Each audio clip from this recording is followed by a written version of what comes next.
This is Jordan Hale. You're listening to 99.3 FM, the last frequency. If you can hear my voice, you're still out there. And if you're still out there, that means you're still standing. That's more than some can say tonight. I know the air is thick, not just with smoke or sirens or the hum of broken power lines swinging overhead. It's heavy with something you can't see, something sharp and bitter, like grief before it has a name. Maybe that's what this is now, a country learning how to grieve while it's still falling apart. We're on day 6 since everything snapped. Not with a bang, not even with a scream, just a split, like a seam torn open with bare hands. 1 minute people were lining up at polling stations, arguing over exit polls. The next, half the states refused to finish counting. The other half said they were done, and gave us 2 presidents, 2 men, both swearing in, both with hands on different Bibles, both claiming they're the only real one. The courts were supposed to sort it out, but one of the justices, the one who used to speak most clearly when it mattered, recused herself. No one knows why. Some say threats, others say she just couldn't carry it anymore. That left us with a tie.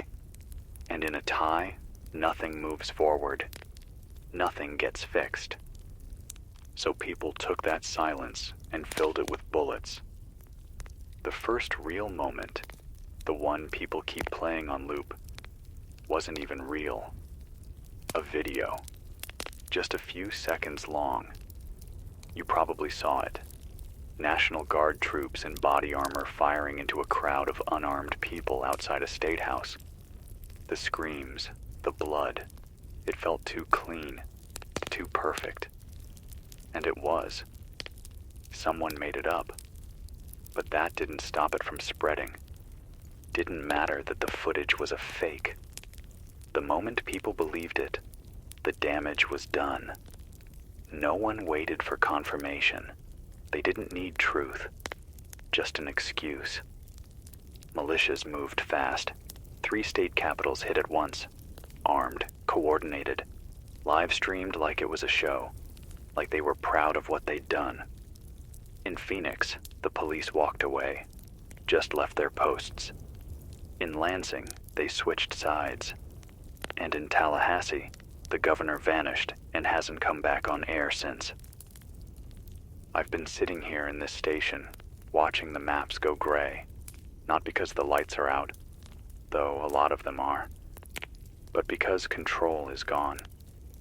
Counties are breaking apart, cities turning inward, neighborhoods setting up their own checkpoints. You try to drive too far from home now, and someone will ask you who you voted for. If they don't like your answer, you don't make it to the next block. But this isn't just red states versus blue states. That story died years ago. This is something messier. It's rural versus urban. It's faith versus fear. It's who has power and who's willing to kill to keep it. You can't draw lines on a map anymore. You have to draw them around people. Right now, there's a woman in Oklahoma City broadcasting from her bathtub. Says it's the only place in the apartment without windows. She reads off the names of people trapped in buildings where the power's been cut and the doors welded shut. She says their names like a prayer. I wrote them down earlier. I'll read them tonight before I sign off. If you know them, if you hear your name, we're still listening. There's a man in Savannah who used to play jazz at the riverfront bars. Now he plays into his ham radio, says the music keeps his neighbors from panicking, says it's the only way to remind his kids that something beautiful still exists. There are others, dozens of them, with makeshift antennas and car batteries and half-melted solar panels, building little pockets of noise in a world that's gone too quiet. If you're listening to this, you're part of that now. You're not alone. Not yet. They shut the internet down on day 2.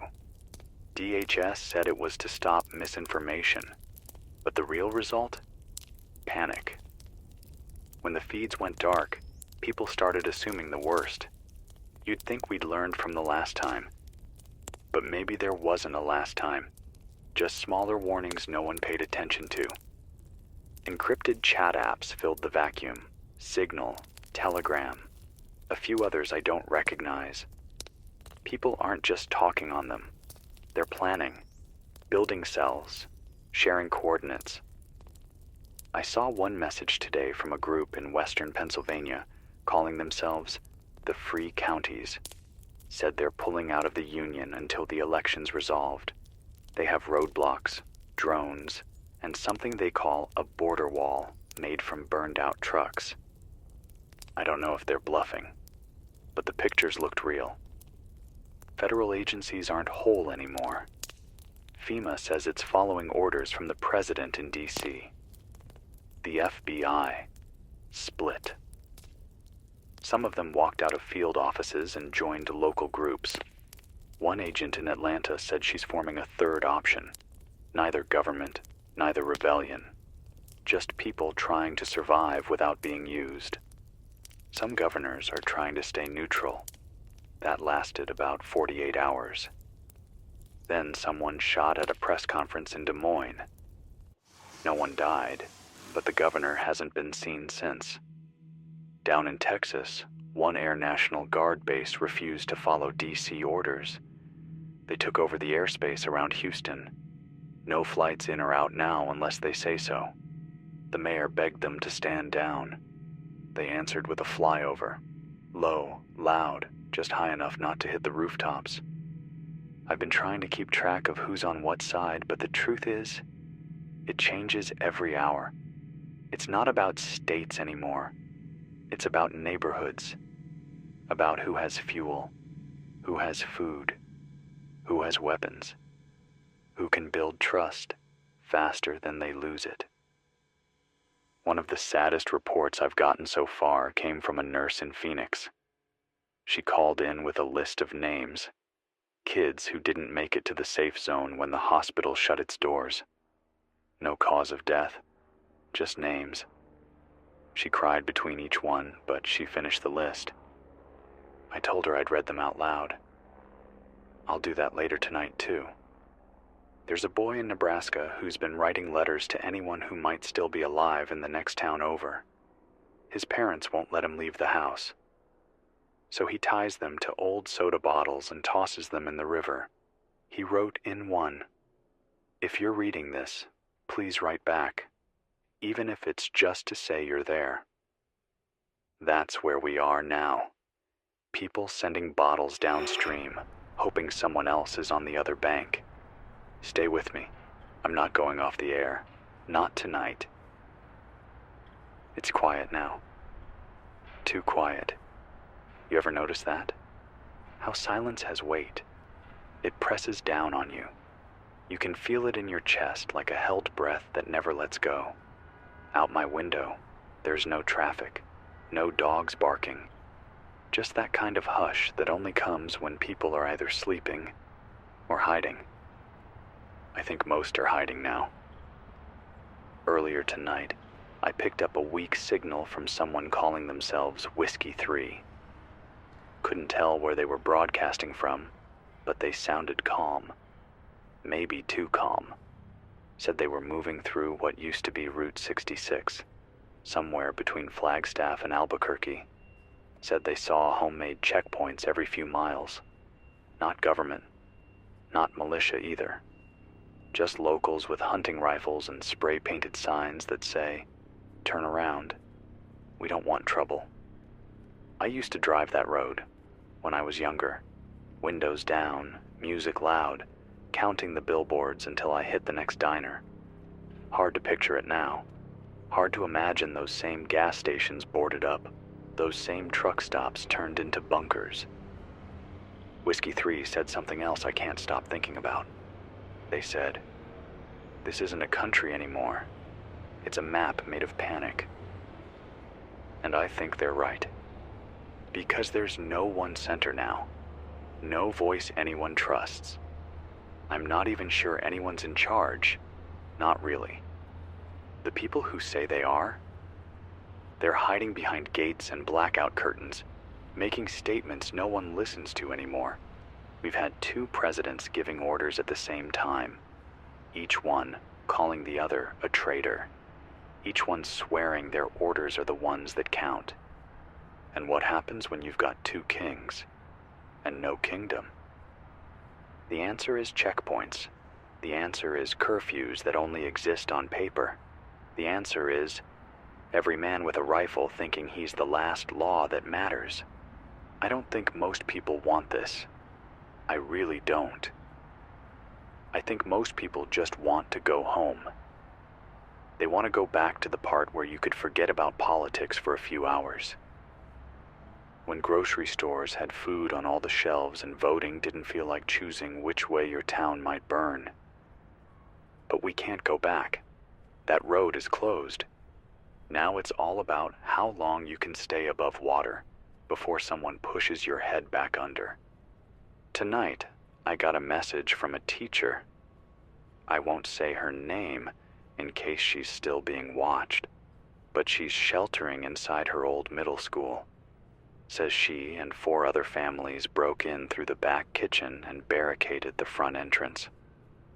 They've got a few canned goods, some emergency flashlights, and whatever water they could pull from the gym's locker room. She teaches the kids every morning, real lessons, math reading, even history, she said. She told me, if this is the end of our country, I want these kids to know what it used to be, not what it became. She still writes tests, grades papers, gives them stickers. I asked her if she thought it mattered if the world was falling apart anyway. She said, that's exactly when it matters most. I don't know about you, but that hit me. We've heard a lot from bigger cities falling apart. But what about the small towns? The places no one ever talked about during elections? The ones you only pass through on your way to somewhere else? That's where things are unraveling slowest, but maybe hardest. One listener from northern Missouri said her town's mayor tried to declare neutrality. Just stay out of it. Said they'd help anyone. Didn't care what side they were on. It worked for 3 days. Then one side came with trucks. Said if they didn't join, they were against them. Said silence was betrayal. Now the town's church is a command post. The mayor's gone. Nobody knows if she left or was taken. You keep hearing that word in these stories, taken. That's new. People aren't just disappearing. They're being removed, erased. There's a guy out of Colorado Springs who says he's seen it happen twice. Blackout vans, no plates. They pull up, pull someone in, then vanish. You ask too many questions, you end up next. He built a bunker in his backyard. He's broadcasting from inside it now. Says the dirt and concrete keep the signal weak, but safe. He signed off with, "If they hear me, I don't care." At least someone does. There's a kind of madness settling in now. Not loud madness, not the kind that screams in the street. It's quiet. It's the kind that makes people whisper instead of shout, makes people look over their shoulder before they knock on a neighbor's door. People keep asking me what they should do, where to go, who to trust. I wish I had answers. I really do. But all I can do is tell you what I hear. Tonight, I heard that the People's Autonomy Front took over a data center outside of Portland. They're rerouting local networks, building a firewall against government surveillance. They've got hackers, engineers, even a few former telecom workers. They're not trying to build a state. They're trying to cut all the wires.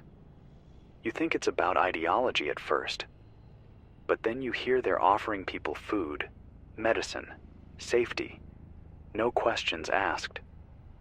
you start to realize it's not about left or right anymore. It's about who can keep you breathing. Out in Utah, something different is happening. A group called Liberty Compounds has set up biometric scanners at their gates. You want in, you give a blood sample. They're printing their own currency. Kids wear barcodes on their wrists. It's clean. It's quiet. It's controlled. Too controlled, if you ask me. And then there's the corporate zones. Amazon, SpaceX, even Google. Fortified campuses, armed security, big walls, bigger promises. One man wrote to me from inside the Phoenix Zone, said he works 14 hours a day, but he gets meals, power, and a safe bed. Said he hasn't seen sunlight in a week, but it's better than hiding in the sewers. He ended his message with this: "It's not freedom, but it's alive." That's where we are now, choosing between living and living free. Some don't get to choose at all. I heard from someone tonight, a guy named Eli, broadcasting out of a parking garage in downtown Cincinnati. He strung copper wire along the concrete ceiling and rigged a battery out of an old UPS from a bank he says got looted last week. Says it still smells like gunpowder and burnt paper down there, but it's high ground and no one's tried to take it yet. Eli said something I haven't been able to forget. He said, "This isn't a war between armies. It's a war between neighbors." And that's exactly it, isn't it? This isn't about uniforms and battlefields. It's not some clean headline like history books make it sound. It's a dad in jeans pointing a shotgun at his neighbor's porch because someone told him the guy across the street voted different. It's two people who used to share holiday pies, now standing at opposite ends of a cul-de-sac, staring each other down through blinds. And it's the quiet, too. The quiet that comes after the shouting. That part where everyone's just waiting for someone else to move first. Eli says the city's split block by block now. Apartment buildings flying different flags, like tiny countries stacked on top of each other. He said one floor listens to the old federal broadcasts, still loyal. Another floor gets daily updates from a militia app and swears the real government's already fallen. You go to the wrong floor, you might not come back. He told me about a boy, maybe 11, who's been running messages between buildings. No phone, no radio, just paper, folded and tucked into his shirt. He dodges patrols, bribes old ladies with chocolate bars. Said he's faster than anyone he's ever seen. Eli called him the last courier. That kid's braver than most adults I know. I got another report tonight from what used to be downtown Atlanta. Someone's jamming signals out there. Real tech. Not just garage radio static. Full spectrum jamming. Some think it's ex-military. Others think it's coming from underground. Old fiber bunkers, maybe. Whatever it is, nobody can get a clean message in or out of that area. Except for one frequency. 91.8. It's just music. Over and over. Some kind of classical loop. Sad strings. Sometimes a piano. No words. No DJ. Just quiet noise. Some say it's a code.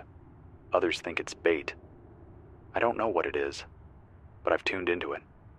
It plays the same song, every hour, on the hour. The kind of song that makes your ribs ache a little. Maybe that's the point. Another listener from western Kansas told me her town's trying something new. Every morning at sunrise, they ring the old school bell. Not for school, though. That's long gone. They ring it so people know the town is still standing. That no one's breached the perimeter. That someone made it through the night without gunfire or drones. She said it doesn't sound like hope. It sounds like holding your breath and exhaling all at once. She asked me to ring something too. said it would help to know someone outside can still hear it. So I found an old handbell in the back closet of this station. I cleaned the dust off, and I'll ring it right now. Just once. Sound of a bell ringing once. There. If you're from that town in Kansas, now you know I heard you. More news coming out of the coasts. New York is a patchwork now. Manhattan declared itself a sanctuary zone. No weapons, no flags, just barricades and volunteers trying to keep the chaos from reaching too far. They've converted taxis into armored shuttles, runways into vegetable gardens. One woman said they're trading poetry for soap, not because it's useful, because it reminds them they're still people. But not far from there, in Jersey and the Bronx, things are falling apart fast. Gangs are taking whole blocks, not for money or drugs, but for power, water, and the ability to say who lives where. One listener sent me a short recording, just 12 seconds. A street, a man walking, then a sound, not a gunshot, just silence, like the whole city held its breath. Then the tape ends. That's what the war sounds like now. Not bombs, not tanks, just empty space where a life used to be. In Los Angeles, there are drones again. Nobody knows who's flying them. Could be the feds, could be private, could be foreign. The camera angles are too smooth, the targeting too precise. People hide in underground parking garages, paint the windows black. They've seen what happens when the red light shows up and stays pointed at the same rooftop for more than 10 seconds. It doesn't take long after that. Down in Miami, we've got confirmation of something even stranger. Revolutionaries. Real ones. Cuban-backed, they say. Speaking Spanish over shortwave. Passing out food and leaflets. Their symbol is a burning palm tree inside a circle. They've taken over the port. They don't talk about left or right. Just hunger, power, dignity. They say they're not invaders. They say they're there because we asked for help. Even if we didn't say it out loud. We also got word, this one's harder to verify, that Russian peacekeepers landed in parts of Alaska.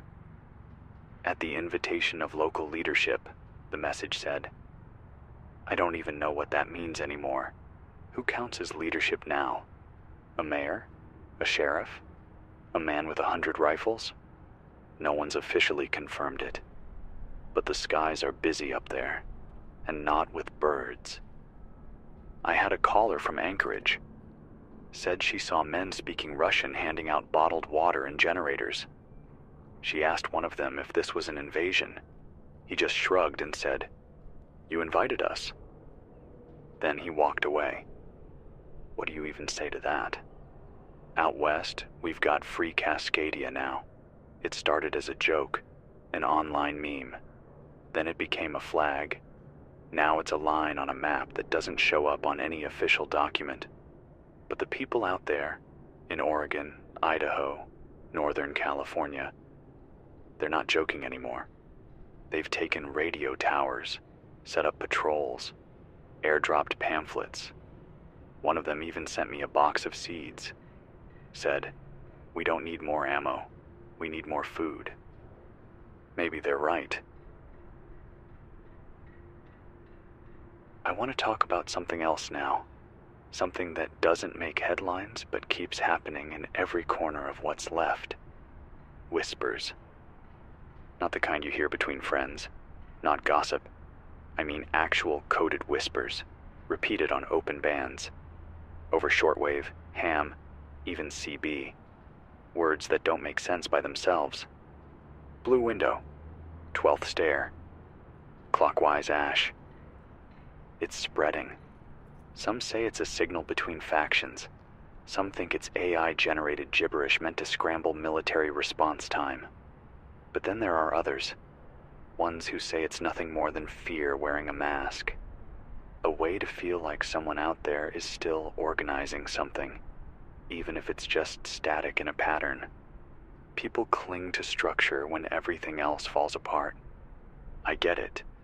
Back here at the station, we've been losing power more often. The generator's running low, and I've started turning off everything that's not essential just to keep the broadcast alive. I sit here in the dark most of the night. Just a desk lamp, the soundboard, and this mic. Sometimes I talk even when I'm not on air, like I'm still practicing how to be a person. Earlier tonight, I lit a candle and stared at the wall for about an hour. There's a map on it. One of those big laminated things you used to see in elementary school. Bright colors, state borders, time zones. Now I look at it and think, none of those lines matter anymore. The borders are being redrawn every day, not by treaties or Congress or courts, but by fear, by whoever holds the nearest grocery store, the radio tower, the power grid. Speaking of the grid, we've got confirmed outages across the Midwest, not accidental, not weather-related, targeted, whole substations hit with makeshift explosives, transformers melted from the inside. Someone out there knows exactly where to strike. And every time a city goes dark, something else steps into the gap. Sometimes it's a militia. Sometimes it's a corporation. Sometimes it's just a dad with a pickup and enough fuel to run a generator and keep the streetlights on for a block. But it always gets filled. That's what collapse looks like. Not emptiness. Substitution. Someone wrote me last night from a tent city outside of St. Louis. They said it started with just 5 people. Now there are over 200. Engineers, teachers, retirees, people who've lost their homes, their phones, their sense of where they belong, but not each other. They've rigged up solar panels from junkyards, strung wires between trees, boiled river water over campfires. One guy built a working stove out of cinder blocks and a repurposed car exhaust. You want to talk about resilience? Forget bunkers. It's people like that. Building from scraps. Teaching kids how to read while a drone circles above. He ended his letter with this: "We don't know what flag to fly, so we don't fly one at all. We just try to be good." I read that 3 times. I've started keeping a folder of messages like that. Notes of kindness. Stories that aren't about checkpoints and executions and fuel shortages. Just people remembering how to be people. Like the family in Montana who took in 4 strangers when the highway shut down. Let them sleep in the barn. Fed them what little they had. No questions. No politics. Just warmth. Or the old woman in upstate New York who walks her street every day with a notebook. She checks on the houses, leaves chalk marks on the mailboxes so others know who's okay and who needs help. She doesn't even know who might be watching.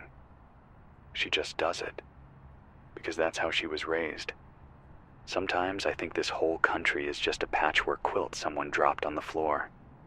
Threads fraying, corners lifting.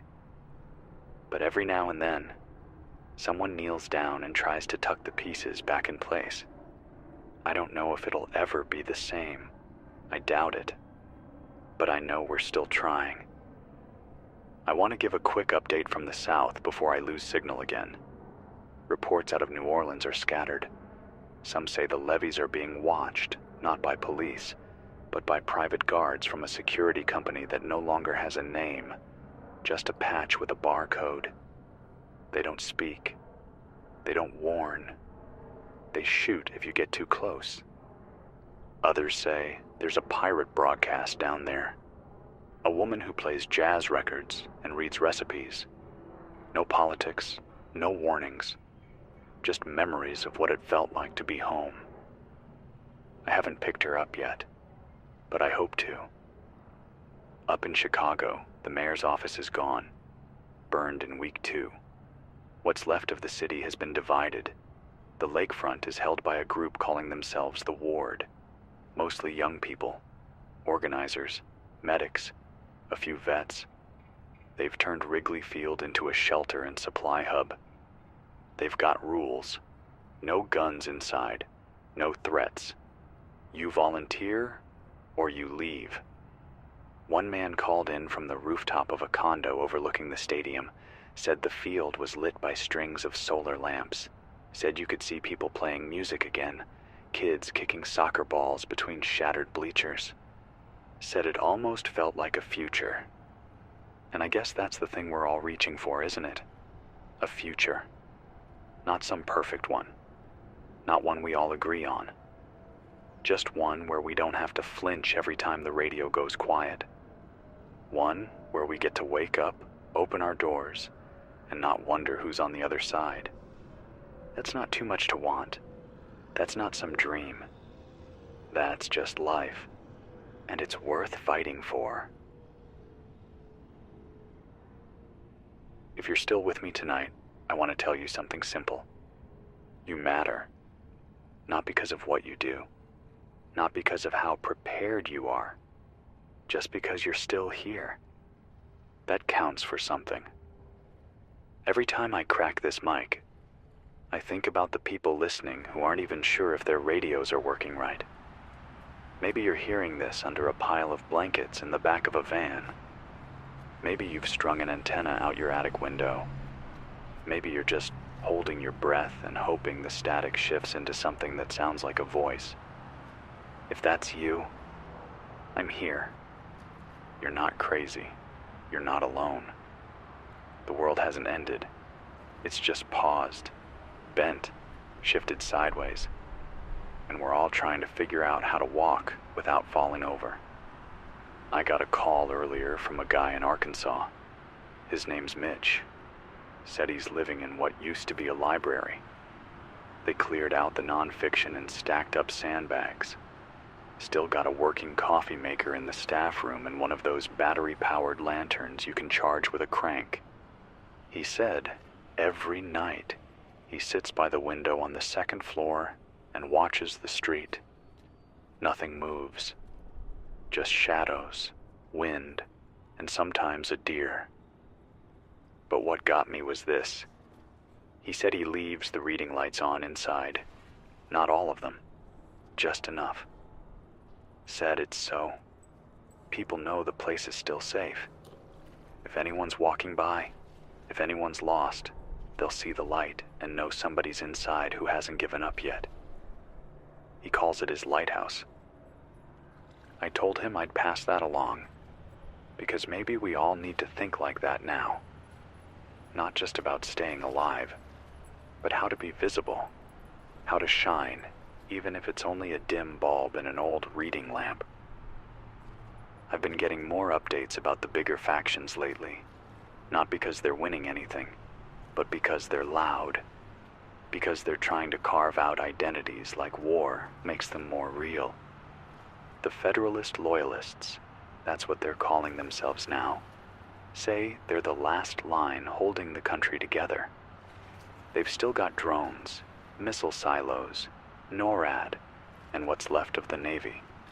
They swear they're not going anywhere. Problem is, most people aren't looking to be ruled from above anymore. Not when above feels like it never looked down to begin with. Then you've got the state militias. These aren't just guys in camouflage running drills in the woods. These are former guard units, veterans, ex-cops, people who know how to move, how to strike, and, more importantly, how to coordinate without being seen. Some have taken over small towns and turned them into gated posts. Others move constantly, setting up field bases in schools and fire stations. They use encrypted apps to talk. Some still salute the flag. Others have stitched new ones from scratch. They don't all agree, but they agree on one thing. They won't be governed by people they didn't choose. That makes them dangerous. Not because they're evil, but because they're convinced they're righteous. Then there's the People's Autonomy Front. Not a name you'd expect in a civil war, but here we are. They're urban, decentralized, fast, hackers, organizers, climate radicals. They don't want power, they want disruption. They blow up substations not to rule, but to level the field. They think if everything burns equally, no one can rebuild with a bigger hand. They're not looking to win territory, they're trying to erase it. And finally, we've got the Liberty compounds. You've probably heard about them, tucked away in Utah, parts of Montana, northern Florida. Gated camps, biometric scanning, gun towers, ID badges printed on the spot. Some people go willingly, others are born into it now. They trade using their own coin, use barter when they must, say they're free from the collapse. But from where I'm sitting, they look more like prisons with a flag over the door. Some say they're peaceful. Others say they shot a refugee convoy that got too close last week. It's hard to know what's true. Harder still to know who decides. And that's the thing no one really wants to talk about. Truth isn't shared anymore. It's weaponized. It's shaped by whatever voice you hear first, whatever face appears at the top of your feed, assuming you still have a feed to scroll. There's no referee anymore. No one to say, that's a lie. No one everyone still believes. So now we all pick our version and defend it like it's sacred. Even me. I try to stay neutral. Try to just report what comes in. But I'm still human. I still flinch when I hear kids crying in the background of a message. I still feel my stomach drop when someone whispers, "They're at the door." And when I get it wrong, when I tell you something that turns out to be false, I carry that too. Because this isn't just news. This is survival. This is people making decisions based on voices in the dark. And I don't want to be another reason someone didn't make it home. If I've said something that put you in danger, I'm sorry. I hope you made it out anyway. Tonight I'm going to stay on as long as the power holds. I've got a list of listener stories to read, a few names to remember, a poem someone sent from a cabin near Lake Superior. It's simple, just 4 lines, scratched into paper yellow with age. If the stars still shine, then I will wait, with matches dry, and an open gate. That's it. No author, just a note that said, if you're reading this, you're still part of something. Maybe that's what matters now. I want to read something now. It came in earlier this afternoon by courier. Actual courier. A guy on a bike. Tires patched with duct tape, wearing a vest made of license plates. Said he didn't want to be named. Just handed me a folded piece of paper and asked if I still had batteries for my flashlight. He said, "This came from Kansas City. Didn't pass through a single checkpoint. Thought you'd want to see it." I unfolded it, read it 3 times. Then I told him I'd read it on the air. So here goes. My name is Carly. I'm 15. I don't know if I'm alive because I'm lucky or because I'm invisible. Maybe both. I'm writing from a school that hasn't had power in days. There's no signal here, and I think that's why it's safe. We've got 43 people, mostly kids, 2 teachers, 1 janitor, and a dog named Button.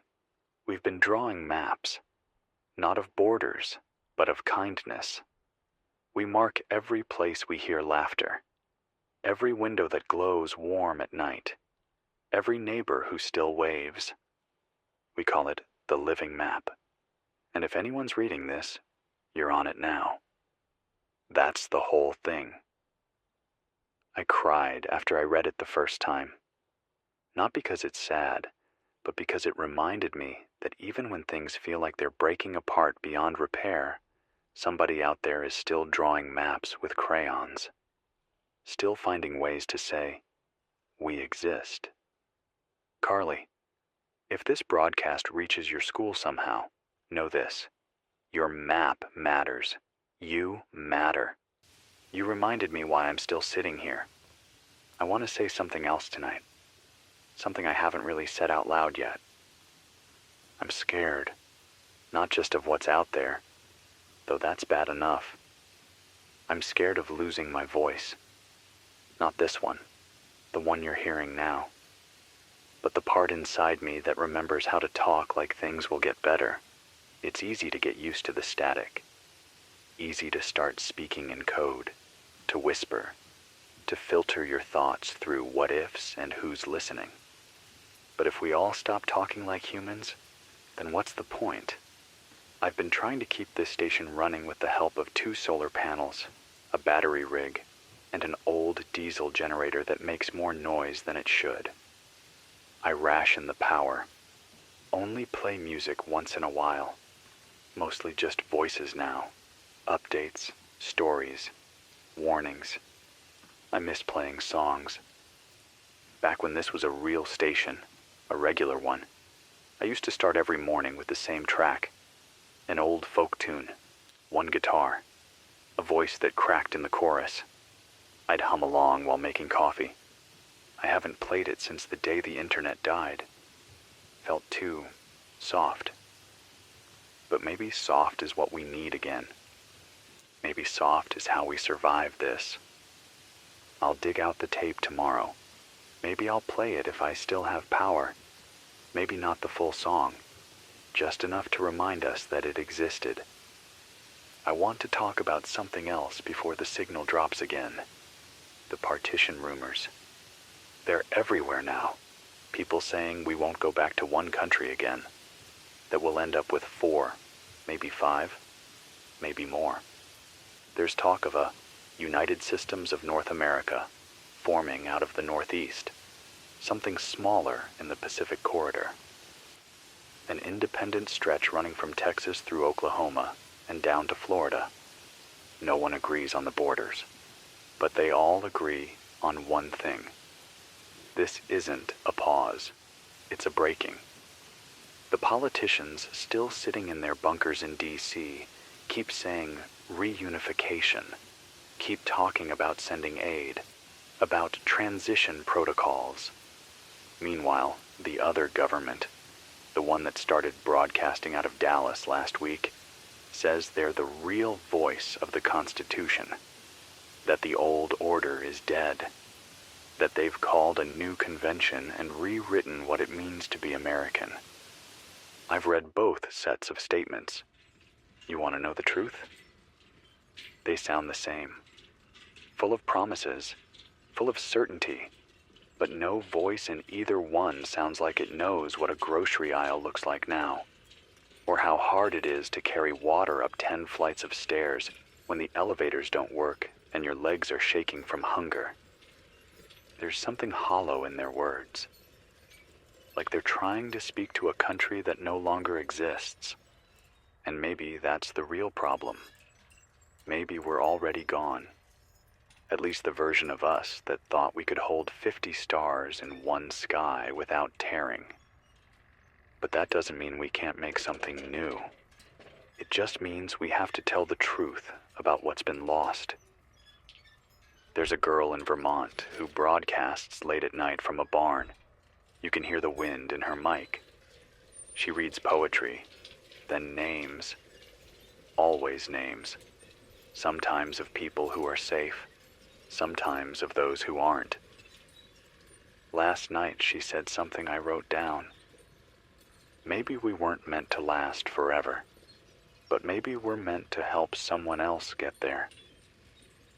I don't know your name, but if you're out there, thank you.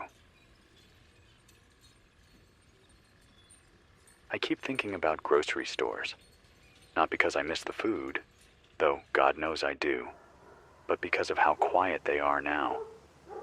You ever walk past one lately? The kind that used to hum with life. Shopping carts scraping tile, kids begging for candy in checkout lines, old men squinting at receipts. All of that is gone. Now they echo. I passed one yesterday on my way to check the tower relay. The doors were shattered, but someone had swept the floor. No power, no people, just a single broom leaning against the freezer aisle. Someone out there still cared enough to clean up. That stuck with me. Little things like that, they're not just habits. They're anchors, signs that someone, somewhere, still believes tomorrow is worth keeping tidy for. I got a call from a man in New Mexico. Said his wife used to own a bakery. When the town broke apart, she kept baking. Said the smell of bread kept people from panicking, even if she could only make a few loaves a day. She ran out of flour last week. People brought her cornmeal, dry beans, oats, anything they could carry. She tried every combination she could think of. Some days it worked. Some days it didn't. He said she cried over a burned pan yesterday, not because it ruined dinner, but because she felt like she was letting everyone down. She wasn't. If you're listening, I hope you know that. Your hands are doing more than cooking. They're holding something together none of us can see, but all of us feel when it's gone. Another message came in from Colorado. A teachers' union, what's left of it. They've taken over an old community center. No guns, no flags, just notebooks and whiteboards. They're still teaching, whoever shows up. Said they take turns cooking and rotating night watch. One of them has a guitar. They keep the lights dim. Run everything off car batteries and a gas-powered generator they buried in the ground to muffle the noise. They've got 20 kids, ages 6 to 14. A couple can't read. Most don't talk much anymore. But they stay. They stay because someone's there who still remembers how to tell stories, how to explain decimals, how to draw a map by hand. One of the teachers wrote me and said, "We don't know what future we're preparing them for, but we're doing it anyway." That line hit me hard, because that's the difference between surviving and living. Surviving is a reaction. Living is a decision. And some people, even now, are still deciding. There's a woman in South Carolina who walks her block every evening, knocking on doors to check on elderly neighbors. She carries a flashlight, some crackers, a notebook, and a roll of duct tape.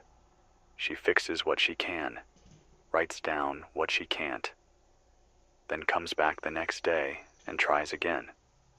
She said she doesn't expect thanks, just wants to be remembered as someone who showed up when others were too afraid to. She told me, "Everyone talks about rebuilding, but what about maintaining? Someone has to hold the roof up until the bricks stop falling." That's the kind of person this world doesn't make headlines about, but should.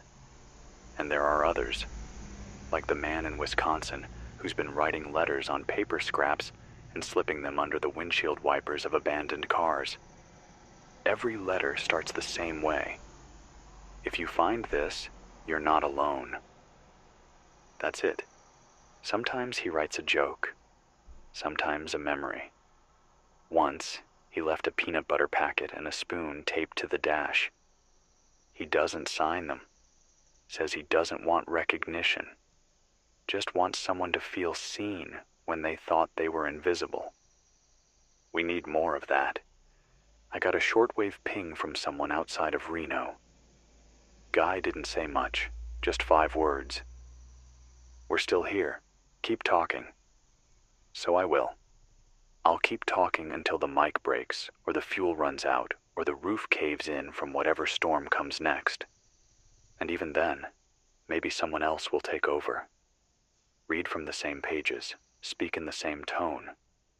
Just enough to remind the next person that the thread hasn't snapped completely. That's what this station is now. Not just sound, not just reports. It's the thread. Thin, frayed, but still here. I don't think people understand how fast everything unraveled. It didn't take weeks. It didn't take months. It took days. One minute we were arguing over ballots. The next, you couldn't drive across state lines without someone checking your papers, or your accent, or the sticker on your bumper. Someone told me yesterday that his neighbor pulled down the American flag from his own porch, not to replace it with another, but because he didn't want anyone guessing where he stood. He said, "I'd rather they think I'm nothing than think I'm the wrong thing." That's what it's come to. A country full of people who'd rather erase themselves than risk being misread. I used to think the scariest thing about civil war was the fighting. But now, I think it's the forgetting. The way people unlearn each other. The way you stop seeing someone you've known your whole life because they said the wrong sentence or wore the wrong color at the wrong moment. I had a friend, real close, who I haven't heard from since day 2. He texted me a single line before the towers went down. They think I'm with them. I'm not. I don't know what happened after that. I don't know who they were. I just know he hasn't shown up since. I keep replaying that message, hoping it means he made it out. Hoping that maybe one day he'll tune into this frequency and know I'm still looking for him. I keep a chair by the door, just in case. Another listener from Iowa sent a message that stuck with me. Said her town has stopped using street names. Too dangerous.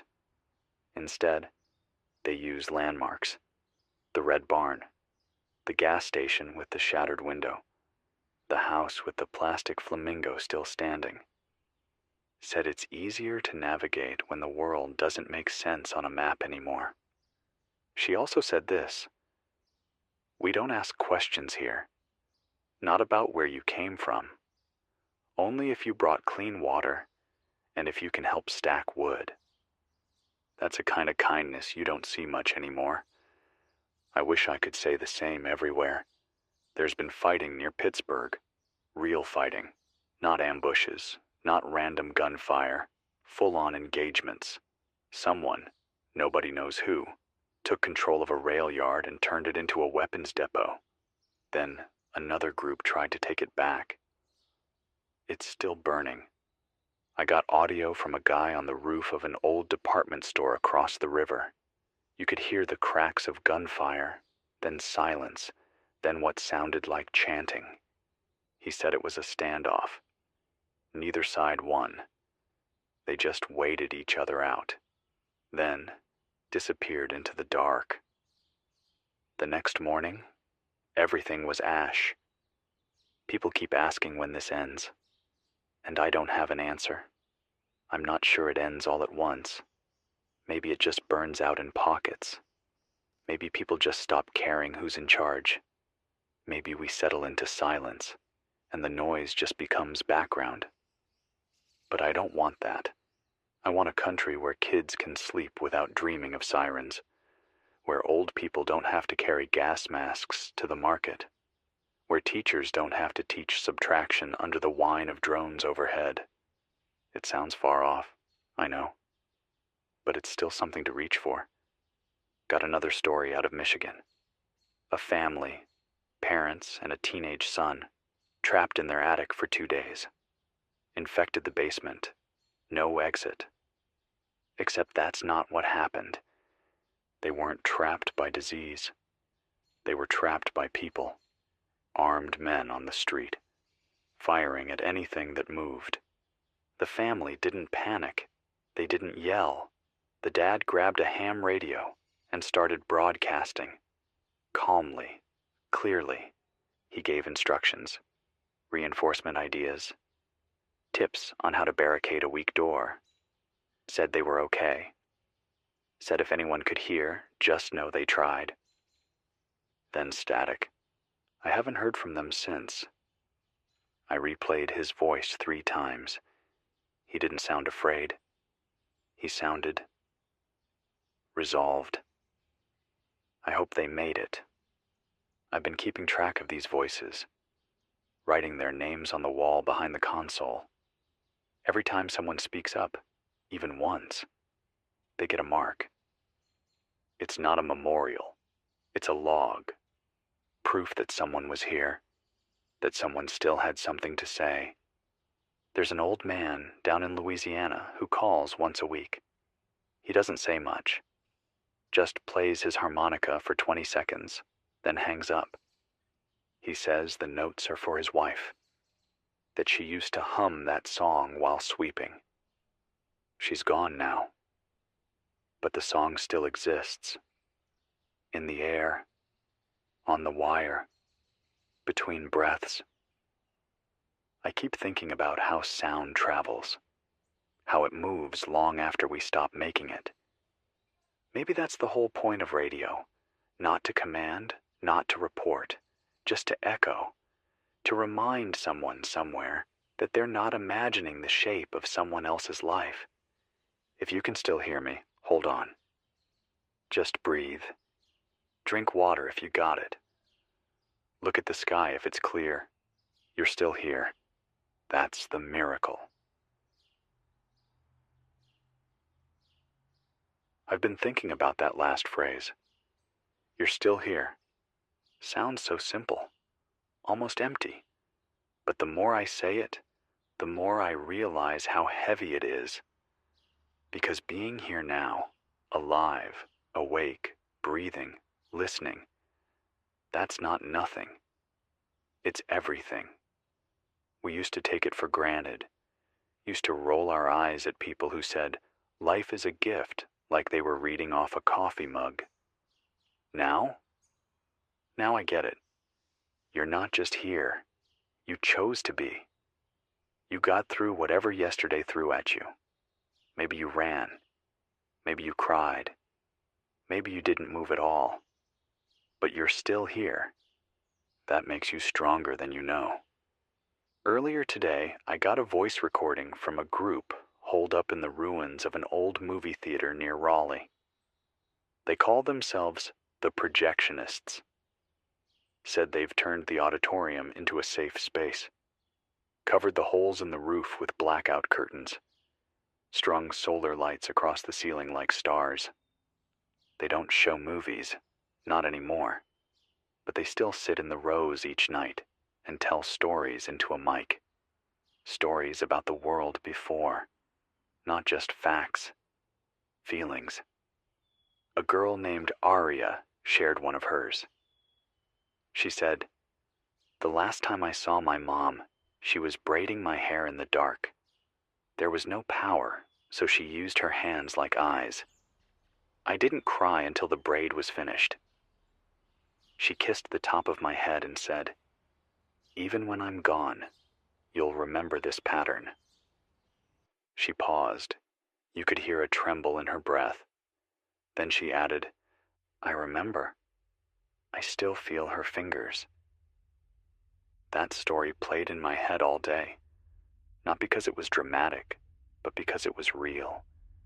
A moment caught in amber, not war, not fire, just love, quiet and stubborn, refusing to die. We need more of that. Someone else, a nurse from Tacoma, sent me a recording of the lullaby she sings in the shelters. She said the kids don't sleep unless they hear her voice. Said she barely remembers the words anymore, so she hums half of it. Still works.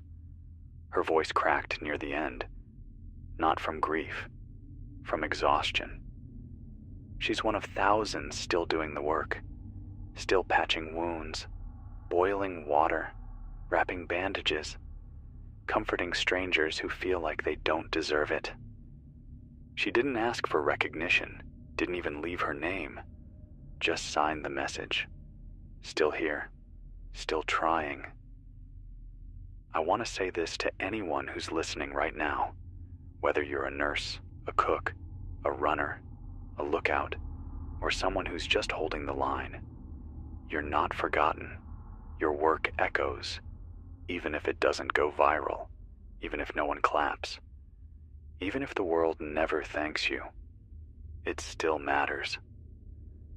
I wish I could tell you things were getting better, that there was a deal on the horizon, a treaty, a turning point, but I don't lie on this frequency, not even when the truth hurts.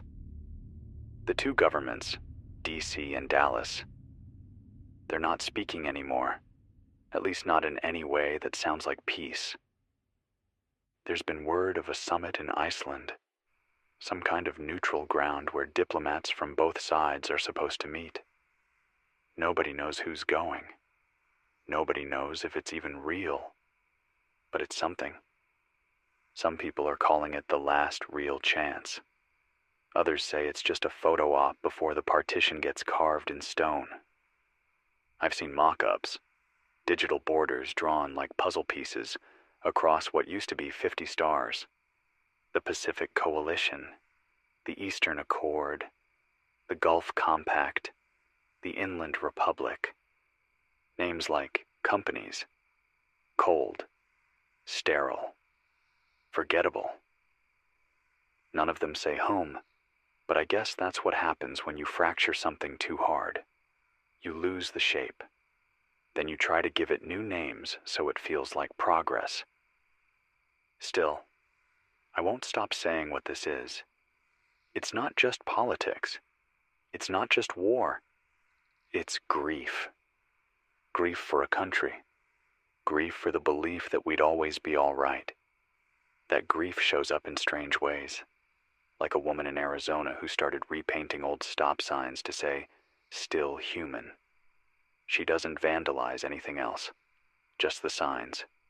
Just that one phrase. Says it helps her sleep. Or the man in North Dakota who buried an old flag in his backyard, then planted wildflowers over it. He visits the patch every morning, coffee in hand, like it's a grave. Maybe it is. I'm not here to judge how people carry their pain.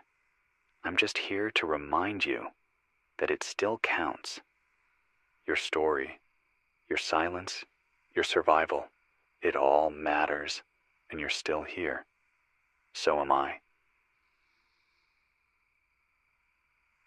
I used to think history was something that happened in clean chapters. Like you could close the book on one page and open the next with a fresh headline. A beginning, a middle, an end. Maybe a lesson at the bottom in bold text. But that's not how this feels. This doesn't feel like a chapter. It feels like a bleed. One moment spilling into the next, no space between. Like someone tore the calendar in half and left us wandering inside the gap. I don't know what day it is anymore. I still say dates on the broadcast sometimes, out of habit. But they don't stick. Time's not measured in days now. It's measured in distance from the last thing that went wrong. The last explosion. The last checkpoint. The last goodbye. But here's the strange part. Life keeps happening anyway. Even here, in the middle of whatever this is. A couple got married in an old orchard near Charlottesville. They didn't have a dress or a suit, no rings, no preacher, just a flashlight tied to a tree and a circle of friends holding hands. They said their vows while a drone circled overhead. Then they kissed and shared a boiled potato. Everyone laughed. For real. Someone recorded it and sent me the audio. You can hear a child ask, "Is this what weddings sound like now?" And a woman's voice answers, "No, but it's still a wedding." That made me smile. Somewhere in Kentucky, an old mechanic's been fixing radios and bicycles for free. Says he doesn't want anything in return, just wants to keep people moving, keep them talking. He's turned his garage into a repair station. Welds by sunlight, listens by candle. People line up quietly. Some bring parts. Some bring nothing. No one's turned away. That's the kind of person I hope history remembers. Not just the fighters, Not just the leaders, the menders. People who take what's broken and don't ask how it happened. Just ask where to start. There's a girl in Maine, 12 years old, who's keeping a diary in the margins of an old biology textbook. Every day she writes 3 things: what she saw, what she heard, what she hopes. She wrote that down. What I hope. Yesterday's entry said, I hope my brother gets to grow up without knowing what a checkpoint feels like. I sat with that line for a long time. I hope that too. I hope that for every kid who's being raised under curfew and blackout and whispers, who hears more about ration lines than recess, it's not fair. It's not what they signed up for. But it's the world they're getting handed, and they still carry it better than most of us. Kids aren't dumb. They hear everything. They see through things we try to hide. But they're also tough, sharper than we give them credit for. I heard from a boy in West Virginia who turned an old school bus into a mobile charging station, fitted it with solar panels he found at a scrapyard, drives around, powers up radios, flashlights, even medical gear when he can. Says he calls it the rolling socket. Painted that name on the side in bright orange spray paint. He's 15 years old, and he's out there making things work while adults argue over borders. He signed off his message with, "If I can help, that's enough." That kind of clarity, that's rare. And if you're listening, Socket, I heard you, loud and clear. I want to say something I haven't said in a while. If you're in a safe zone, real or makeshift, don't take it for granted. Don't waste the quiet. Use it to cook something warm. Read out loud. Draw something that has nothing to do with war. Whatever still feels human, hold on to it. Because even if everything around you is crumbling, what's inside you doesn't have to. And if you're not in a safe place, if you're hiding or running or alone, then this frequency is yours. I don't have weapons or supplies to send, but I have words, I have names, I have stories, and sometimes that's enough to get you through the night. I don't hear birds much anymore. Used to be the first thing I noticed in the mornings, before the signal checks, before I flipped on the gear. Just that soft burst of wings across the treetops. Sparrow, maybe. Finch, if I was lucky. Now it's mostly wind. Sometimes sirens. Sometimes nothing at all. The air's quieter in the wrong way. I'm not saying nature's gone. I still see it. Deer moving through parking lots, weeds swallowing mailboxes, a single sunflower pushing through a crack in the pavement outside the studio. But everything's cautious, like the world itself is holding its breath. I think we are too. No one says it outright, but I can feel it in the messages you send. The way people talk around things instead of through them. Like if we say it plain, if we admit how close everything feels to falling apart completely, it might come true faster. But silence doesn't stop the truth. It just makes it harder to prepare. So let me be clear. There's fighting in Pennsylvania. There's ration theft in Kansas. There's something moving through Nevada that people don't have a name for yet. And that scares me more than anything. Because it means the old language isn't working anymore. When we ran out of words for what's happening, we started using numbers, coordinates, frequencies, timetables. We reduced everything to signals and maps. And in the process, we forgot that real life is messy.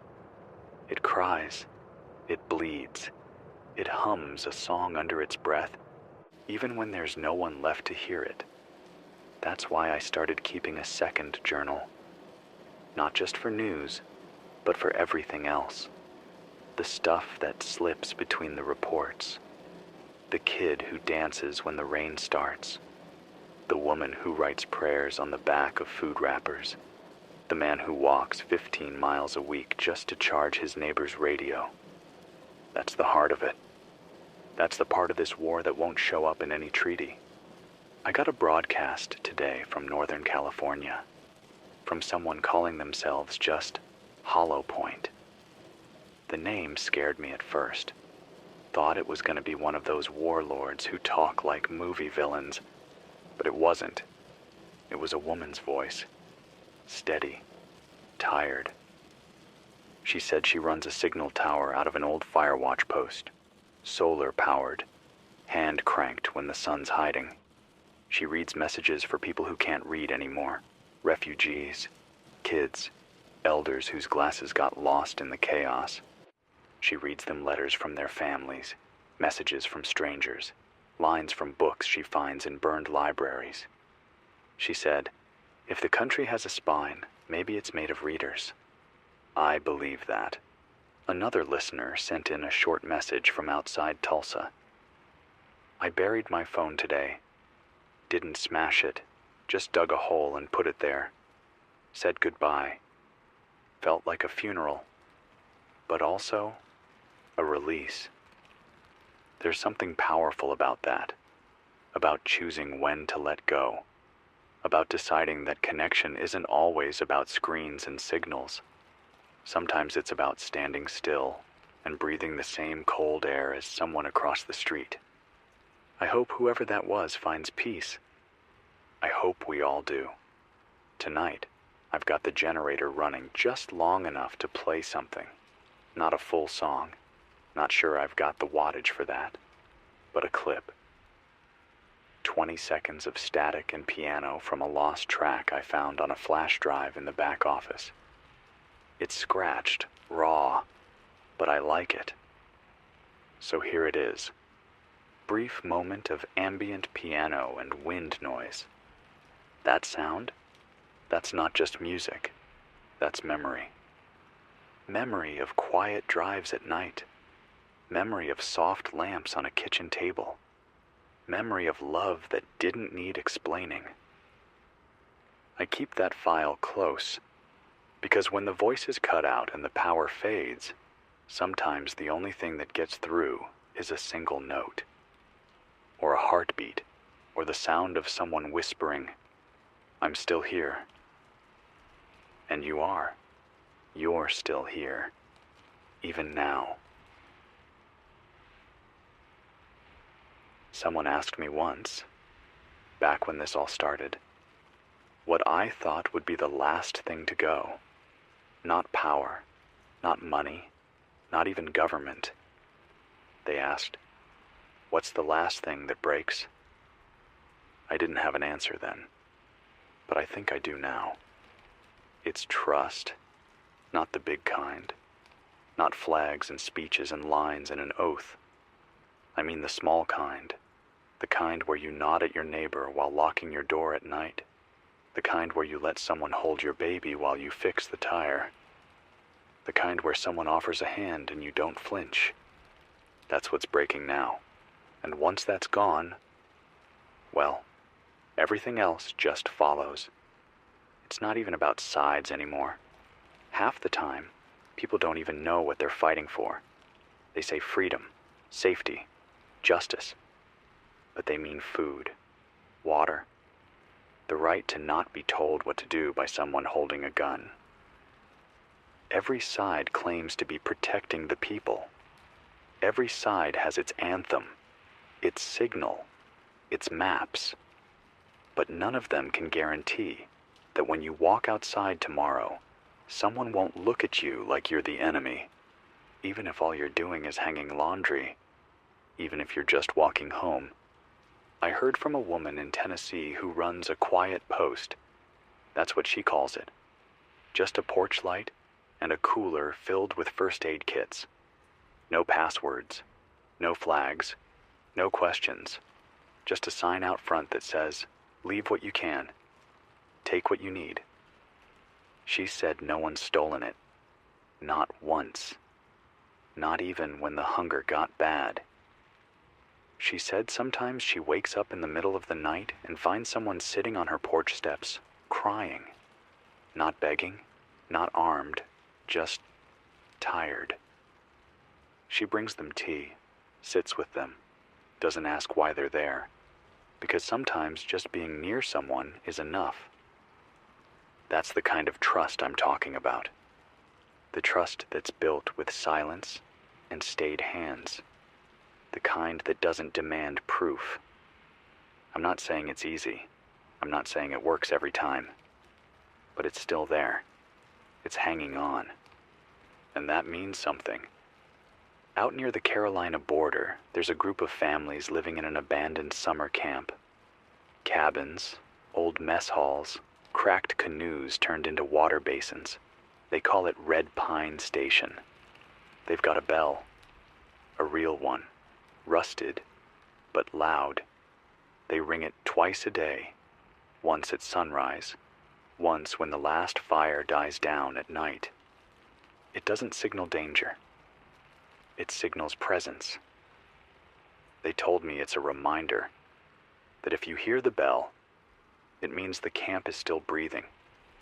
That no matter how bad things get, they're still here. Still making oatmeal out of powdered milk and hoarded oats. Still reading bedtime stories under bug-bitten blankets. Still fixing torn shoes with fishing line and electrical tape. They even have a classroom. 1 teacher, 3 books, 14 kids. That's a country, right there. That's everything we forgot to protect. Not votes, not oil, not borders, just people keeping each other warm and awake. I want to share something I got from the north, way north, near the edge of Minnesota. A man called in from a hunting cabin, voice thin, weak signal. He said he hadn't seen another soul in almost a month. Snowed in. Supplies running low. No road access. No rescue. But he had a notebook. He'd been writing letters. Not to anyone in particular, just to strangers. Letters about what the woods sound like in the morning. About the crack of ice on the lake. About the way silence settles on your shoulders when you haven't spoken in days. He said, "I write these so I remember that language exists. That thought still matters." Then he read one, just a few lines, but it stayed with me all day. Today I saw a red fox. It didn't run, just stared. I waved. It blinked. We understood each other perfectly. No sides, no war, just winter. There's something about that kind of loneliness that doesn't feel empty. It feels clean. Like the world is still trying to remember what peace looks like when no one's watching. And maybe, if we're lucky, it'll show us again. Maybe someone will still be listening. It's strange how some things keep working even when everything else falls apart. There's a vending machine in the lobby downstairs. Still lights up, still hums. No snacks left inside, not even a stale pack of gum. But it glows blue in the dark like it's waiting for someone to press a button. It makes me think.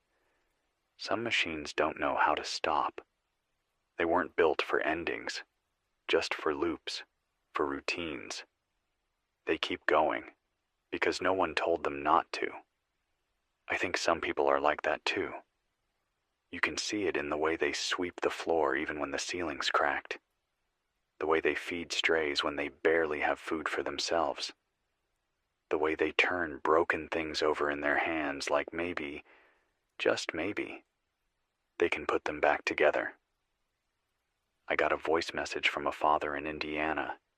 Said he's been walking 3 miles every night just to get a signal and check if this station's still on. Said his daughter likes the sound of my voice, calls it the calm man. He told me she's 9, has a toy rabbit with no eyes, carries it in a shoebox wrapped in an old scarf. Every night before she sleeps, she asks, "Did the calm man talk today?" He plays her a few minutes of the broadcast when he can. She doesn't always understand the words, but she listens, because she trusts the tone. I don't know what to say to that, other than, if you're still out there, walking with that radio in your hand, I hear you too. Tell her I'm still here, and I'll keep talking. In Arizona, someone's been leaving chalk drawings on walls near old bus stops. Big, sweeping scenes, mountains, rivers, children flying kites, cities full of trees and gardens instead of wires and drones. No words, just images, always in bright colors, reds, greens, yellows. People started calling the artist Chroma. No one's seen them, but the drawings keep appearing. Every few nights, like clockwork. Some of them cover entire underpasses. One woman said she cried when she saw the drawing of a mother braiding her daughter's hair in the sun. Said it reminded her of her sister, of a summer that doesn't exist anymore. That's the thing about memory. It's not just about what happened. It's about what could have happened, what almost did, what we still hope might. Out near Houston, I heard about a community that's living inside a half-finished mall, one of those development projects that never got funded. Concrete frames, open skylights, no stores. They call it Block 47. It's organized, quiet. Every family gets a section. Everyone takes a shift. Security, cleaning, meal prep, water hauling. They don't use radios much. Don't trust the airwaves. But someone smuggled out a letter and mailed it through a long chain of people until it ended up in my hands. It said, "We don't light fires, we don't raise flags, but we sing. Every Friday, together, even if we're off key, even if the kids forget the words, we sing." I wish you could hear that. Not just the notes, the breathing between them, the pauses where people look at each other, unsure, then smile when they remember they're not alone. That's what music does. That's what this station tries to be. Not a command, not an anthem, just a thread between hands. Thin, but unbroken. Someone else sent me a recording from a tunnel near Cleveland. It's just wind and dripping water. But near the end, you can hear 2 people laughing, quietly, almost like they're trying not to. Like joy itself is risky now, but they couldn't help it. That's what gives me hope. Not speeches, not movements, just laughter in a tunnel, a drawing on a wall, a song sung off key by people who don't know if they'll make it through the week. And still, they keep going. So if you're curled up in the dark right now, if you're cold or scared or numb, I want you to know this. Somewhere out there, someone just laughed. Somewhere, someone sang. Somewhere, a kid is asking about the calm man on the radio. That's what we've still got. That's what hasn't broken. And that's enough. You ever notice how quiet the sky is now? No jets, no airliners, no trails of white crossing from coast to coast, just open blue or gray or black depending on the time of day. Sometimes it feels fake, like someone painted it on and forgot to move the clouds. I used to live near an airport, the kind that had flights coming in every 15 minutes. I hated the noise. Now I miss it. I miss the sound of life moving overhead. Last night I stood outside the station after the generator went out. Power's tight lately. I didn't move, just stood there looking up. Cold air, bare trees, nothing above me. No movement, no blinking lights, no distant engines. Then I saw one small spark. Could have been a drone. Could have been space junk. Could have been a star deciding to wink, just once, to let me know I wasn't the only one awake. And that was enough to keep me going. Someone in northern Georgia sent a message this morning. Said they built a little shrine in the woods. Not to any god, just to the past. Little objects stuck into the bark of trees. Bottle caps, toy soldiers, train tickets, a cracked phone screen with a smile still frozen on it. They call it the Yesterday Grove. People pass through and add their own pieces. No rules, no explanations, just fragments of what once mattered. That feels honest. Because grief doesn't always show up with tears and speeches. Sometimes it looks like a crayon drawing nailed to a pine tree. Sometimes it sounds like a voicemail played over and over, even when you've memorized every breath. I've been getting more of those lately. Recordings from before, birthday messages, road trip playlists, voice memos that people thought they deleted but found again in the quiet. They send them to me, not to play on the air, just to share, just to know someone else heard it. There's one from a kid in St. Louis. His sister's voice, maybe 5 years old, singing the alphabet wrong on purpose just to make him laugh. She's gone now. He didn't say how, just that she used to do that every morning while brushing her teeth. He wrote, "That sound used to annoy me. Now I play it to sleep." I get that. There's a woman near Boise who leaves notes on abandoned houses. Just paper and tape. Always the same message. You mattered. You were real. Someone remembers. She doesn't know who lived there. Doesn't care if it's a trap. She says it's not about accuracy. It's about dignity. I think that's something we've forgotten how to give each other. We talk about survival, about food, water, heat. But what about meaning? What about grace? What about letting someone feel human, even when the world treats them like inventory? That's what I try to do here. One voice, one signal. No judgment. I don't know what you did before. I don't care if you ran, fought, hid, or failed. You're listening now. That's what matters. You're trying. You're breathing. You're making choices. That makes you real. That makes you worth hearing. There's a town somewhere west of Denver, I won't say the name, not out loud, that's built its whole routine around a single church bell. Not for faith, not for worship, just for rhythm. One ring every 3 hours. Wake up, boil water, rotate watch, share stories, sleep. The bell keeps them honest, keeps them moving. Someone wrote me and said, it's not a religion, it's a heartbeat. That's how I think of this station. Not as a message, as a pulse. Even when the words don't land, even when the static grows, you can still feel it. This soft, steady thump behind the chaos. I'm still here. You're still here. We're still beating. I got a package today, wrapped in newspaper, held together with twine. No return address, but postmarked from somewhere near Flagstaff. Inside, a cassette tape, an old army patch, and a folded piece of paper with a single line written in pencil. This is all I have left of him. The tape had no label, so I played it on the backup deck.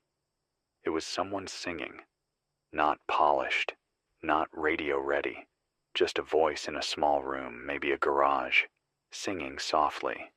No instruments, just breath and melody. The kind of song you only sing when you think no one's listening. I sat there and let the whole thing play. And when it ended, I didn't say anything for a long time.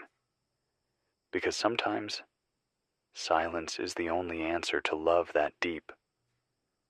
Whoever sent that, I hear you. I hear him. And I promise you, now the whole world does too. Or at least the part of it that's still tuned in. There's something that's been on my mind all day. A phrase I read scrawled across a wall near a checkpoint that's long since gone cold. It said, "We weren't built for this, but we're doing it anyway." That's it. No names, no claims. Just that. It stuck with me. Because it's true. None of us were made for this. Not for checkpoints. Not for blackouts. Not for missing people who haven't even been gone long enough to forget. But here we are, breathing, fighting off hunger, helping strangers, laughing when we can, and telling stories when nothing else makes sense. I got another call from someone who's been on the road for 2 weeks. No fuel, just walking, pulling a wagon with 2 kids and a jug of water. She didn't ask for help, didn't ask for pity. She just wanted someone to know she existed. She said, "When my legs give out, I want to have already told someone we were real." I told her, "I hear you. And you are real. More real than most of what's out there now. And you're not alone." Another message, this one from a man living near what used to be Columbus. He's planted beans along the highway divider, just stuck them in the cracks between the pavement using rainwater and compost from burnt leaves. He said, "If they grow, it means something still works. I hope they do. I hope they crack through that hard cement like fingers reaching for light." That's what we are, all of us. Little stubborn roots in a broken street. We grow anyway. I want to say something to the people who don't know how to go on. The ones listening with hands over their mouths. The ones who don't say anything out loud because they're scared the sound will make it real. I know what it feels like to be afraid to hope. I know what it feels like to think everything beautiful has already burned. But it hasn't. There are still people making art with broken glass and sidewalk chalk. There are still people reading bedtime stories by candlelight and letting their kids dream about dragons instead of drones. There are still people building hammocks out of old seatbelts just so someone else can rest easy for a few hours. That's what survival looks like now. Not just staying alive, but refusing to let the worst parts of this world erase the best parts of ourselves. And maybe that's the only resistance that matters. You don't have to fight. You don't have to lead. You just have to stay soft in a world that keeps trying to harden you. That's how we win. I woke up today with a dream still stuck in my head. It wasn't violent. No fires, no shouting, no uniforms. Just a kitchen, bright light, coffee bubbling in a pot, someone humming near the stove, toast burning a little around the edges, a hand on my shoulder, a voice saying, "Sit. It's almost ready." I didn't want to open my eyes, because in that dream, nothing had broken yet. Not the country, not the sky, not the people I used to call when something didn't make sense. I lay there for a long time, listening to the quiet of the station, the wind outside, the creak of the beams, the soft tick of a wire swinging against metal, and I tried to hold that kitchen in my head for as long as I could. But dreams fade fast these days. Reality comes quicker than it used to. There's no toast, no humming, No coffee smell in the air, just canned static, cold floor, and the knowledge that I've got another 24 hours of truth to live through. Still, I got up. Still, I turned on the board. Still, I'm here. Because even if the kitchen's gone, the memory isn't. And maybe that's the point. Maybe memory is the resistance. I got a letter, handwritten, smudged, folded 6 times, no envelope, just slipped under the station's outer door sometime last week. It said, "If you're still broadcasting, then I'm still believing." That was it. No name, no other message. I've read it maybe 100 times now. Not because it tells me anything new, but because it reminds me why I talk into this microphone day after day, even when the power dips and the wind howls and my throat burns from dryness, because someone out there is still listening.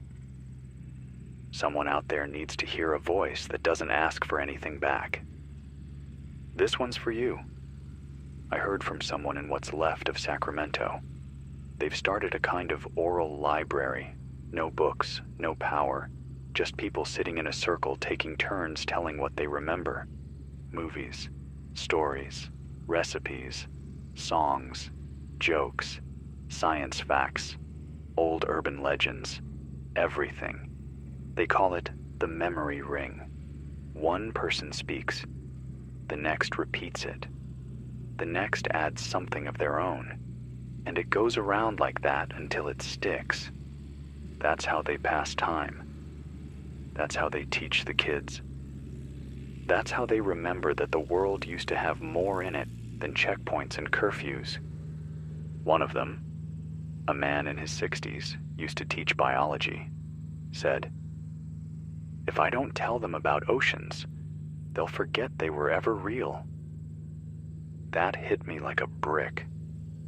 Because that's the risk now, isn't it? Not just dying, but forgetting. Forgetting what it felt like to sit on a porch and argue about movies. Forgetting the sound of crowds at baseball games, not screaming out of fear, but out of joy. Forgetting that music was once played loud just because it made people dance. If we lose those things, we don't just lose the country. We lose the point of it. And maybe we're not there yet. Maybe we still have enough breath to carry this forward.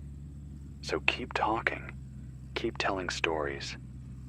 Keep cooking old meals, even if you don't have all the ingredients. It doesn't have to be perfect. It just has to be alive. There's a boy in New Mexico who's been carving words into driftwood and sending them downriver.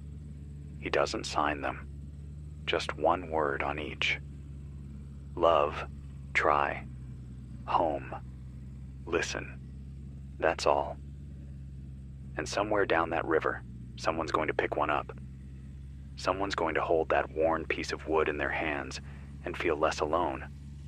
That matters, even now, especially now. I don't hear many dogs anymore. Used to be, if you walked down any street in America, you'd hear one barking. Behind a fence, from a porch, in the back of a pickup. They were everywhere. Background noise. Always alert. Always announcing the world. Now it's just quiet. Not gone, though. Just quiet. I got a message from a woman outside Cincinnati. She said there's a black lab that follows her through the woods every morning. Never gets too close, never makes a sound. Just stays 5 or 6 steps behind her as she walks her loop, like it's standing guard. She calls him Smoke. Doesn't know if that's his real name, probably isn't. But she says he shows up like fog and disappears just as easy. She leaves scraps for him. He never eats while she's there, just waits for her to move on. But he always comes back, and maybe that's enough. We talk so much about loyalty like it's something loud, something brave. But maybe it's quieter than that. Maybe it's just showing up, being nearby, holding space. Smoke does that. Maybe you do too. Some of you write in and you say things like, I don't have much to offer, or I'm not brave, or I'm just trying to stay out of the way. But let me say something to you, clearly, so it sticks. You're doing more than you think. You're waking up in a world that doesn't make sense, and you're still brushing your teeth if you have water. You're still talking to your kids, even if your voice cracks. You're still listening to me, even if the static is thick. You haven't disappeared. And that matters. Out in what's left of Florida, there's a woman who's been replanting citrus trees. Small ones, just saplings. She says she does it because one day someone will need oranges again. She doesn't expect to see them grow. Doesn't even know if the soil's any good. But she plants them anyway, one tree at a time. When I asked her why, she said, because I want to leave behind more than just stories about what we lost. That stuck with me. Because we all talk about what we've lost. That's easy. That's everywhere. But how often do we talk about what we're building? Quietly, softly, slowly. That's where hope lives. In the planting, in the mending, in the singing that still happens, even when no one's listening.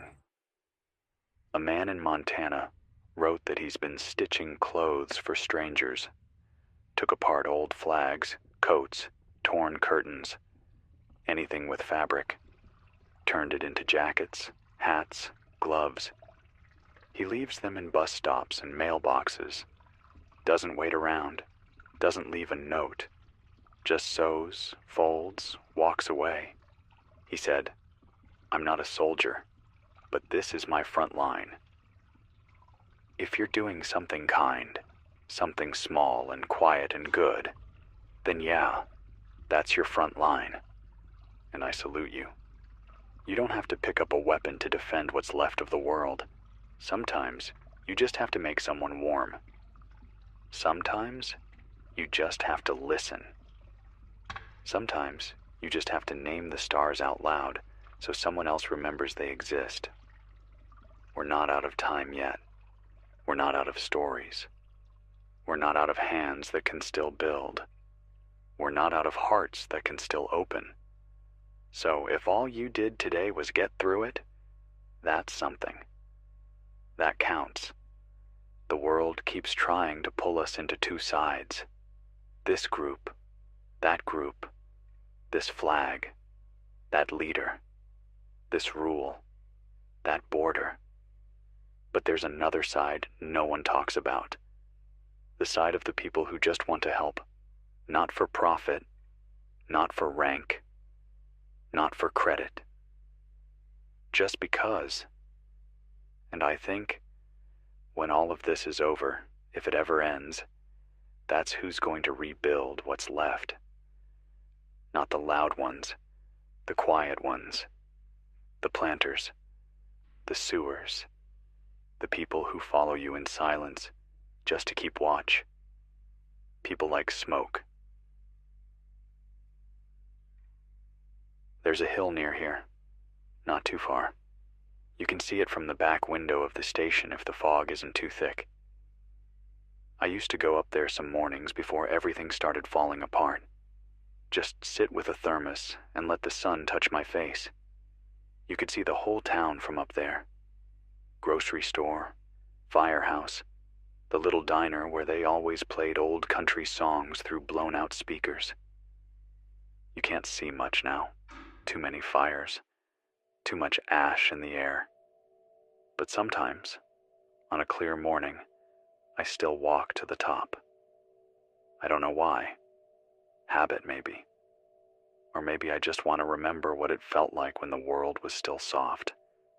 Yesterday, I found a photo up there, taped to a stick, stuck in the ground like a flag. It was faded.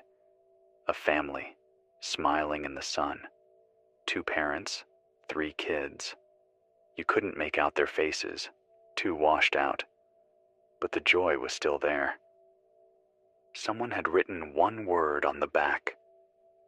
Still.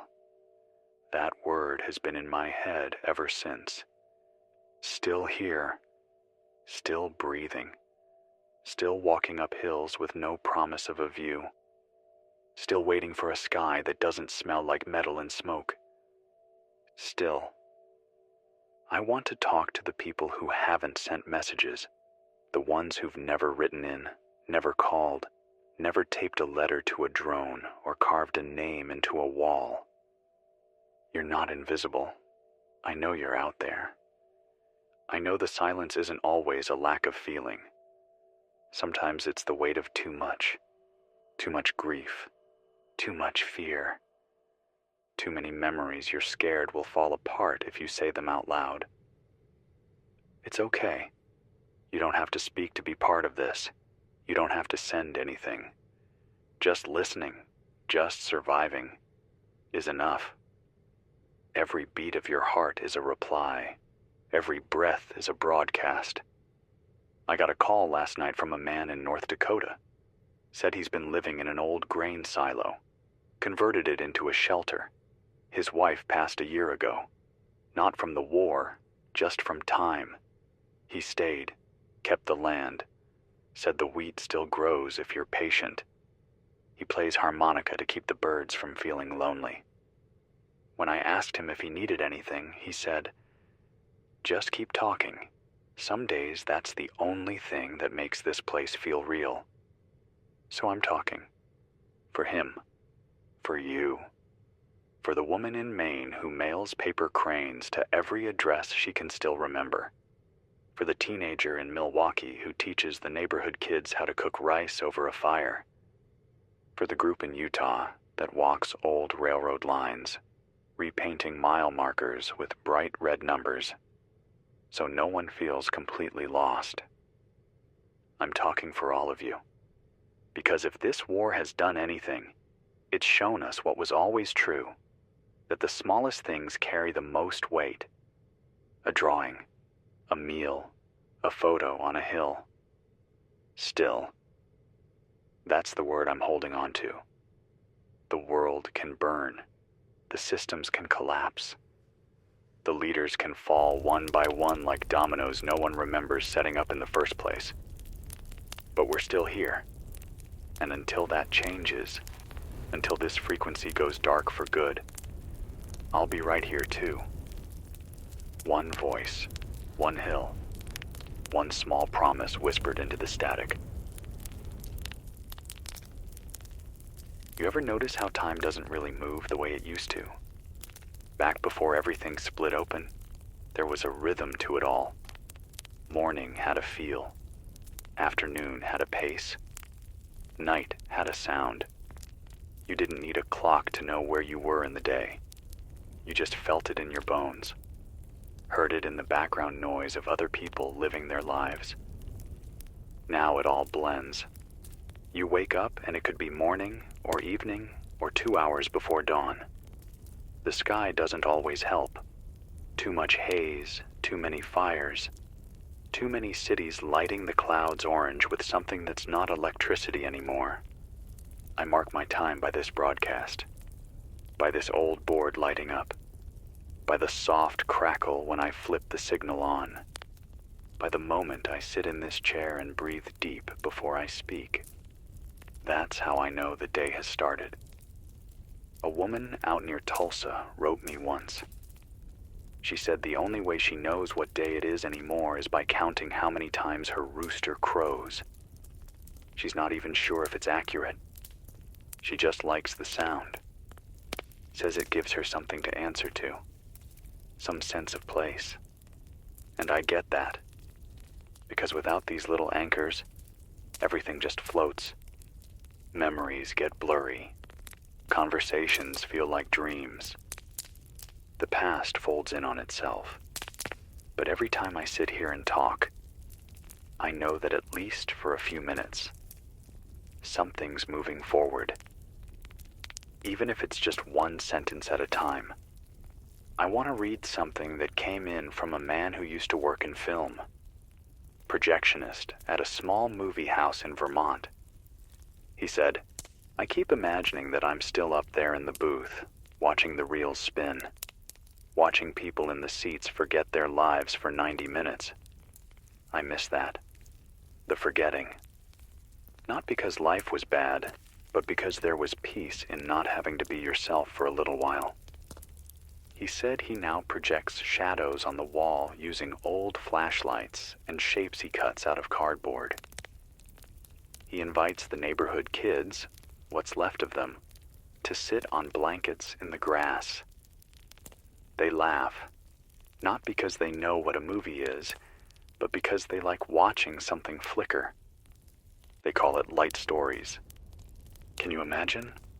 A war out there, chewing through the edges of every state, and this man is making little puppet shows with cardboard because kids still need to laugh.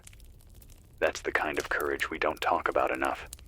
We spend so much time counting guns, tracing battle lines, listening for drone engines overhead. But the real fight, the one that matters, happens in backyards, in kitchens with cracked tile and quiet hands cutting apples in silence.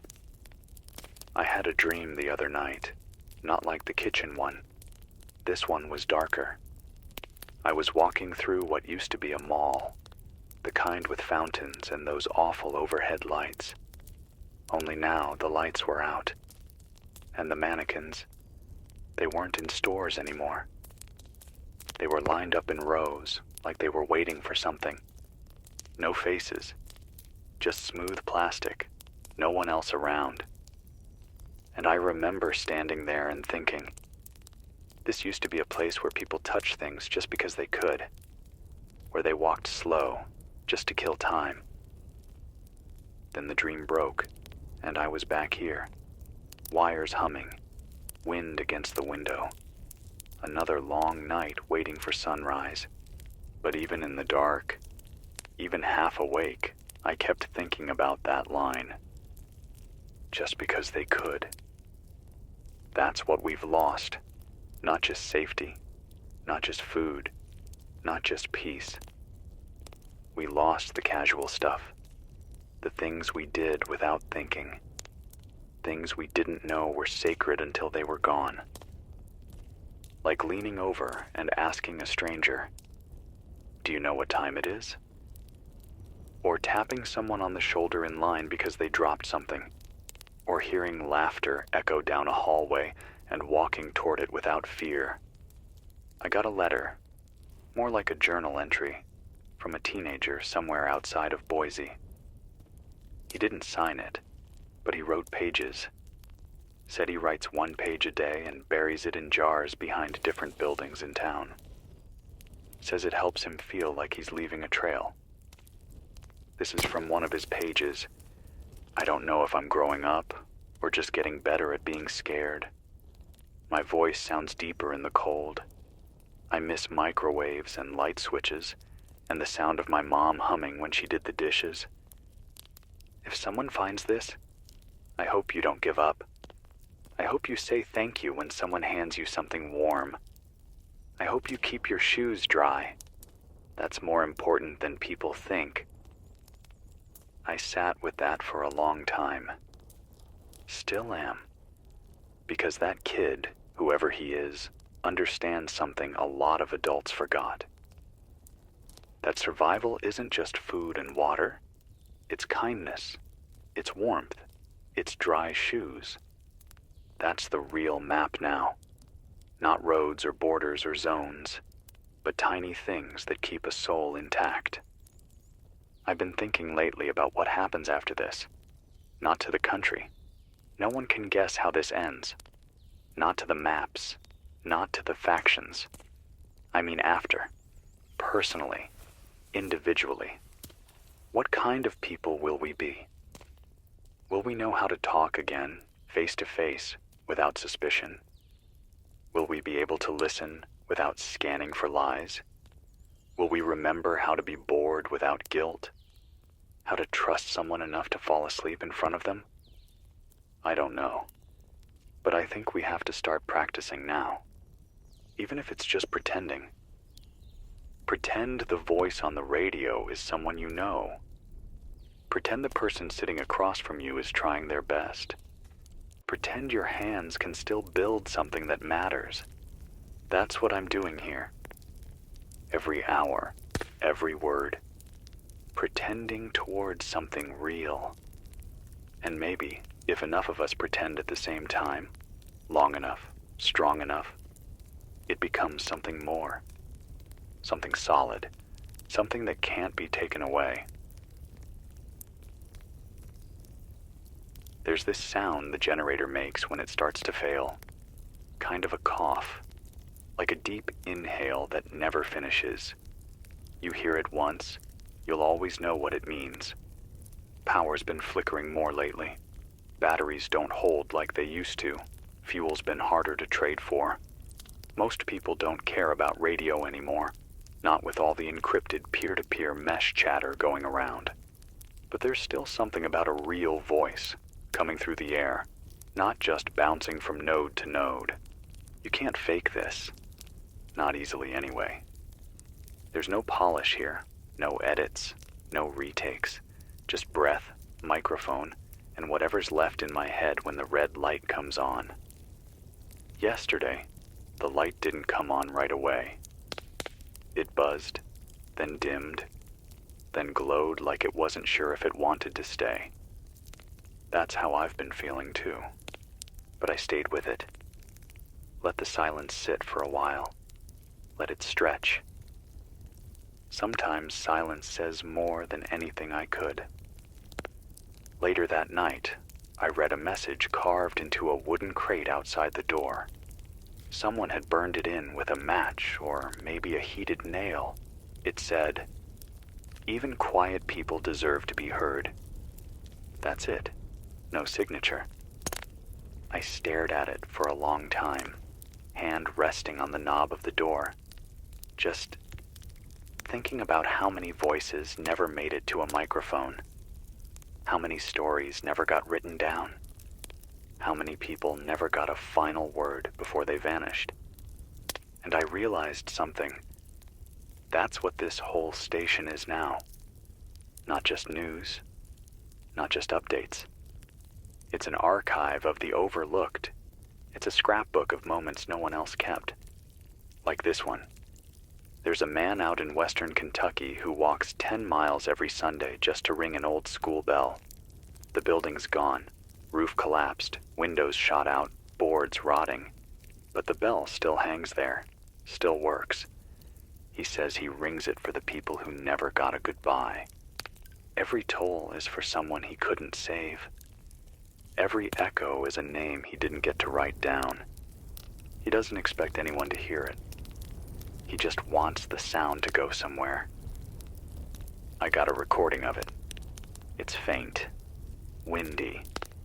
The clapper drags on the third ring like it's remembering its age. But it's real. It's so real it made my chest ache. I played it 3 times before sunrise. Let the silence stretch out between each set. Let the bell echo into whatever corners of this country still had ears. Some of you wrote in, said it sounded like memory, said it sounded like someone lighting a candle inside your ribs. I think that's what grief does. It hollows you out, but it leaves space for light. There's a little girl living in the basement of an old courthouse somewhere near Asheville.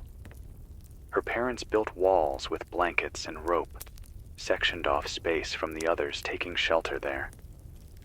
She has a pile of books she can't read, just flips through them for the pictures. She told her mom she likes listening to the radio because it feels like someone is outside, even when they can't leave, even when it's too dark to find the stairs. That hit me hard, because there are so many of you out there right now, stuck. Not just physically, stuck in your own heads, in fear, in waiting, in the quiet of too much loss. But just because you feel trapped doesn't mean you're forgotten. You're not. This signal might be weak, but it's reaching, and it's meant for you. You, with the broken lock on your door. You, with the half-empty canteen and one good pair of socks. You, with the family you're trying to keep calm even though you're scared yourself. You're doing it. You're here. You don't need anyone's permission to count. Another story. This one from someone near Santa Fe. An older woman. Used to run a quilt shop before the roads got cut off. Now she uses scraps to stitch maps of places that aren't there anymore. She said, "I sew the highways I remember. I sew the cities we lost. I sew the rivers where we used to take pictures. It's not to pretend. It's to remember where we've been." She gives them away. Says memory shouldn't be hoarded. That stuck with me. Because sometimes remembering is the only thing we can do that doesn't feel like a loss. Sometimes it's the first step toward whatever comes next. And maybe, just maybe, these stories are threads. Maybe this whole broadcast is one big patchwork of what's left of us. Not polished, not perfect, but stitched together with whatever we've still got in our hands. If you're hearing this, and you've been thinking that what you're doing doesn't matter, I'm telling you, it does. The way you hold your neighbor's kid when they cry, it matters. The way you share that last battery so someone else can hear this, it matters. The way you write a name in chalk on the pavement outside what used to be your house, that matters too. We don't get monuments anymore, but we do get echoes. And as long as I have breath, I'll keep making sure those echoes reach someone.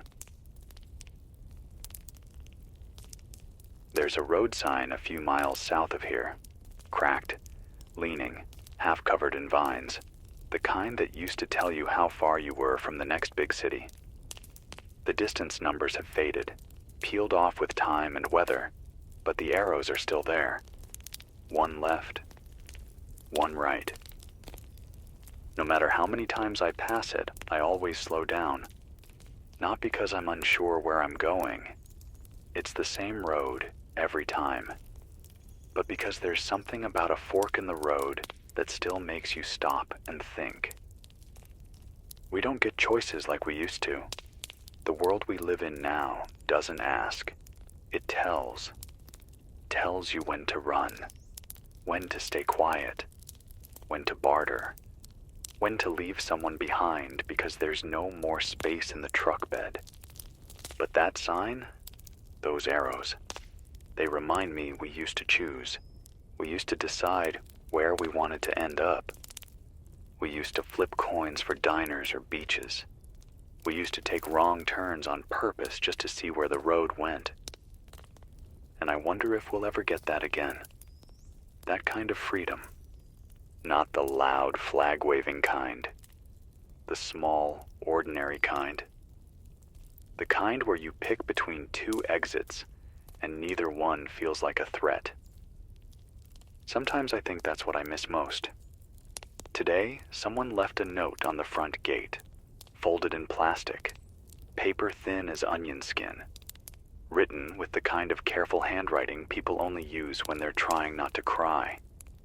It said, "I don't want revenge. I just want breakfast with my brother again." No name, no explanation. Just that. And I think that says more than any speech, any broadcast, any anthem. Because under all of this, the barricades, the smoke, the politics twisted into fists, what people really want is the soft stuff. Shared coffee, warm food, a dumb joke across a kitchen table. We talk about war like it's about ideas, but it's really about interruptions, about ripping people out of their normal, about stopping mornings before they can happen, about putting distance between chairs that used to sit side by side. I've been thinking a lot about distance, not the miles between cities, the space between people. A listener from what's left of Birmingham told me she hasn't touched another person in 54 days. Not a hug, not a handshake, not even brushing shoulders by accident. She said, "I didn't know how much skin matters until mine forgot what warmth felt like." She leaves notes for strangers now, tapes them to park benches. Things like, "I miss you," and "Don't disappear." She's hoping someone will reply. If you're in that part of the country and you find a note like that, write one back, even if you don't know who left it, even if all you can say is "me too."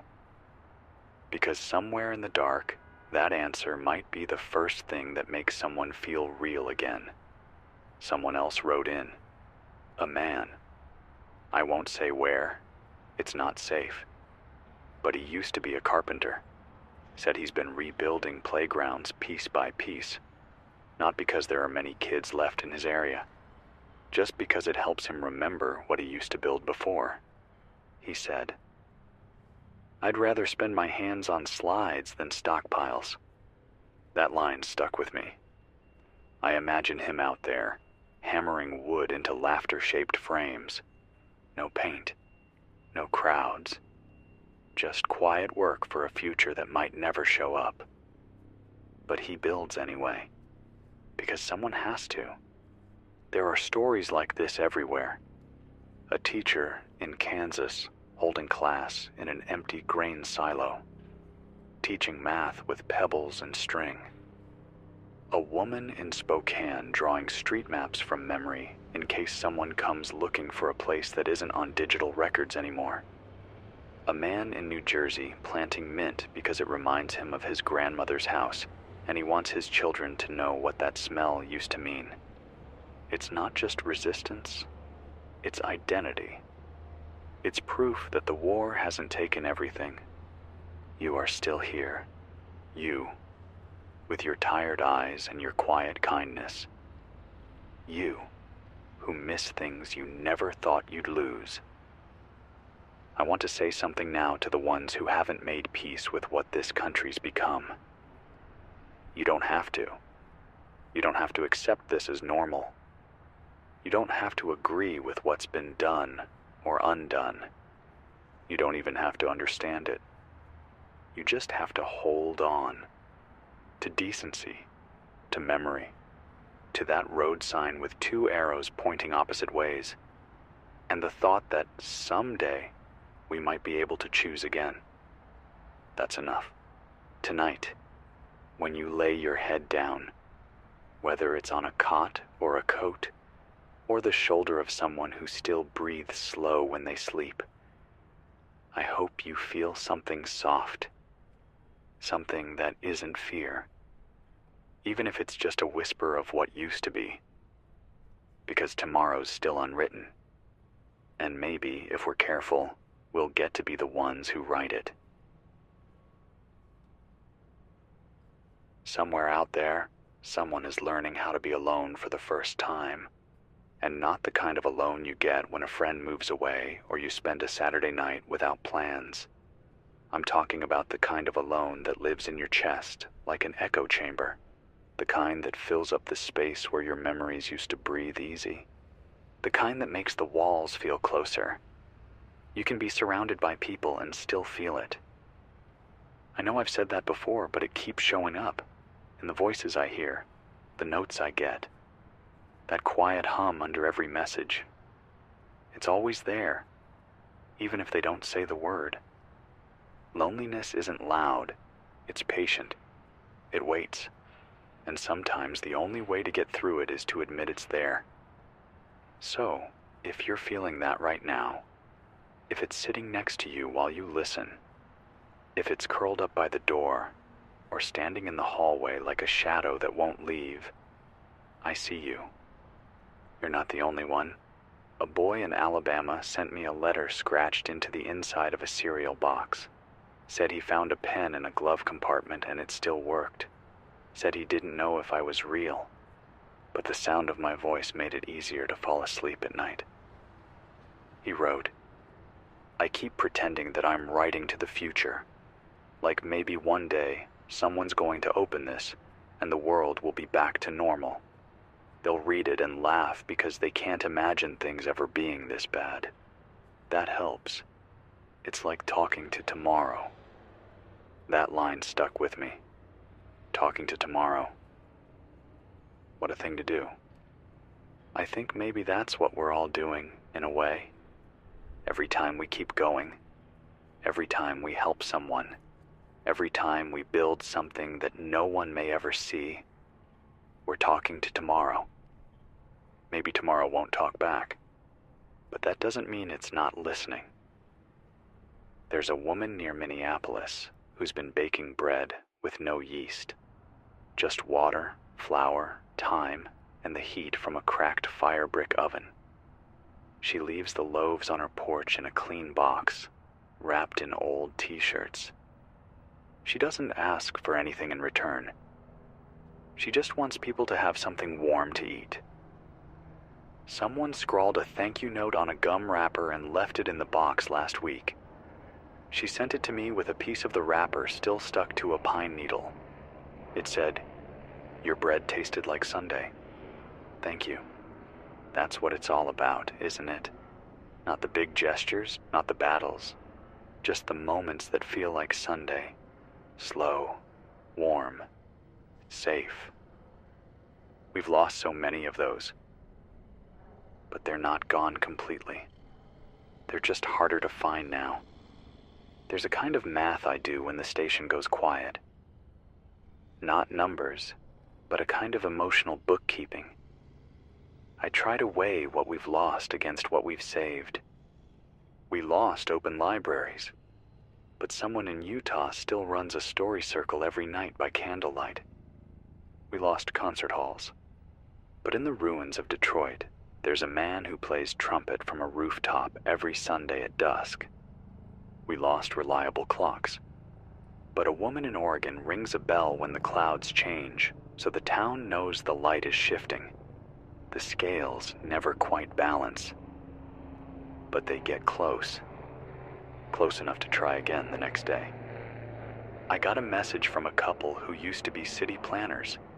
They've taken up residence in an old bus depot, and they're using colored chalk to map out what used to be neighborhoods. They draw lines, label buildings from memory, and invite others to add what they remember. They call it Ghost City. They say it's not about rebuilding. It's about honoring what stood. One of the things they drew was a tree, not because the tree was important, but because it was the spot where one of them proposed. The other added a bench. Then someone else added a dog that used to sleep nearby. Then a kid added a lemonade stand they remembered from 5 years ago. It's not a real map, but it's true. It's a kind of truth that lives in chalk and memory, and that's good enough for now. So tonight, if you've got a little sidewalk and a piece of chalk, maybe draw something. It doesn't have to be beautiful, just honest. A window, a sandwich, the face you remember, a radio. Put it out there. Let the sky see it. Let the wind decide what to do with it. And if someone else walks by and smiles, even just a little, then that's a win. That's a connection. That's something that didn't exist yesterday. We don't get many victories these days, but we get to make our own. There's a boy somewhere near Amarillo who built a kite out of trash bags and broomsticks. No real reason, he said. He just missed seeing something move that wasn't dangerous. Missed watching something rise. It only flies when the wind's just right, usually around dusk, he says, and he has to run with it full speed across a cracked stretch of old road to get it in the air. But when it lifts, he forgets the rest of the world. He forgets the armed checkpoints, the collapsed bridges, the silence of phones that never ring anymore. For a few seconds, it's just him, the sky, and this thing he made. He wrote, "Even if no one sees it, I know it's real. I know it flew. I think about that a lot, because when you're surrounded by things falling apart, something rising, anything, feels like a miracle, even if it only lasts a minute, even if you have to chase it. I got a radio ping last night from a woman in northern Nevada. She's been alone in an old hunting cabin for weeks now. Her dog died 3 days ago. She buried him beneath a tree she doesn't know the name of. She didn't ask for help, didn't ask for food or fuel. All she asked was, "Can you describe what the ocean sounds like?" I sat there for 10 minutes, trying to remember, not what it looks like. That's easy. We've all seen it in movies or on postcards. But what it sounds like, that's harder. I told her what I remembered, that the ocean isn't one sound, it's layers. The deep thump of waves rolling under each other, the hiss when they break, the pullback of water dragging sand behind it, the way it never quite pauses, and the soft knocking of seashells rolling like dice across the shore. Then I played static from the old cassette deck and let it run for 2 minutes. It wasn't the ocean, but it was something close, a soft noise, an idea of water, and maybe that's enough. Sometimes an idea is all we've got. There's a man in the ruins of Baton Rouge who rebuilt a piano out of scrap and string. It only plays 9 notes. He calls it the almost piano.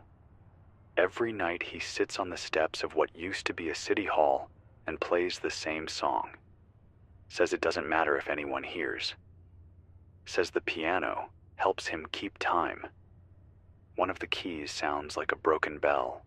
Another squeaks like a hinge. But together, it's music. He said, "I don't need the whole song. I just need to remember what trying feels like." I think we've all felt that. The pull towards something that probably won't work, but you do it anyway. Because trying is the last thing they haven't taken. And as long as we can try, we're still free. I don't know how many people are still out there. Not really. I used to guess. Maybe a few thousand on this signal. Maybe more on the mesh net.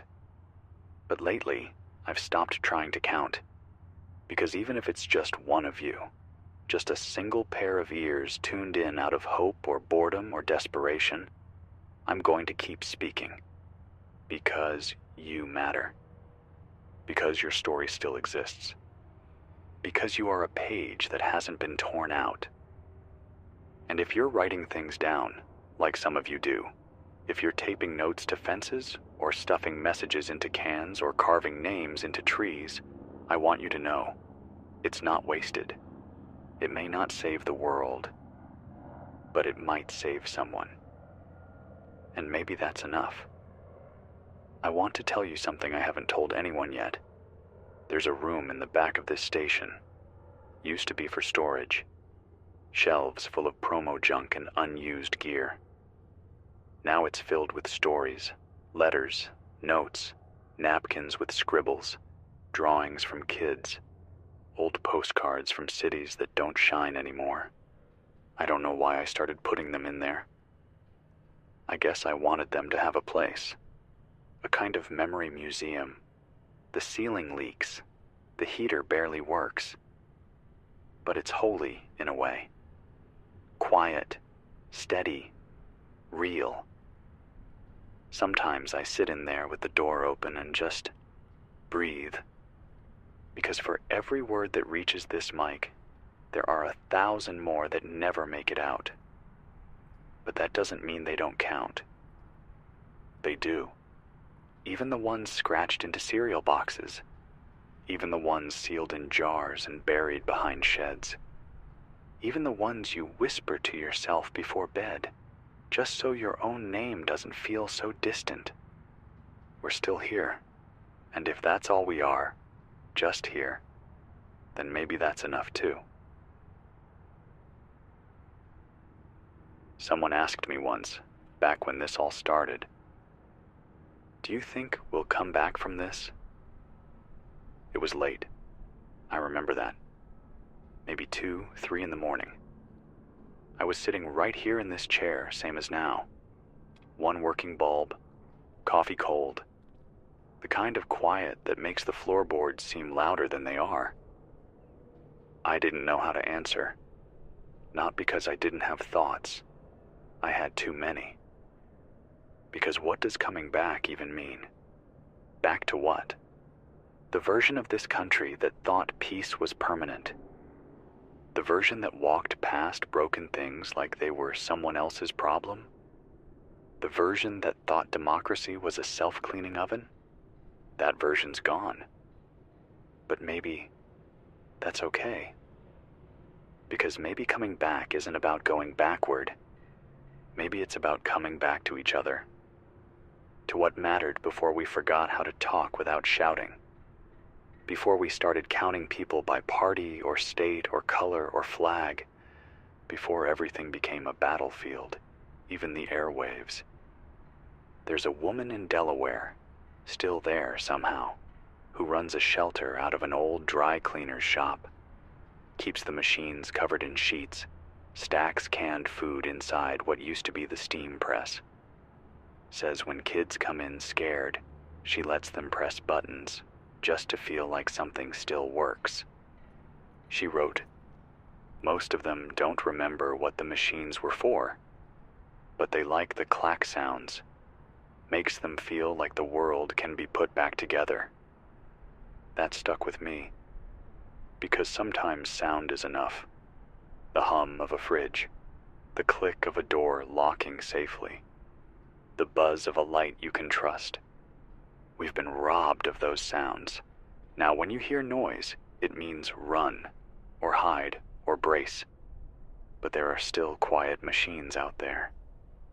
Still buttons waiting to be pressed for nothing more than the joy of cause and effect. I hope we get back to that. I hope there's a day when a kid can press a button on a soda machine and hear the can fall without flinching. I hope there's a day when footsteps behind you just mean someone's going the same direction. I hope there's a day when silence means peace, not the moment before a strike. Earlier this week, I picked up a faint signal, someone broadcasting from a mountain pass in Colorado. They didn't say much, just a few lines, but their voice was calm, measured, older. They said, "I'm not here to fight. I'm here to remind you that you were human before you were angry." Then static. Nothing since. But that voice, it's still in my head. Because that's what this all comes down to, doesn't it?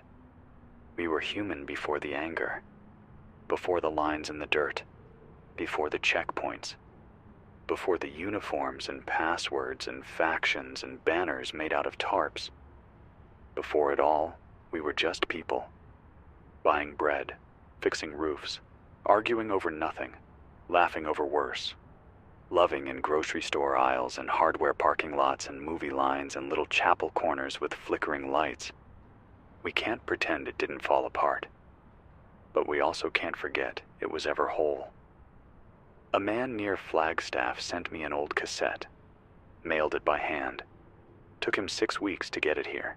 6 weeks dodging roadblocks and drones and stray dogs and people too broken to trust.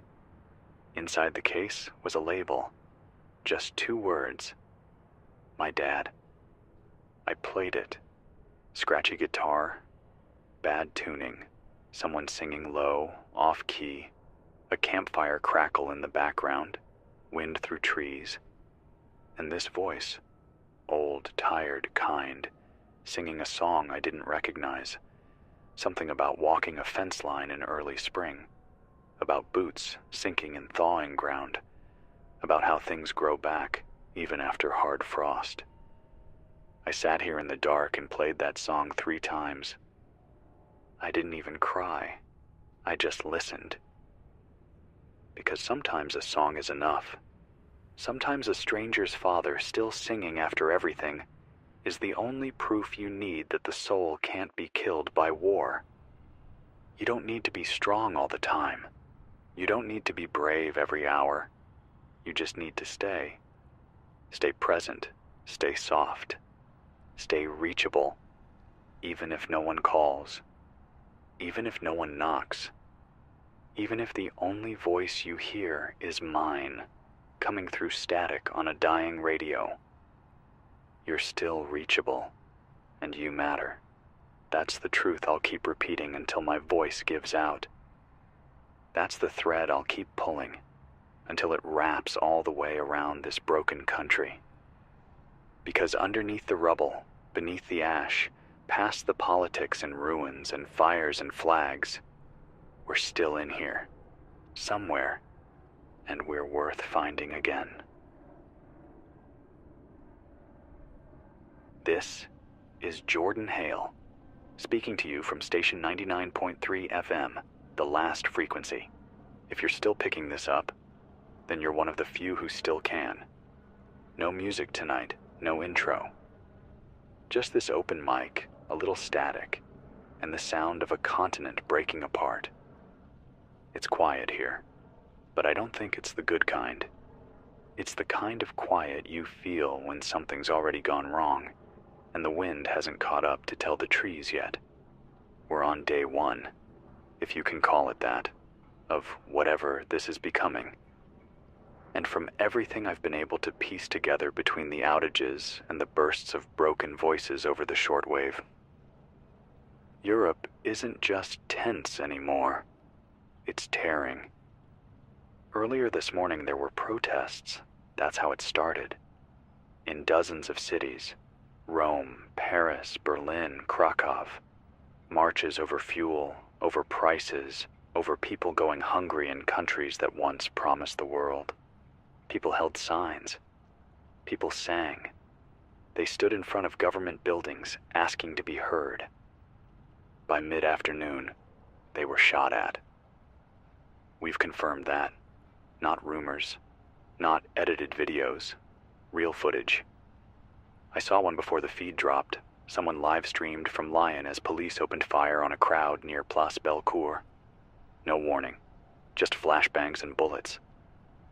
People screamed. A man dropped to the pavement clutching his leg, and a child behind him cried out. Then the camera hit the ground, and the feed went black.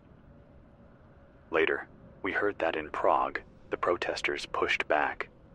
Someone set a military truck on fire. Then, someone else stormed the broadcast tower. And then, everything just cracked. Phones are down across Hungary and parts of France. The internet's patchy everywhere else. Airports shut their gates without any official reason. Train stations are turning people away. No one's saying anything from Brussels, and Berlin has gone dark. I've reached out to everyone I know. Contacts in Marseille, friends in Munich. Some rang once, then silence. Others answered, voices shaking, saying they could hear helicopters circling low, but no one ever said where they were headed or what they were doing. We got one message out of Antwerp, just a few words. Barricades up, flags we don't recognize, gunfire at sunset. It doesn't feel like a protest anymore. Some cities are seeing their police forces split in two. We've heard unconfirmed reports that in Milan and Hamburg, entire precincts have turned against their commanders. Some officers are helping protesters escape through side streets. Others have joined militias, unmarked, masked, using old radios and speaking in codes. I got a hold of a translator who's been monitoring local channels across Italy.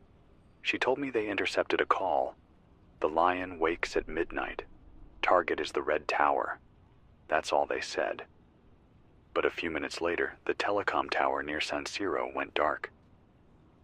Right now, I'm looking at a handwritten note someone shoved under our door about an hour ago. Just 6 words scribbled in pencil. Check Rotterdam. Fire in the harbor. I don't know who left it. No one was seen. But now the sky out west has a faint orange glow, even from here. If this is coordinated, then someone's been planning for a long time, and we weren't listening. And now it's loud. There's footage being passed around. What's left of the internet anyway. Tanks in Marseille rolling past cafes. Helicopters in Berlin with no markings. Tear gas in Barcelona so thick people are collapsing in doorways. Sirens that don't stop. Fires that aren't being put out. And then there's the strange part. In Lyon, Prague, Antwerp, there are these new symbols showing up. Flags no one recognizes. Blue stripes with black stars. Red hands painted on shutters. Banners hanging from rooftops that don't belong to any nation. Someone's trying to tell a new story. And they're using blood to write it. If you're hearing this, I don't know where you are. Maybe you're holed up in an apartment with the curtains drawn. Maybe you're in a farmhouse outside Warsaw. Maybe you're on a boat, listening over an old analog radio. But you need to know, something's moving under all this. It's not just panic. It's not just chaos. It feels like something's waking up that was asleep for a very long time. I got a voice message earlier tonight, short and cracked with static, from a woman in Zagreb. Her name was Annika. She said she saw two groups of soldiers screaming at each other near the train yard. Neither wore the same uniform. One had Croatian patches, the other had no markings at all. She said they started arguing about who had the right to control the bridge. Then they turned their guns on each other. She saw a man get shot in the throat. She said she dropped her phone and ran into the trees. When she picked it back up, she whispered, "I don't know whose country this is anymore." That's the part that keeps coming up, again and again. People calling in or sending scraps of recordings. Everyone keeps saying the same thing. They don't know what flag to trust. I'm going to stay on the air as long as I can. The power's still holding here, but I don't know for how much longer. We've got backup fuel, but it's not endless. If you're hearing this, stay inside if you can. Lock your doors. Don't trust anything with a speaker unless you know where it's coming from. Some of the emergency alerts being broadcast in German have been wrong. They're saying to report to certain buildings. But then we hear from survivors near those locations. And those buildings aren't there anymore. Someone's hijacking the signals. Someone's trying to reroute the scared. And they're not leading them to help. I'll be here. You're not alone, even if it feels like it. Even if the streets outside are silent and your phone won't connect and the news won't load. This frequency is still alive. This is Jordan Hale. Station 99.3 FM. The last frequency. Still here. Still breathing. And I'll be back after I check the Eastern relay. Hold on. Just hold on. This is Jordan Hale again. If you're still out there, still listening, I'm still here too. It's just past 4 a.m., I think. Hard to tell anymore with the clouds so thick you can barely see the moon. The city feels like it's holding its breath. There hasn't been a car on the road in hours. No voices, no footsteps. Just this steady hum from somewhere in the north. Low and constant, like distant machinery. I think it's a convoy. They don't travel like before, not like peacekeeping forces or emergency responders. These ones move without lights, no markings, no signals. You only hear them when they're already too close. There's something wrong with the uniforms, too. Not just that they don't match, but they look improvised. Patches ripped off, new ones stitched on. Someone sent me a picture tonight. Said it came from the Czech border. A soldier standing in the middle of a field, staring straight at the camera. No flag, No badge, just a piece of red cloth wrapped around his arm. That's it. And in the background, smoke. A long black ribbon stretching over the tree line. We're trying to map it. The collapse, I mean. But it's happening too fast. We lose one signal. We get another. Nothing's consistent. But some things keep repeating. Borders are closing. Every last one. Austria shut its crossings around midnight. Poland followed. Italy has tanks lined up outside the Brenner Pass. No one in, no one out. The Schengen Agreement is gone. Just like that. After decades of open roads, shared signs, no fences. Now the gates are welded shut, and the trains aren't running. Every rail line across Central Europe is frozen. Not delayed, not rerouted, just stopped. Some passengers were stranded between towns. We got a call from a man stuck near Linz. Said they've been sitting in a rail car for 9 hours. No food, no power. Doors won't open. No one came. I tried to ask what he could see outside the window. He paused, then said one word. Fog. But there's no fog in the forecast. I don't think it was weather. We've started to get messages from refugees, if you can even call them that yet. Whole families trying to move west, toward the coast, hoping there's still a ferry running or a plane with a few empty seats. But there aren't. Not anymore. We had a voice come in earlier, a teenager. His name was Luca. He was speaking from somewhere near Dijon, I think. Signal was poor. He said he and his sister left their home when the city sirens didn't stop. They walked for 2 days. Said they passed through empty villages. No police, no ambulances, just houses with the windows smashed out and road signs spray painted over. One sign had the word "occupied" on it. He didn't know what that meant. Neither do I. It's not just the cities anymore. It's moving outward. Rural towns, mountain roads, coastal ports. They're all seeing the same things. Men with guns, foreign languages on the radio, and barricades made from whatever people could carry. And above all of it, silence from leadership. Not a word from Brussels. No press conferences. No photos. Just an empty podium. Someone called earlier asking me if this was war. I didn't have an answer. I still don't. But what I can tell you is this. People are starting to act like no one's coming to help. We got a shortwave signal from the edge of the Black Forest.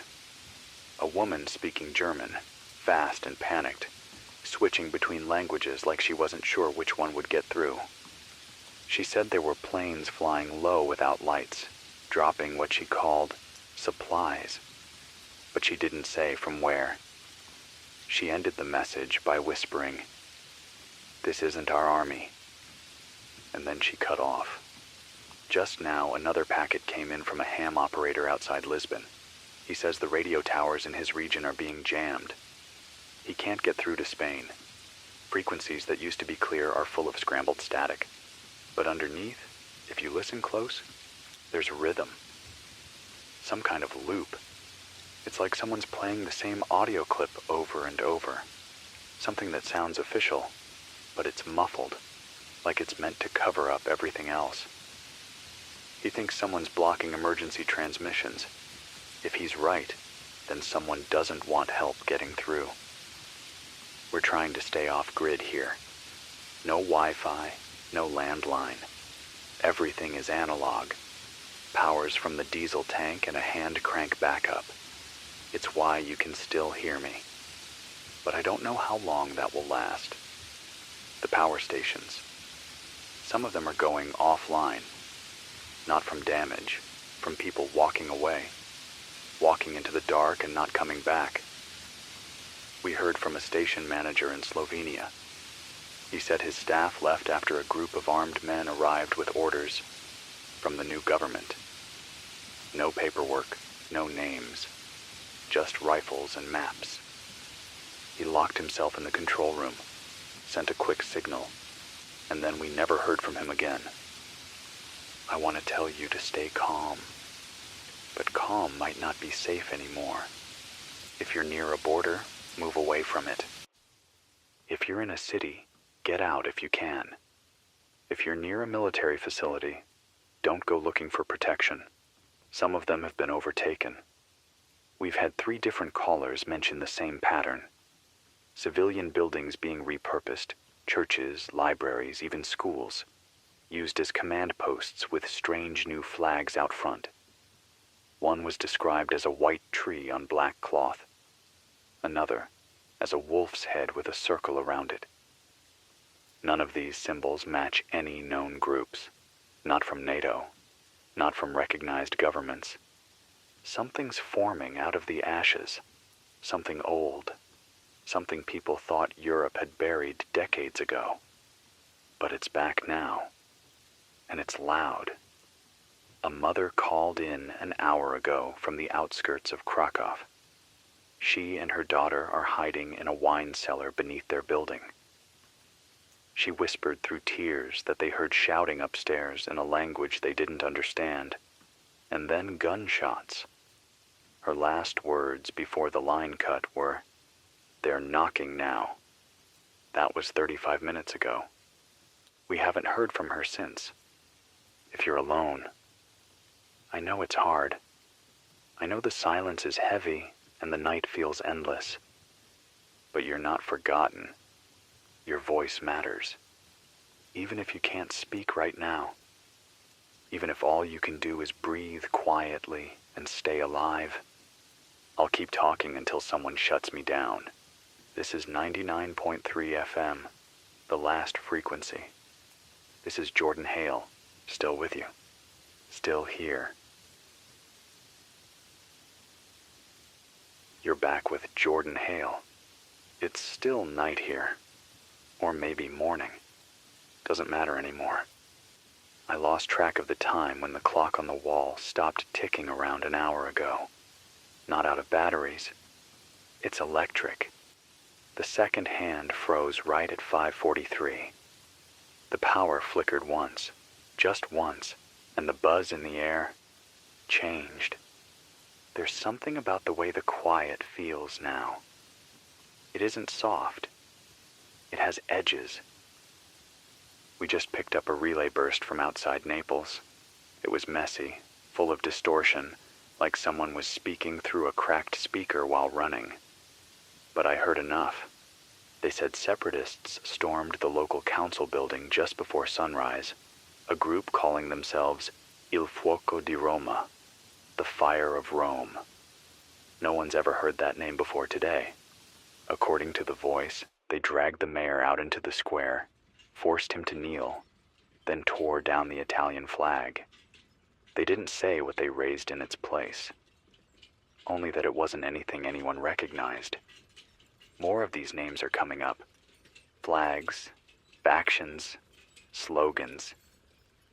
None of them feel real. Not yet. But they're burning real places. We just got confirmation that something happened in Berlin. Something bad. No one knows for sure who started it. But sometime during the night, the Reichstag caught fire. The building lit up like a signal flare, smoke pouring into the skyline. Local broadcasts from Germany have gone completely offline. We only know what we know from scattered satellite images and a single short video that survived upload. The streets outside the Bundestag are covered in glass and dust. You can see people running between overturned cars. Someone's firing from the rooftops. Someone else was waving a red banner. I couldn't make out the symbol. Whoever they are, they're not loyal to what Germany used to be. Same thing in Paris. The fighting isn't just protesters versus police anymore. It's groups against groups. Uniforms without state names. Paramilitary teams with old French slogans painted onto their armor but speaking with accents from the countryside. People barricading their own neighborhoods, defending street corners like they were borders. We got a call from a cab driver in Montreuil. He said his street has 3 checkpoints now, all run by different people. None of them answer to the government. One of them made him take off his shoes before letting him pass. Another gave him a piece of paper with a symbol drawn on it and told him not to lose it, or he'd be shot on sight if caught without it. He asked if this meant France had fallen. I didn't know how to answer. If governments still exist, they're hiding. And if they're hiding, they're not governing. We picked up another message, this one from Vienna, a family hiding in a metro tunnel. They've been down there 36 hours, maybe more. The woman said her baby hasn't stopped crying. They haven't eaten. There's a generator 2 tunnels down, but they're too scared to move. They say they can hear footsteps above them, and not just walking, but boots. Heavy ones. And a sound like chains dragging. I don't know what that means. I'm not going to guess. But she asked me, if someone's still out there, if someone's still listening. Yes, we are. We hear you. And if you're hearing me, please don't let go of that signal. Even if the rest of it fades. Even if you forget what day it is or what year this started. Even if you forget your own name.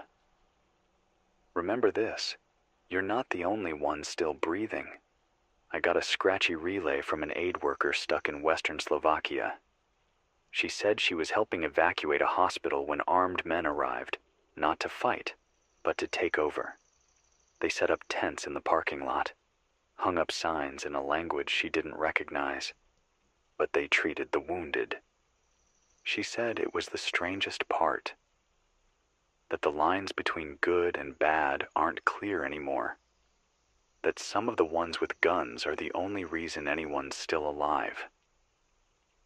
And then she said something I can't get out of my head. She said, maybe this is what Europe really looks like when you peel off the top layer. A cracked skin. Lines we used to pretend weren't there, now redrawn with bullets. There's been no official broadcast from Brussels in almost 2 days now. Not one.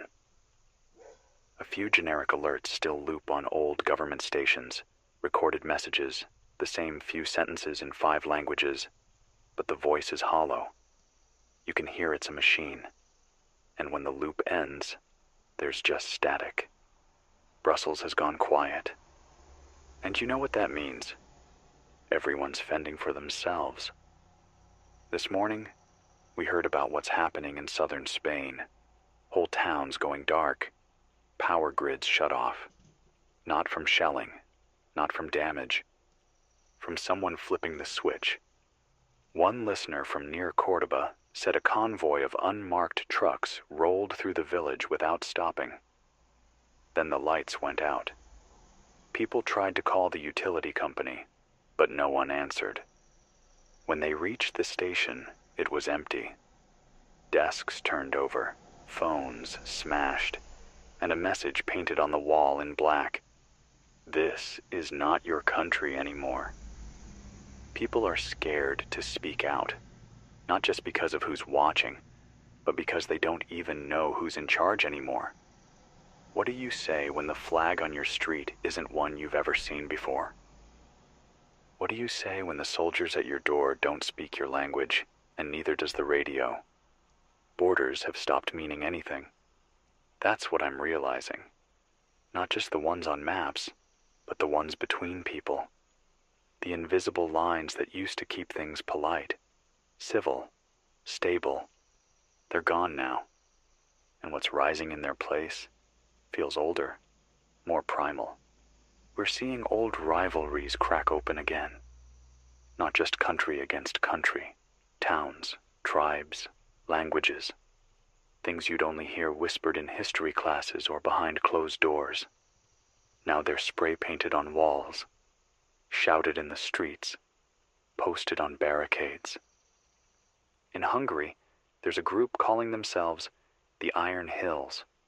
In Serbia, someone's claimed leadership of a new Balkan front. In southern France, someone raised a flag that just says, La Terre d'abord, the earth first. None of this was coordinated, but somehow it's all moving in the same direction, away from the idea of Europe, and toward something fractured, something cold, something very, very old. You're not going to see this on the official channels anymore, because the channels are gone, so we'll keep talking, as long as we can.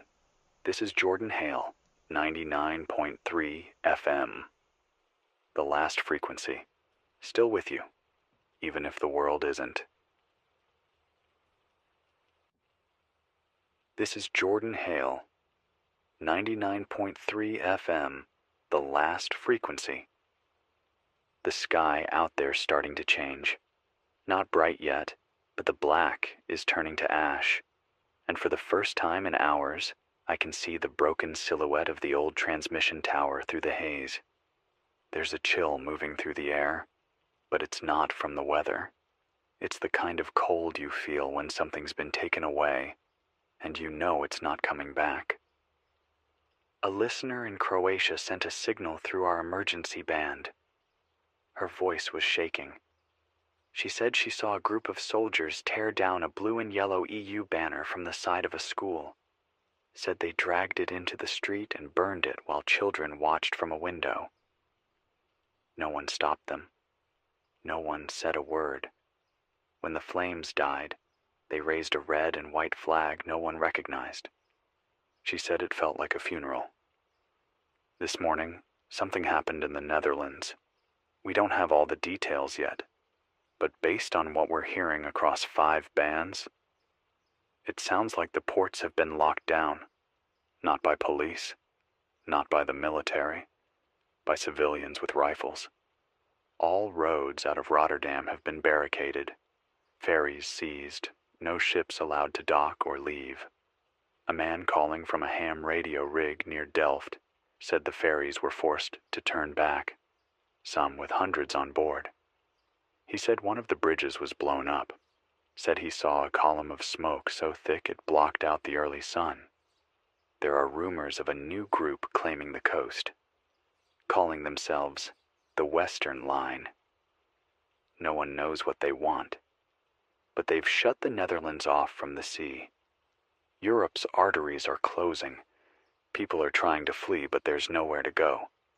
Flights grounded, trains shut down, borders blocked, phones useless, power unreliable, and now the ports are dead. Even the air feels heavier, like the atmosphere itself is holding in a scream. I got a message from someone near Milan. No name, just a shaky voice whispering through static. She said she saw civilians storm the regional government building, dragging out boxes, throwing papers into the square, burning everything they could. No uniforms, no slogans, just people, angry and afraid. She said they shouted one thing over and over again. Italy is ours again. I don't know what that means anymore. What is Italy now? Or France? Or Germany? The idea of nations is starting to feel like paper left out in the rain. You can still see the shapes, but the ink is running. We've entered something else now. It's not about fixing things. It's about replacing them. I heard a rumor from a technician in Brussels. He said the satellite feeds went black hours before the power failed, and when they came back online for a few minutes, the coordinates had shifted. Nothing aligned. The maps looked wrong, like someone had edited them. Red lines drawn where there were none before. He said he ran a tracer route and ended up in Russia, then China, then back to somewhere in the Arctic. Then the whole system went dark. No one knows who's controlling what anymore. No one's waiting for the parliament or the president, or the next summit. Those words don't matter right now. They're leftovers from a world that just ended. We're getting word that in parts of the Balkans, old alliances are being declared again. Not new treaties, not official declarations. Just people standing on hillsides, raising flags that haven't flown in 60 years, calling out names that haven't been spoken in public since the Cold War. This isn't just civil unrest. This isn't just protest. This is the bones of old Europe breaking through the skin. We're seeing the end of unity, and the start of something nobody was ready for. A young man sent in a handwritten letter. No return address. Just the words, "If anyone hears this, tell them we tried." That was all he wrote. I don't know what he tried to do, or who he lost, or if he's even still breathing now. But those words keep echoing in my head like the last sentence of a story that's already finished being written. We tried. Did we? Or did we just hope that things would fix themselves? Maybe hope is what blinded us. There's something else now. Something growing under all this. It's quiet, but you can feel it. Old voices, old songs, old names being whispered again, like they never left. I got a signal from Zagreb earlier tonight. A woman said she watched soldiers, real ones with marked uniforms, get into a firefight with another group wearing similar gear, but speaking a different dialect. She said they looked identical. Same helmets, same boots, but one had a small white circle on their shoulder. They were fighting over a bridge. She said they opened fire without warning, over a flag, over a patch of ground. She said she didn't recognize either symbol. They both claimed to be protecting the people, and both left bodies behind. That's what we're facing now. Not a clean split, not one side versus another, but 1,000 little splinters, each with its own story, its own anger, its own flag, and no one with the power to stop it. This station, this broadcast, it's still going, but the signal's weaker now. Every time I speak, I wonder if this will be the last time you hear me. The generator's loud tonight, too loud, and there's a buzzing in the wires. But I'll keep talking, because I know someone out there is still listening. I know it, and I know you're scared. I am too. This isn't how it was supposed to go. Europe was supposed to be past this. Open borders, shared currency, a common future. But when the shelves emptied and the power bills tripled and the faces on the news stopped showing up altogether, that future got locked behind barbed wire. And now we're here, alone in the dark, with radios. So I'll keep speaking. I'll keep reminding you that you're still here. And if you're breathing, you've got a reason to keep going. This is Jordan Hale, 99.3 FM, the last frequency, still alive, still with you. Jordan Hale here, station 99.3 FM, the last frequency. It's just past 6 a.m., I think. No birds this morning. No sunrise either. Just a flat gray sky pressing down over the hills like someone laid a wet tarp over the world. I haven't slept, not even for a few seconds. I've been sitting here with the lights off, the mic open, just listening to the hum of the room and the slow breath of a building that doesn't know it's alone. You can hear a lot when you sit in the dark. You hear your own thoughts get loud. You hear the things you didn't want to believe creeping back in. I got a call a few minutes ago, from the edge of Hungary, near the border with Slovakia. A woman speaking low, almost whispering, said the village she was in, Salgotarjan, was quiet until late last night. Then headlights appeared on the ridge. She said there were too many to count, and none of them had plates. The trucks rolled in slow, not fast like a raid, more like they were taking their time. No shouting, no loudspeakers. Just rows of men stepping out with wrapped rifles and thick coats. They moved through the streets like they knew exactly where to go. She said her neighbor tried to film from the second floor. The glass shattered seconds later. A warning shot through the window. No one dared go outside after that. She said she watched from her attic vent as they entered every home, calmly, one by one.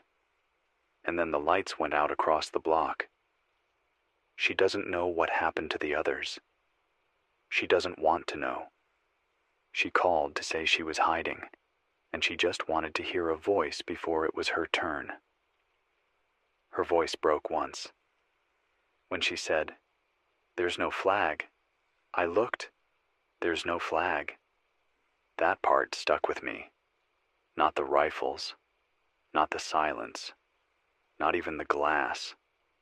The fact that no one's even pretending anymore. That these groups, whoever they are, aren't trying to look official or noble or righteous.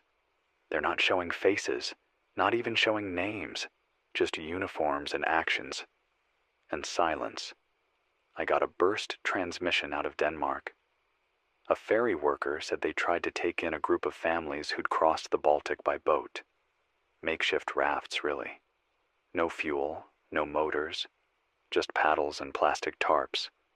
Some of them had children wrapped in space blankets. They were shivering so hard he could hear their teeth. But then he said soldiers arrived, not Danish, not anyone he'd ever seen before. He asked them what they were doing.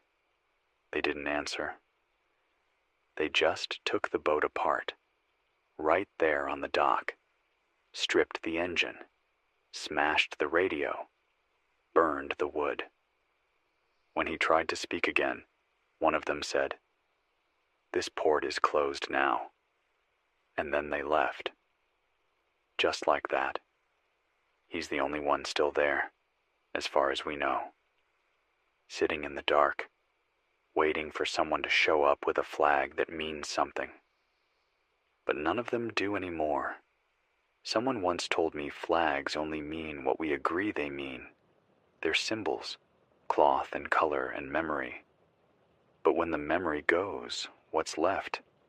Just fabric. Flapping in wind, that doesn't care. I don't know how many more towns will fall by sunrise. I don't know who's pulling the strings or if there even are strings anymore. What I do know is this. People are already starting to give up. Not fighting. Not yet. But giving up on the idea that there's still a center holding this together. Brussels hasn't spoken. Berlin is silent. Paris is split in half. Madrid is offline. And as of this morning, there's been no confirmed broadcast from Rome in 12 hours. The European Union as we knew it. It's not leading. It's hiding. Or gone. People are looking elsewhere now. To local mayors, to generals, to strangers with guns and walkie-talkies, to symbols on walls that feel more real than the stars on that blue flag ever did. And still, the stories keep coming. A group of refugees from Estonia reached the Polish countryside by foot.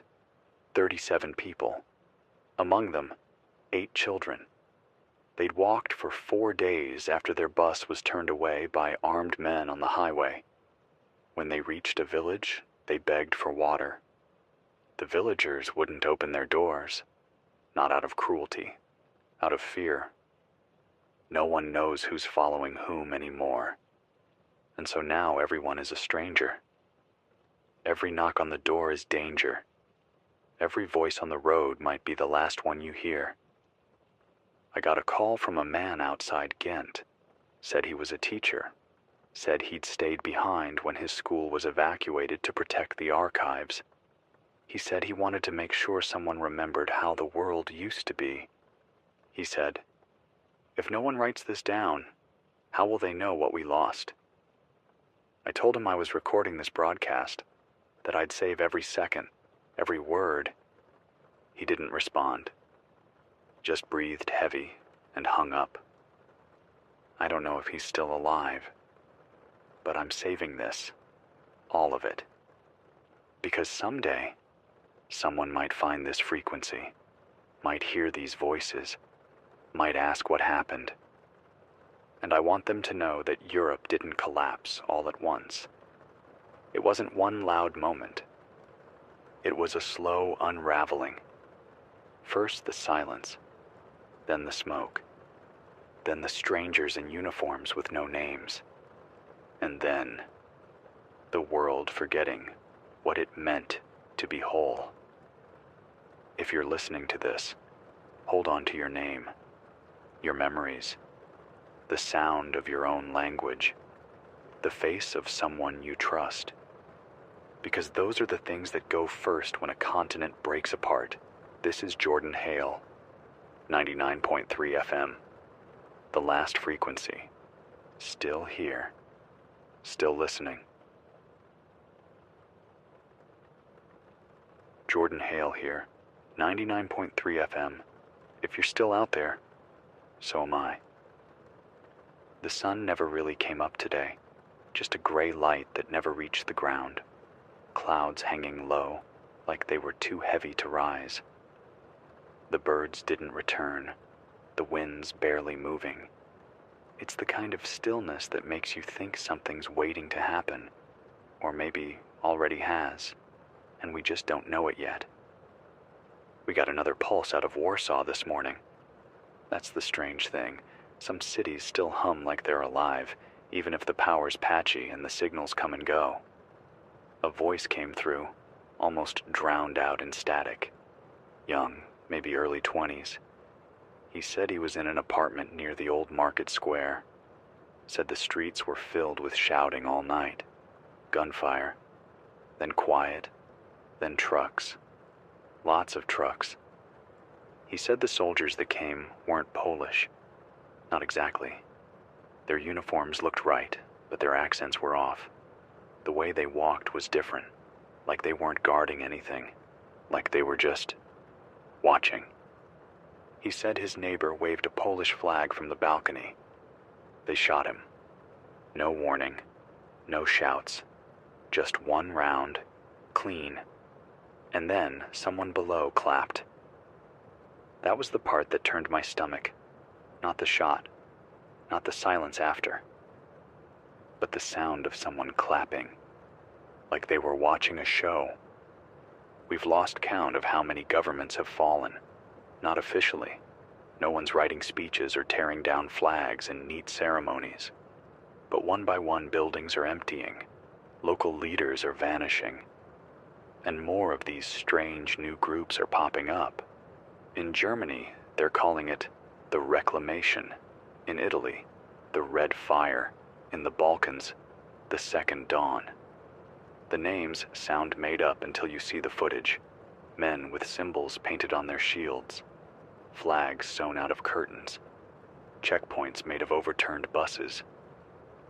People who couldn't agree on taxes or trade last year are now dividing streets with rifles and wire. A listener near Marseille called in. He said his town's been taken over by a group calling themselves the Sons of the Soil. No one knows where they came from, only that they showed up with maps, a list of names, and a plan. He said the strangest thing was how organized they were. They weren't wild. They weren't chaotic. They were calm. They had uniforms, ranks, radios. They took over the mayor's office without breaking a window. Brought their own generators, repainted the street signs. Then they started asking questions. Not about passports, not about ID, about language, about family, about blood. He didn't answer their questions. He just ran. And now he's hiding in an orchard with his cousin, waiting for night. He said something I haven't been able to shake. They're not trying to control us. They're trying to replace us. Meanwhile, food is getting harder to find, not because there's none left yet, but because getting to it means crossing lines, risking checkpoints, dealing with men who make you declare loyalty to something you've never heard of just to walk home with a bag of rice. We had a report out of Prague. The main grocery warehouse was taken over by a militia calling themselves the New Moravian Guard. They're only giving supplies to people who wear a red mark on their arm. Some residents refused. Now they're barred from entering. One old man tried to sneak in last night. He was caught. They didn't kill him. They made him clean the toilets and sleep in a cage. That's how it starts. Before the bullets. Before the purges.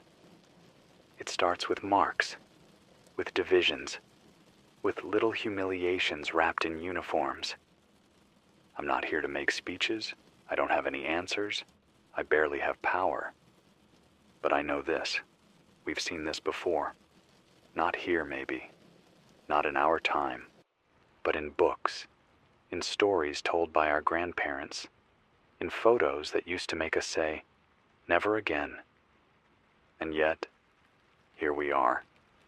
Again. Different names, same sickness, borders closing, flags changing, people whispering over radios like ghosts. We got a ping from near Helsinki. Someone up there is still holding on.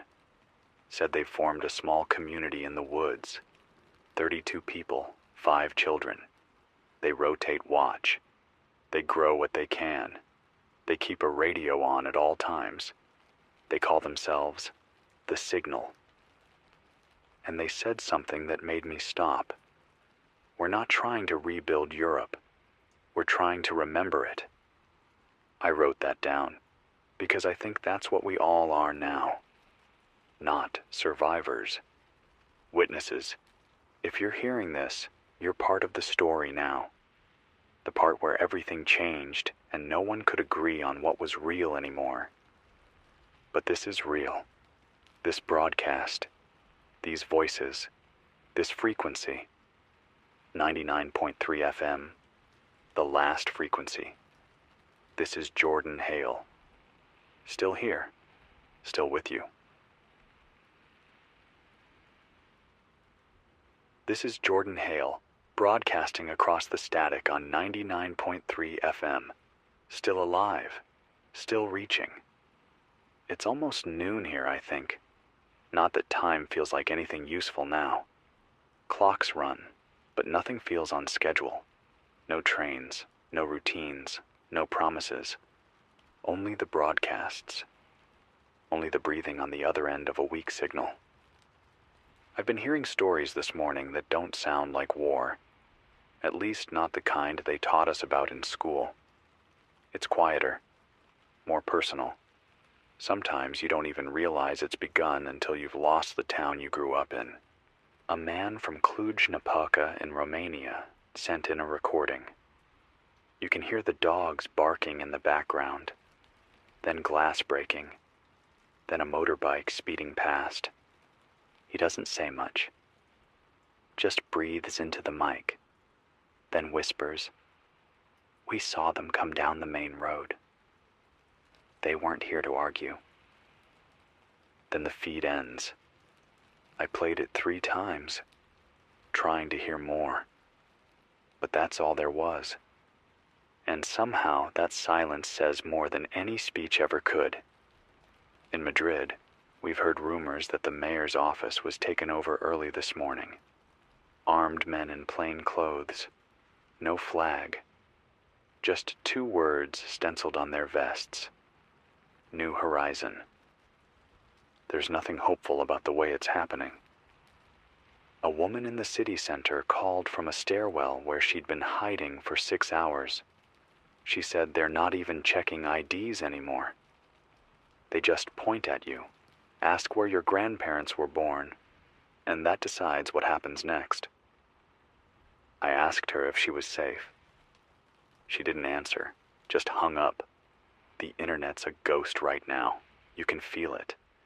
The sites that used to connect us are either down, frozen, or filled with lies. The pages refresh, but they don't change. It's like screaming into a room full of broken mirrors. And even the ones still online, they aren't what they were. I've seen videos of cities supposedly calm, peaceful, secured. But in the corners of the frame, you can catch a soldier in an unmarked vest, or smoke rising behind the skyline. They're trying to make it look normal. It's not. We heard from a nurse outside Palermo. She said they've converted a hospital into a command center. No warning, no vote. Just one morning, the gates were closed, and the ambulance drivers were told to find another place to drop the wounded. She's been tending to people in the alley beside the emergency entrance. Says they've lost 3 already. Not from bullets, from waiting. She cried while she spoke. She said, "I've never hated silence before, but now it feels like the worst kind of violence." We haven't gotten any real communication from EU leaders in days now. There's talk that the European Parliament tried to leave Brussels, that they attempted to reach a secure location. But the convoy split somewhere near Liège.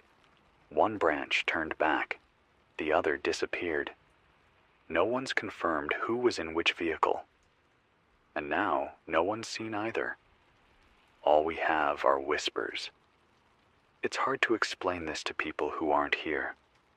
This doesn't feel like a war with sides, uniforms, a front line. It feels like Europe's foundations are splitting underfoot, like the ground itself is deciding who belongs where.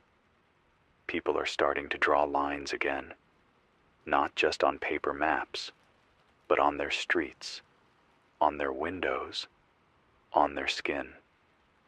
One caller from outside Vienna said they were ordered to mark their doors with red tape if they were willing to cooperate.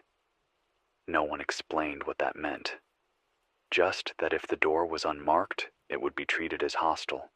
This isn't politics anymore. This is survival disguised as ideology.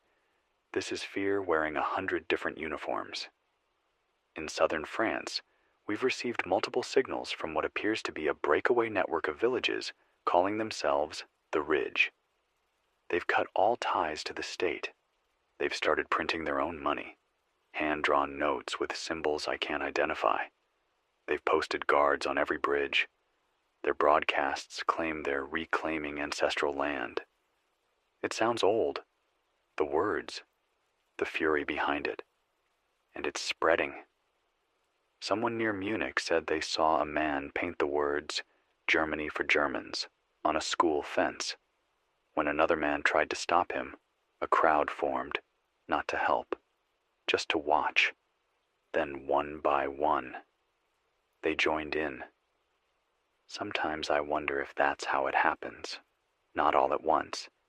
Just enough people staying quiet while others shout. And suddenly, the noise owns the town. I don't know what Europe looks like by the time this reaches you. I don't know what names are on the signs or what laws are written in the squares. But I know that right now, in basements and attics and abandoned farmhouses and cold stairwells, people are listening. They're holding radios close like lifelines. They're whispering names they don't want to forget. They're reading old maps and wondering if any of it still means anything. You are not alone. You are not forgotten. You are still real. This is Jordan Hale, 99.3 FM. The last frequency. Still breathing. Still with you. This is Jordan Hale, 99.3 FM, the last frequency. The line is still open. The mic is still hot. And if you can hear me, then that means we're not completely gone yet. It's almost evening here now. The clouds have thickened. There's a dull orange behind them, like the sun gave up trying to burn through and decided to just hover above it all. I stepped outside the station earlier, just for a minute, long enough to hear the wind moving through the trees and catch the faint smell of wood smoke drifting from the east. There's no town that way, not for miles, which means something's burning that isn't supposed to be. Earlier today, I picked up a long-range transmission from someone on the outskirts of Sofia. Their voice was clear, almost too clear, like they were sitting in the room with me.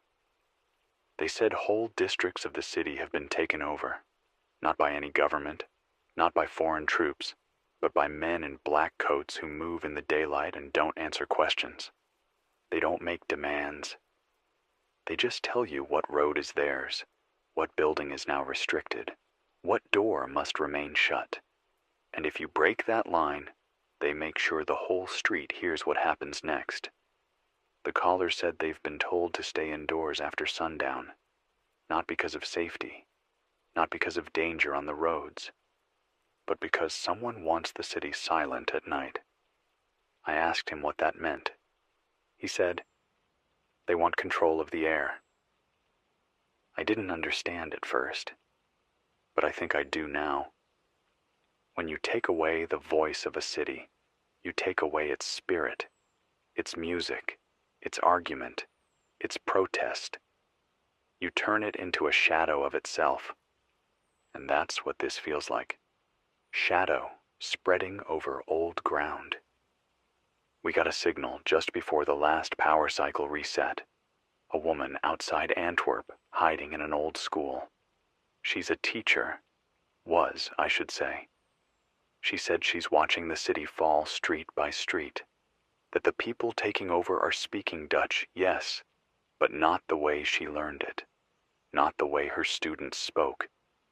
She said it feels like something from long before she was born, like something that was buried and dug up again with new hands. They're not just seizing power, they're rewriting memory. She ended the call with something I can't stop thinking about. She said, they're not looking for loyalty. They're looking for proof that you were always on their side. And if you weren't, you disappear. It's happening in Belgium, in Austria, in Denmark, even in Ireland now. We're hearing that unofficial checkpoints have popped up outside Galway. People asking travelers questions about where they were born, who their parents voted for, what language they prefer to read in, and then sending them back, or not letting them leave at all. Borders inside borders. That's the new map. A man reached us from near Bratislava. He didn't give a name. Said he's been walking for 2 days through back roads and farmland, trying to avoid both the groups with guns and the ones with clipboards. He said the roads aren't safe anymore. Not because of bombs or drones or the kind of fighting we've been trained to expect, but because the people manning the roads look like your neighbors. Until they start asking which side of history you belong to, and if you don't answer the way they want, they take your name, and something more. No one's shooting for headlines anymore. They're moving slow, quiet, precise. This isn't a campaign. It's a cold restart. I spoke to someone near Copenhagen, a marine engineer. He said the ports have gone completely dark, not just offline, abandoned, equipment left running, ships docked and empty, fuel lines still connected. He went to check on one of the vessels he used to work on. Inside, nothing. No crew, no paperwork, no lights. But someone had cut the wires to every radio. He found a single piece of paper taped to the control panel. One word written in charcoal: detachment. That's the part that terrifies me the most. That maybe this isn't conquest, it's abandonment. Like someone decided this version of Europe wasn't worth salvaging. That instead of fixing it, they'd rather erase it. One road at a time. One village at a time. one voice at a time. But you're still here. You're still listening. And that means something. We are the thread, however thin, that still runs from one side of this continent to the other. Not through airports, not through governments, through stories, through this signal, through memory. If you're scared tonight, that's okay. If you feel like you're the last one awake, I promise you're not. There are others, crouched around old radios, hiding in barns, staring out from second-story windows, watching fires that weren't there yesterday, and listening, always listening. I don't know what tomorrow brings. I don't even know what city will fall next. But I do know this. You are still here, and if you're breathing, you're still part of this. This is Jordan Hale, 99.3 FM, the last frequency. Keep the dial open. We are not finished yet. It's Jordan Hale again, still standing, still broadcasting, still calling out across the dark. 99.3 FM, the last frequency. I don't know what it's like where you are right now, but here, the air feels strange. Not heavy, not cold, just wrong. Like the sky is holding something it doesn't want to let fall yet. There's been a shift. You can feel it in the way people speak when they call in. Less panic now. More resignation.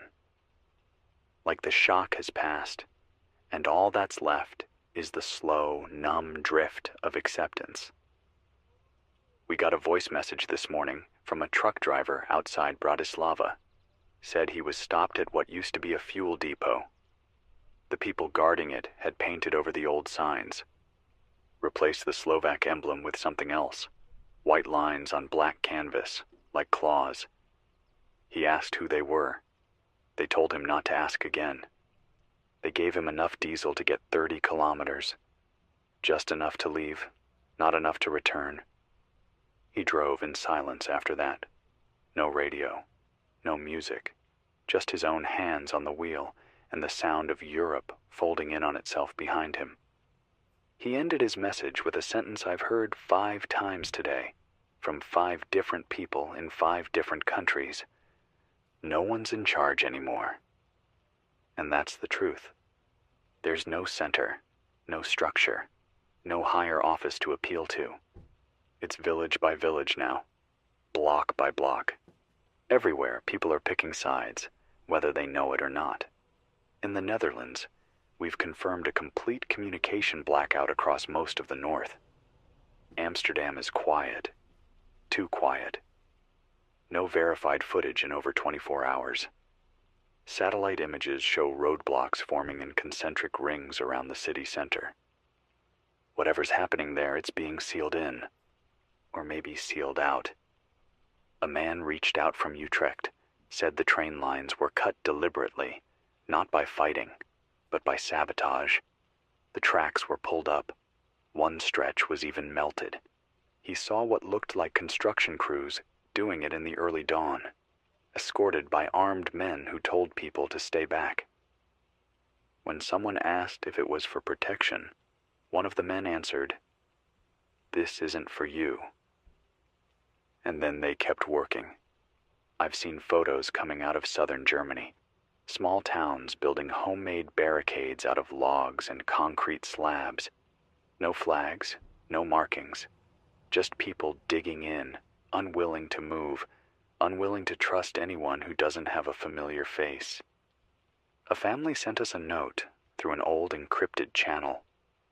They're hiding in a barn near Innsbruck. Said they used to live in a quiet street, knew all their neighbors. Then a group moved in, called themselves the Border Watch. Started asking who had relatives across the old lines, who still spoke French, who donated to European campaigns. They were told their names had been added to a list, so they left left their house, their garden, their dog, and now they sleep on hay, listening to distant engines that never seem to drive past, only circle. This is what it looks like now. Not tanks, not warplanes, just checkpoints that shift location every night, armed groups with no known allegiance, and entire towns playing dead to survive. Earlier today, I got a voice from Lisbon. She spoke clearly, like she'd rehearsed it. Said the coast has been cut off, ports are empty, civilian boats were told to dock or be sunk. There's talk of a blockade, not from foreign powers, but from something inland, a new provisional authority no one's seen. She said the beaches are filled with people looking east, hoping the signal reaches them. Then she asked me a question I didn't know how to answer. She said, "If Europe is gone, where do we go?" I sat here staring at the mic, knowing she'd never hear a reply. The message had already ended. But I'll say it now anyway. You go where the voices are. You go where the lights haven't all gone out. You go where someone remembers what it felt like to be human. I don't know where that place is right now. Maybe it's just this signal. This old board lit up with static and sparks. Maybe it's a room somewhere filled with strangers passing around a can of soup and a single flashlight. But I do know it exists, because you're listening. And I'm still here. I don't sleep much anymore. Not because of noise, it's too quiet for that. But because every time I close my eyes I see maps, cracking apart, fading lines, names being erased.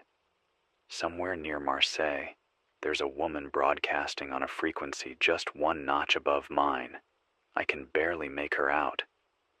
Just a few words, sometimes her breath. But when I do hear her, she always says the same thing to end her broadcast. Don't forget the names. She's right. Whatever comes next, whoever wins or claims to, there'll be people who try to rewrite this, to paint it cleaner, simpler, like it was always meant to be. But we'll remember the names, the ones who tried to hold the bridges, the ones who stayed on the air, the ones who drew flags by hand on cloth scraps and said, "We're still here." Because we are. This is Jordan Hale, 99.3 FM, the last frequency. And I am not done speaking. Not yet. It's Jordan Hale. If this is your first time finding this frequency, don't touch the dial. Stay with me. If you've been here a while, I don't have to tell you why this still matters. We're past the first days now. The shock's settled. There's no illusion left. This is real. Europe isn't Europe anymore. It's something else now. Something you feel before you see it. An uneasiness in the streets. The quiet that follows after something breaks but hasn't hit the ground yet. We're caught in that moment. All of us. Every city. Every town. Every family holding their breath. And we're still falling.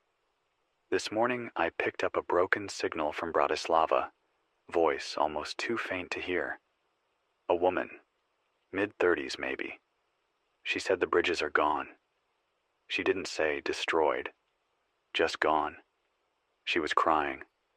Said the road she took to work every day, the one she used to drive over with her son, it's barricaded now.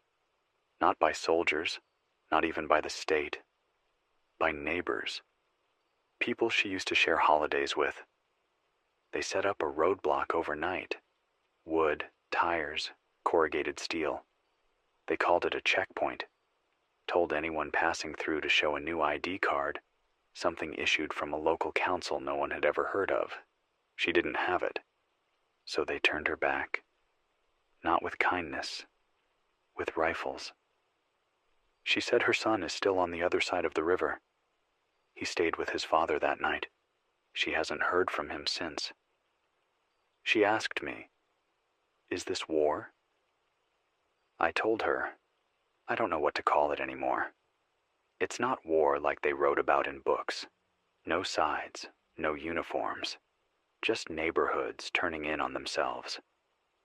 In Belgium, we've heard whispers about Antwerp falling. Not in a bang, but a silence. The central administration hasn't spoken in over 36 hours.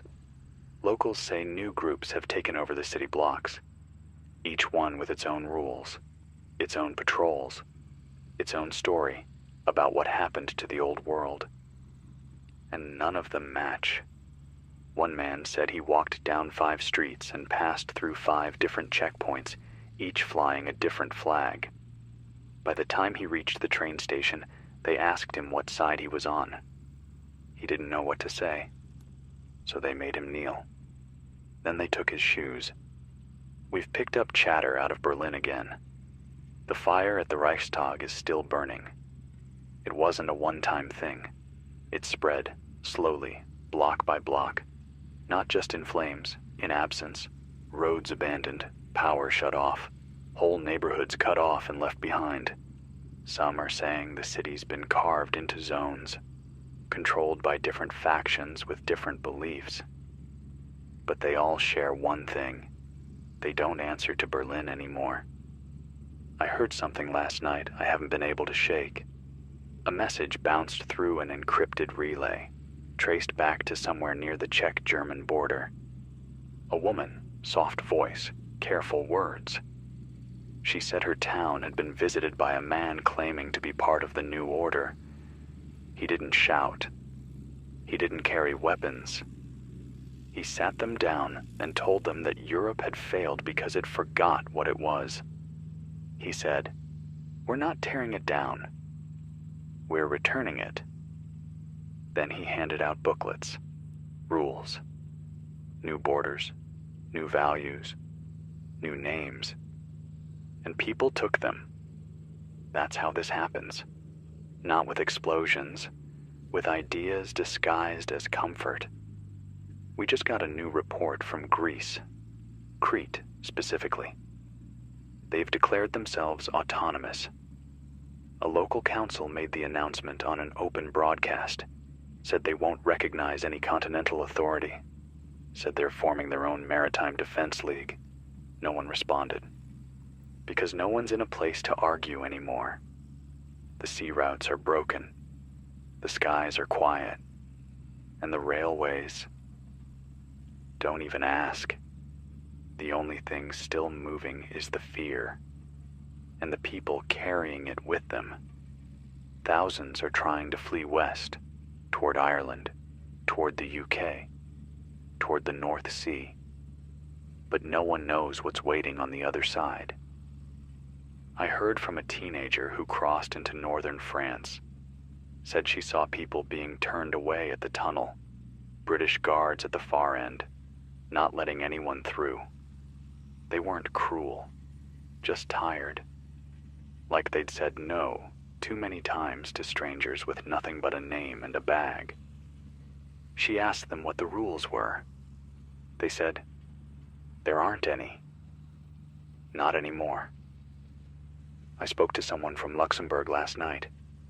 He was quiet, said his whole block had gone silent. Doors locked, windows covered, no traffic, no power. Then he said something strange. He said, "The silence feels chosen." I asked what he meant. He said it's like everyone decided at the same time to stop pretending there was anything left to return to. That the old order wasn't asleep. It was gone. And the people who knew that first were already rewriting the script. That's what this is, isn't it? A new story being told, without our permission. New symbols, new names, new enemies. And if you don't read your lines right, you disappear. I've been on this mic longer than I planned. The fuel's running low. The backup cell is almost drained. But I'll keep talking as long as the light on this panel stays green. Because even if the cities fall, even if the maps fade, even if the voices stop one by one, you're still here, listening. That means it's not over. Not yet. This is Jordan Hale, 99.3 FM, the last frequency. And we're not done. This is Jordan Hale, station 99.3 FM. Still on the air, still alive, still broadcasting for anyone who's still trying to feel human. It's dark again, not just outside, but inside. Power flickered 3 times tonight before I cut the lights myself. Better to save it. Better not to draw attention. Someone came by the edge of the station about an hour ago. Didn't knock. Didn't call out. Just stood near the fence. Long coat. No flashlight. I watched from the second window, barely breathing. They didn't move. Didn't speak. Just stared for what felt like 10 whole minutes. Then turned and walked back into the trees. I don't know who they were. And that might be the worst part about all this. You stop assuming anyone out there is safe. Every voice becomes a question. Every silhouette becomes a maybe. We got another shortwave signal from the Balkans, a group calling themselves the Stone Republic. They've taken over 3 villages in the south. No bloodshed, at least not that we've confirmed. Just quiet transitions. They posted signs, set curfews, changed the town names. The signs read, "You're no longer in Europe. You're in history." The man who sent us that report sounded tired, not afraid, just worn down. He said the strange thing is, people are going along with it. Because what else is there to do? You wake up and someone tells you the world is different now. That the border you used to cross to buy groceries no longer exists. That your last name is a problem. That the song you played on your front porch is now banned. And you either argue or survive. Most are choosing survival, but some are fighting. A voice came in from Krakow.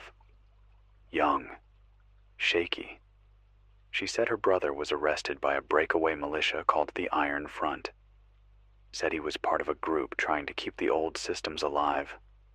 Local governance, civilian networks, food distribution. They called it treason. She doesn't know where they took him, just that no one who leaves that old municipal building comes back. And no one questions it. Because fear is cheaper than bullets and much more contagious.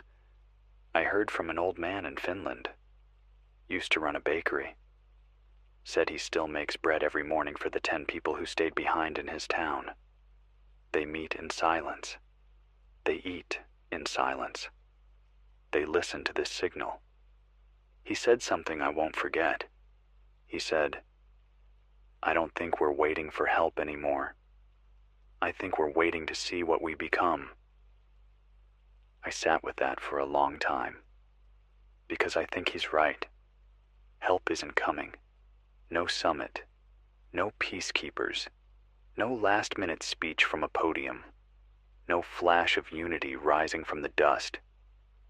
What's coming is the next version of us, and we get to decide if we even stay human. We've heard word from outside Budapest. A woman sent a coded message that they've begun forced relocations. Whole blocks of apartments being emptied. People herded into transports, told they're being processed for safety. No destination given, no contact afterward. She said her mother didn't come home yesterday, and the man from the building across the street just left a suitcase outside his door and sat down on the floor. Waiting. That's what a lot of people are doing now. Waiting for an order, for permission, for something that says this isn't just collapse, it's change. But not all change is good, and not all silence is peace. In Norway, we picked up something strange. An emergency channel came alive again, briefly. A recording played on loop for 13 minutes before going dark again. I caught some of it. This is not a drill. This is not an exercise. If you hear this, initiate fallback code 7 beta. Repeat. Fallback 7 beta. Final coordination failure confirmed. Prepare for unlinked regional governance. Unlinked. Regional governance. That's the future we're drifting into. No one center, no one answer.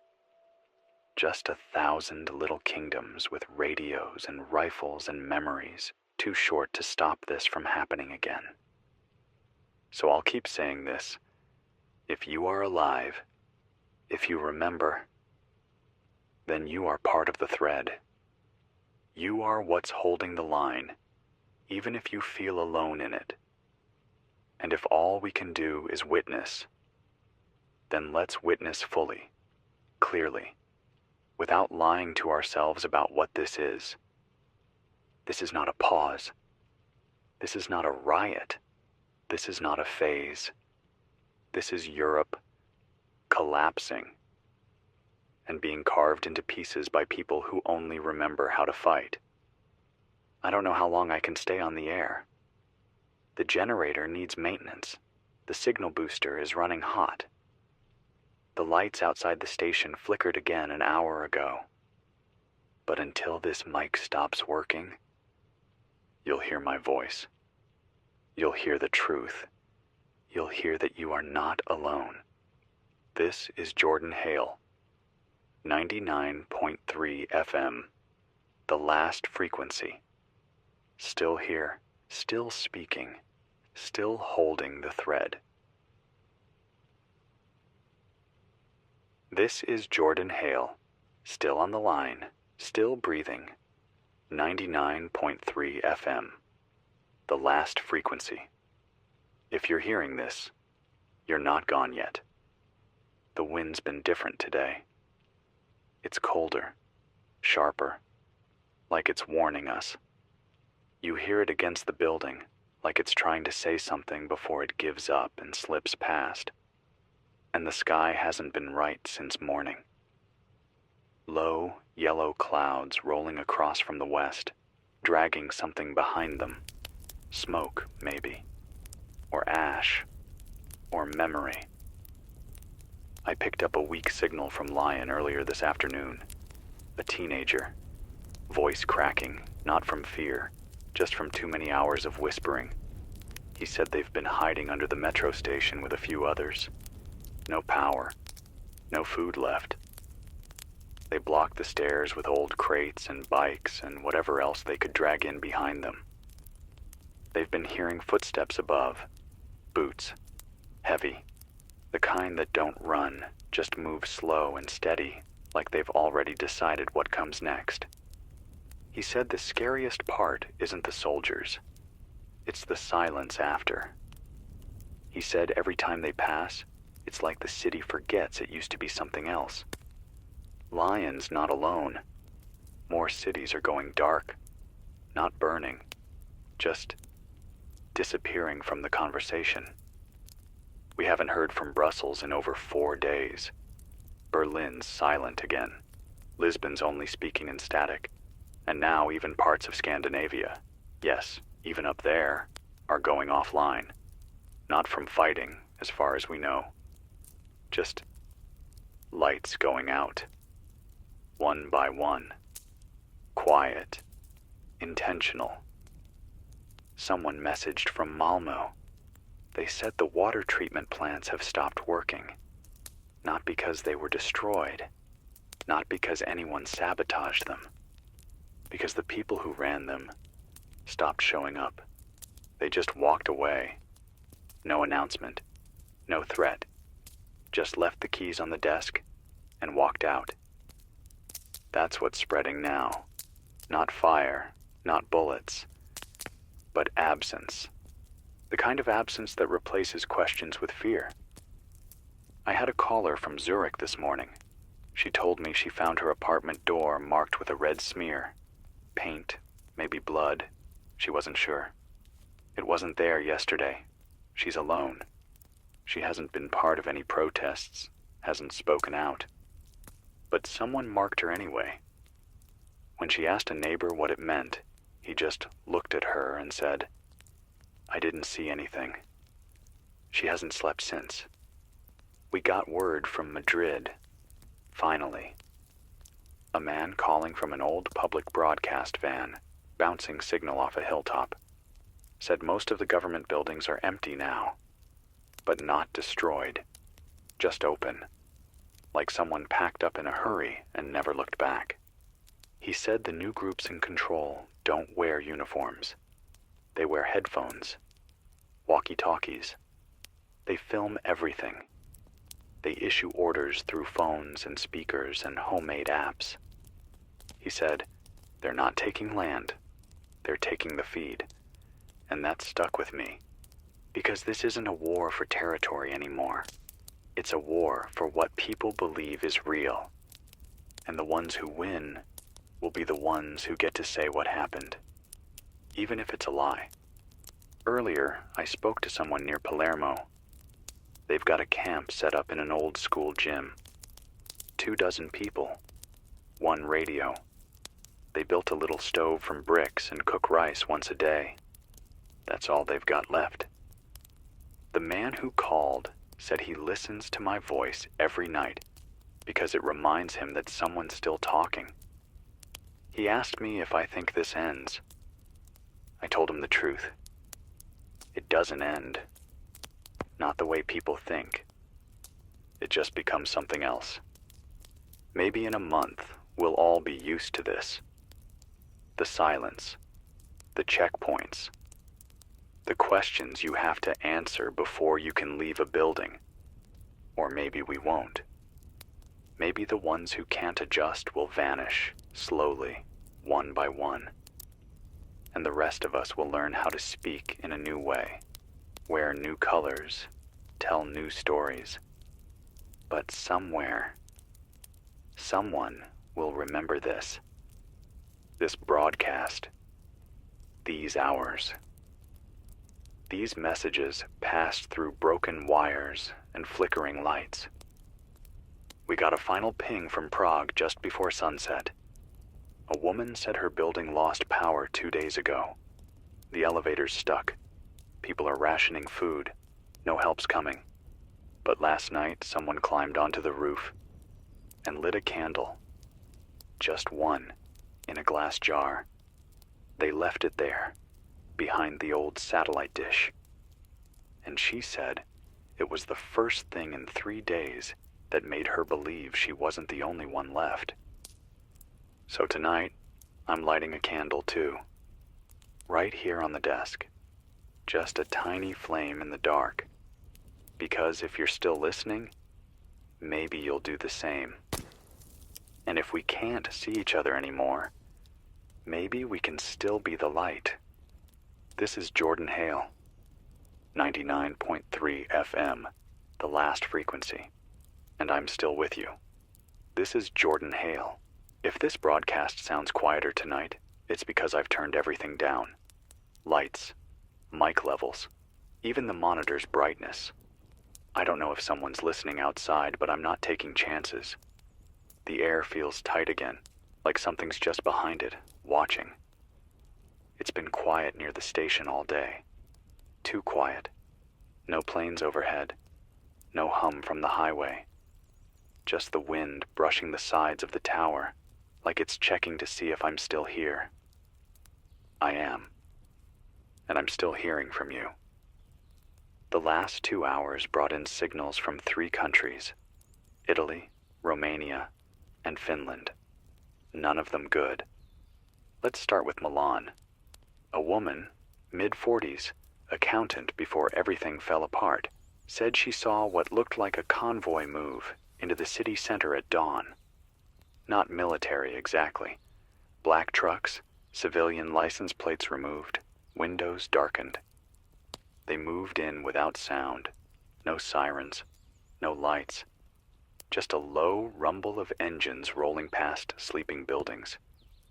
She watched from the 6th floor, said they didn't fire a shot, didn't make threats, but every few blocks they stopped, got out, and went door to door with tablets in hand, asking for full names, family names, questions about loyalty zones.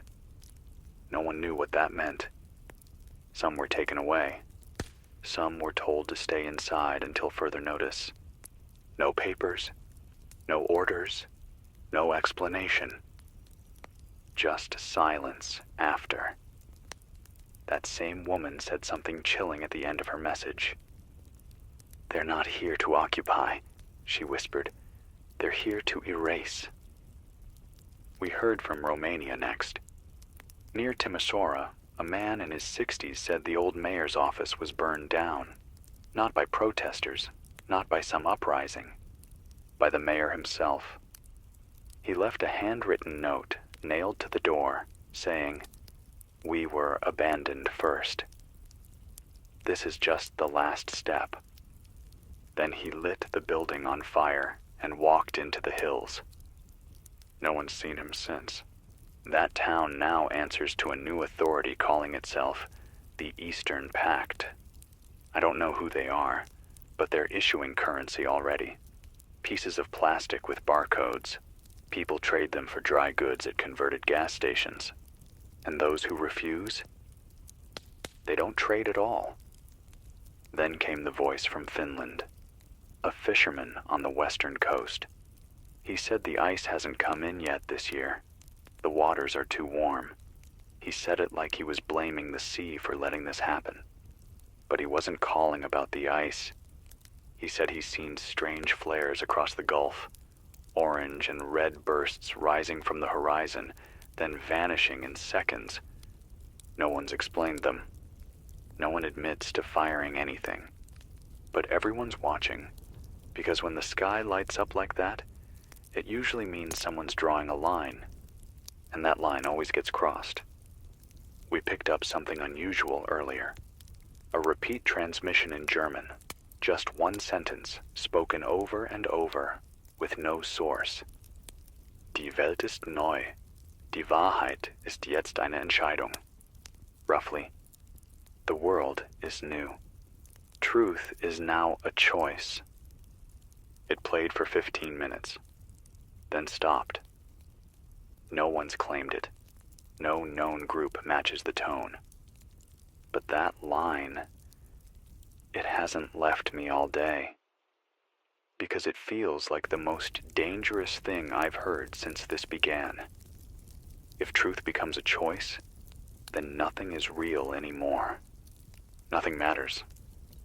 That's how people disappear.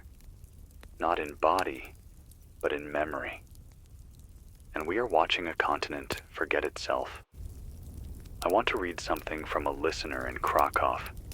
He sent it on paper, hand-delivered to a border town where someone with a working transmitter got it to me.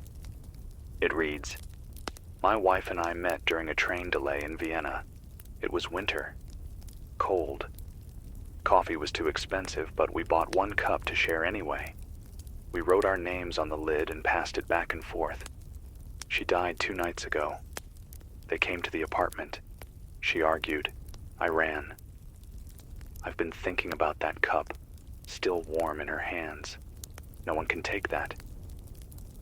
I sat with that letter for hours before saying anything on air. Because sometimes that's all this is. Not politics, not military campaigns, just people remembering small things no one can ever take. Moments, a name on a coffee lid, the smell of home, the last laugh before everything went silent. And that's why I'm still on this frequency. Not to report on borders or track rebel movements or guess which government will fall next, but to remember. To hold names in the air long enough that they don't vanish. So if you're listening, write things down. Say names out loud. Speak them into the night if you have to. Because memory is all we have left when the lights go. This is Jordan Hale, 99.3 FM. Still speaking, still human. The last frequency. It's Jordan Hale. I know I've said that 100 times already, but I'll keep saying it as long as I'm still here. 99.3 FM, still up, still fighting the silence. The candle I lit last night has burned down to nothing but a curl of wax. I haven't replaced it yet. Not because I don't have more, but because that one flame felt like the last piece of something steady. Everything after it feels borrowed. We got a call from outside Munich today. A man who said he used to work at a university. Physics, I think.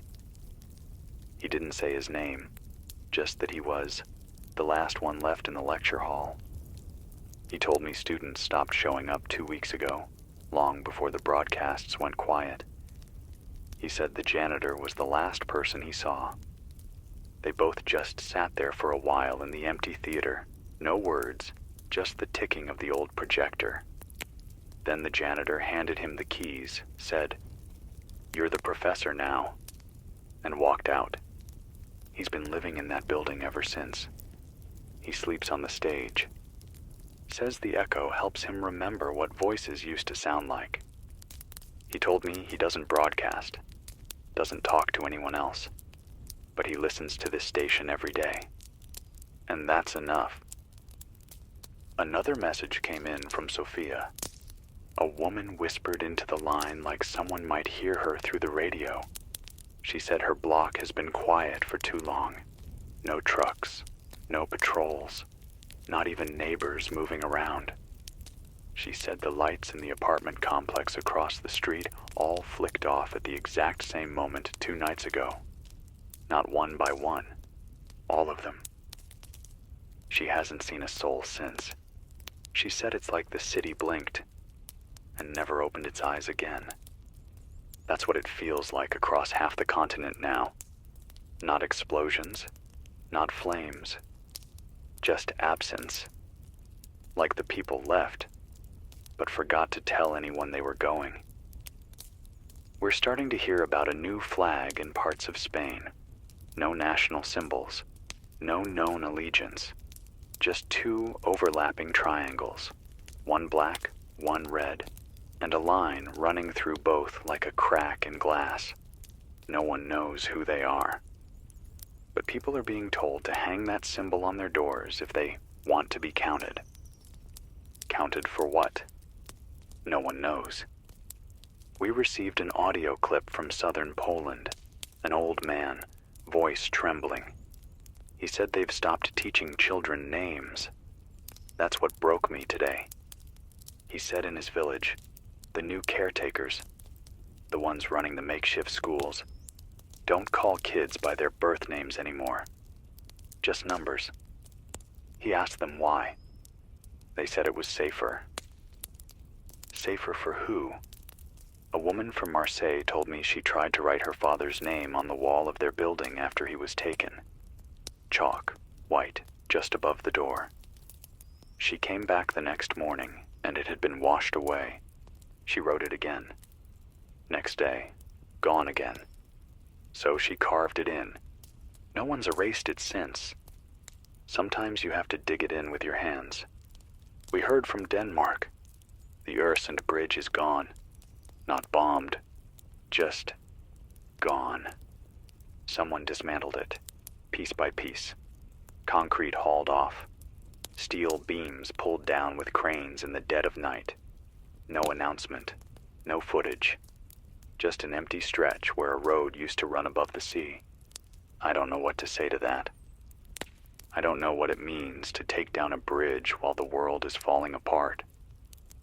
Maybe it means they've already decided there's no going back. And maybe that's what scares me the most. The thought that someone, somewhere, made peace with all of this. That this new version of everything, broken, quiet, carved into factions, that it's not a mistake. It's the plan. We got a signal out of Slovenia. Weak, crackly, almost unreadable. A woman said they're teaching people how to cook with leaves, tree bark, boiled grass. She said the markets are gone, not looted, just stripped bare. Not a sound in the streets except dogs barking at things no one can see. She said they've started sleeping in shifts, not out of fear, but because silence is louder than anything now, and it gets inside your head if you let it. Someone else, northern Italy, described seeing a military truck yesterday.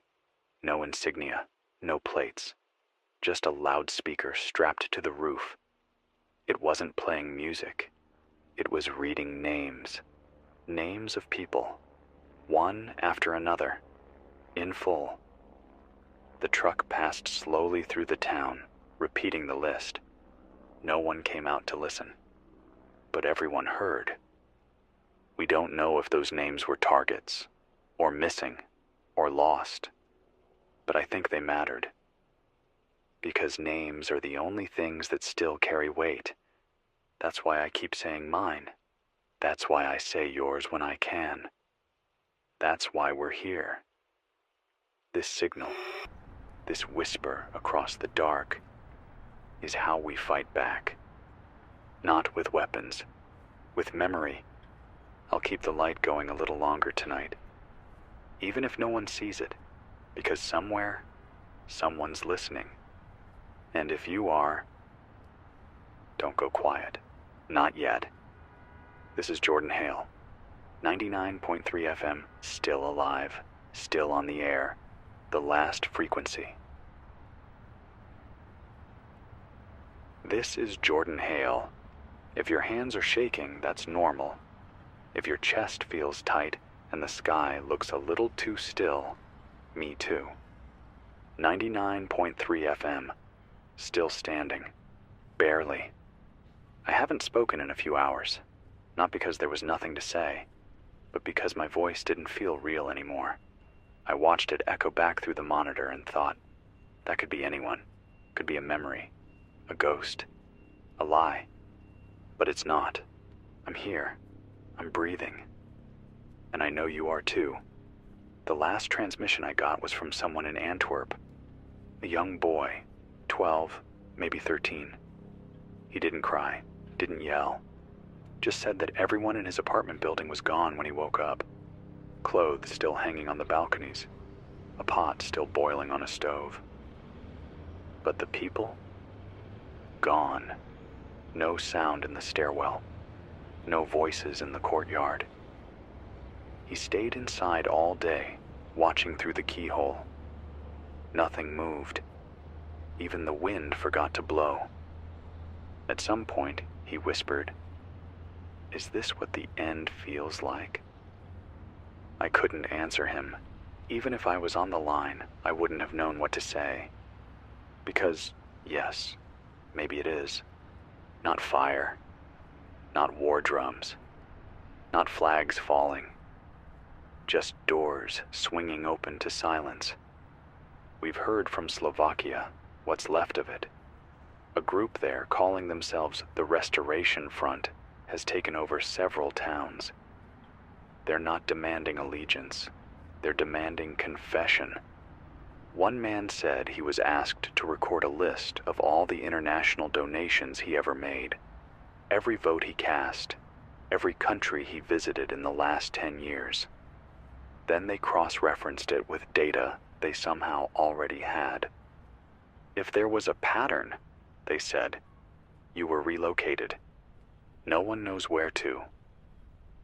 A woman wrote in from Strasbourg, said the river looks cleaner now, but not because of any effort, because nothing is running, nothing is dumping waste. The factories are empty, the streets washed quiet. She said the clean water scares her more than anything else, because it means the machine has stopped. And what's left isn't peace, it's decay. From Belgrade, I got an old priest. He didn't say much, just this. Every flag is a lie. Every anthem is a trick. Only kindness lasts.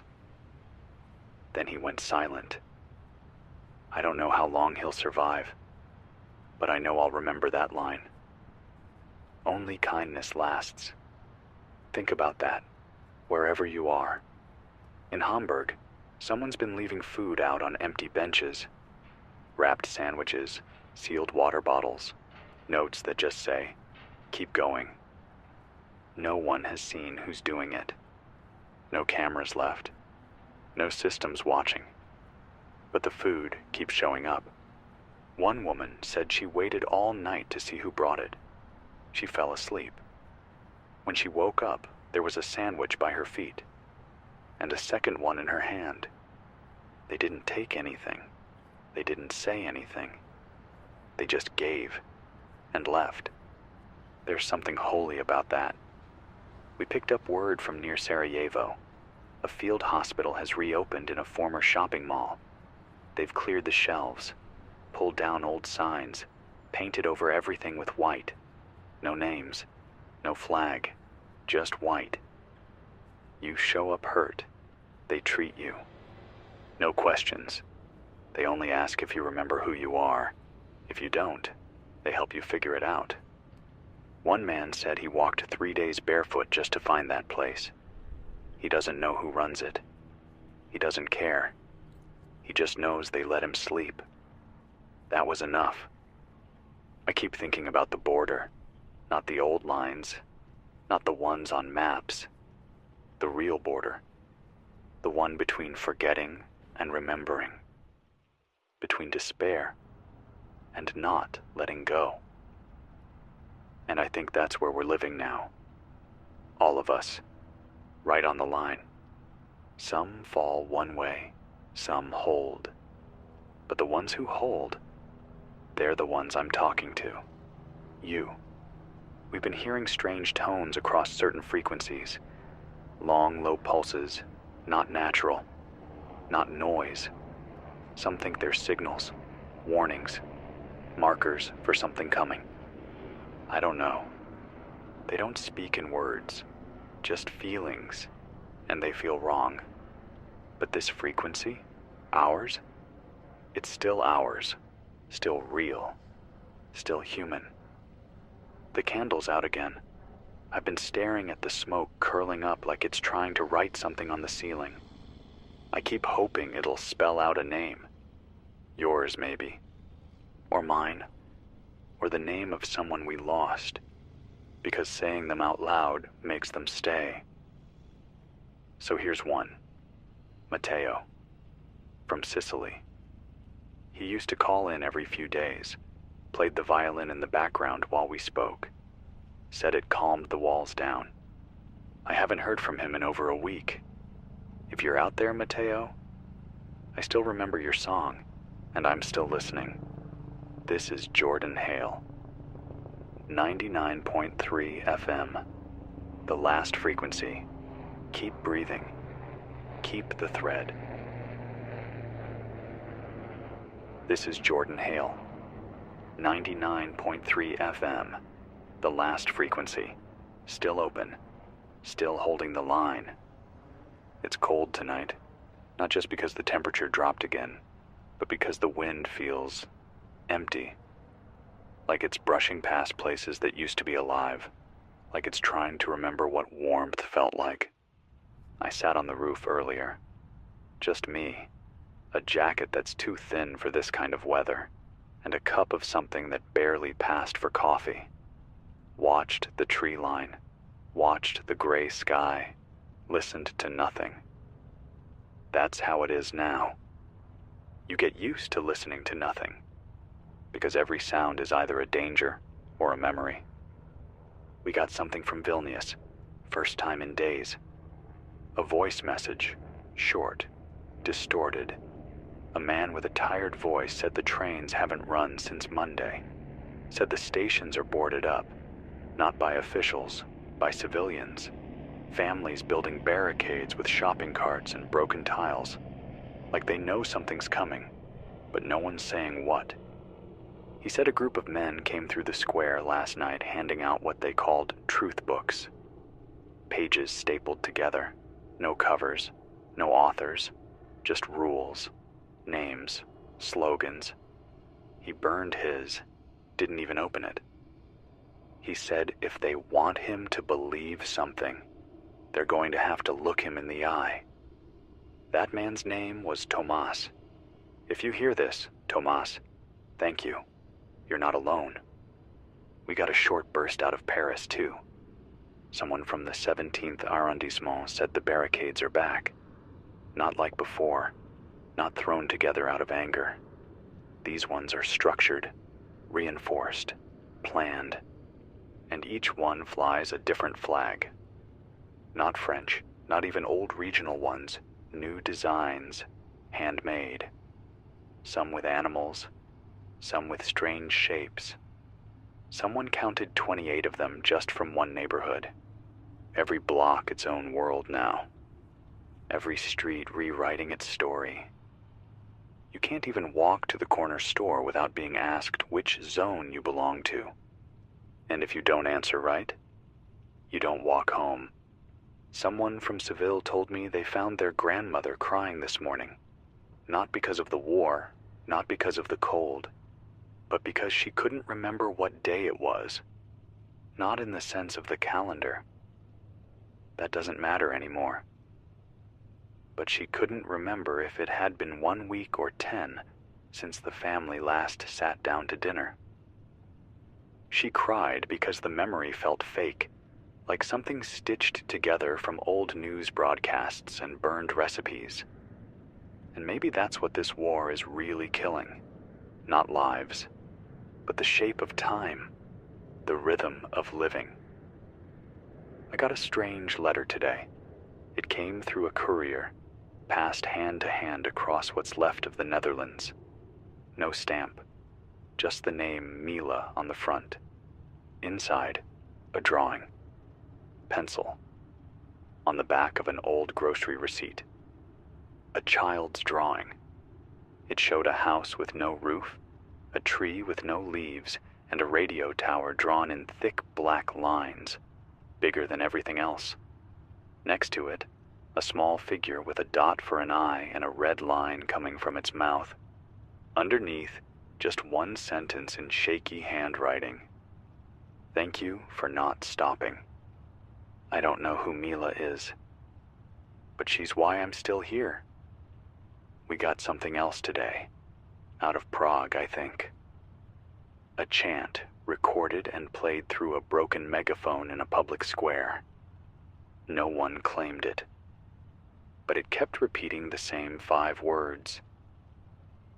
They don't own our names. They don't own our names. That's the thread, isn't it? That's the last thing we have. Because borders can be drawn, cities can fall, power can go out. But as long as you remember your name, they haven't taken everything. So remember yours. Say it, if you have to. Write it somewhere. Say it to the sky. Say it to the wall. Say it here. We'll hold it for you. We just heard from someone near Zurich again. She said they've opened the churches, not for services, not for religion, just as places to sit, to rest, to stay warm. No one asks your beliefs. No one checks your papers. They just offer a blanket and sit next to you in silence. Sometimes that's all people need, just to not be alone, to not feel like ghosts walking through a dead place, to not forget how it feels when someone breathes beside you. I keep thinking about the old map of Europe, the one we all grew up with. Smooth lines, bright colors, flags like stamps pressed into the earth. That map is gone. Even if the paper still exists somewhere, it's gone. Because the truth is, it was never real. Just a story we all agreed to tell for a little while. And now the story has changed. The paper's been torn, and we're writing in the margins. This is Jordan Hale, 99.3 FM, the last frequency. Still on, still listening, still waiting to hear your name. This is Jordan Hale. If you're hearing me tonight, I hope you're safe. I hope you're warm. And if you're not, I hope you're with someone who knows your name. 99.3 FM. We're still here. Still reaching. A message came in from Vienna. A woman said her apartment building has been renamed. Not legally, not officially, just quietly. Someone painted new numbers and a word on the front wall. Zone Icarus. No one knows what it means. But now all the delivery notes, all the written signs, all the word-of-mouth instructions, they all say the same thing. Meet at Icarus. And just like that, the city rewrote itself. She said it's like everyone agreed not to question it. Because in times like this, questions are dangerous. But what's even more dangerous is silence. We heard from someone in the Ardennes. A signal bounced off an old transmitter they rigged up using parts from a weather station. He said his village is down to 20 people now. The rest either fled or faded out. He said they've started leaving candles at the edge of town, little beacons, not to mark the boundary, but to tell anyone passing through, we're still here. Don't forget us. And that might be the most honest message I've heard all week, because there's something about knowing that even when everything else breaks, when the towers fall, when the banks vanish, when no flag can be trusted, you can still light a candle. You can still be seen, and that means you still matter. In southern Germany, a group calling themselves the Cord has taken over a university campus. They say their goal is to preserve everything: books, languages, music, names.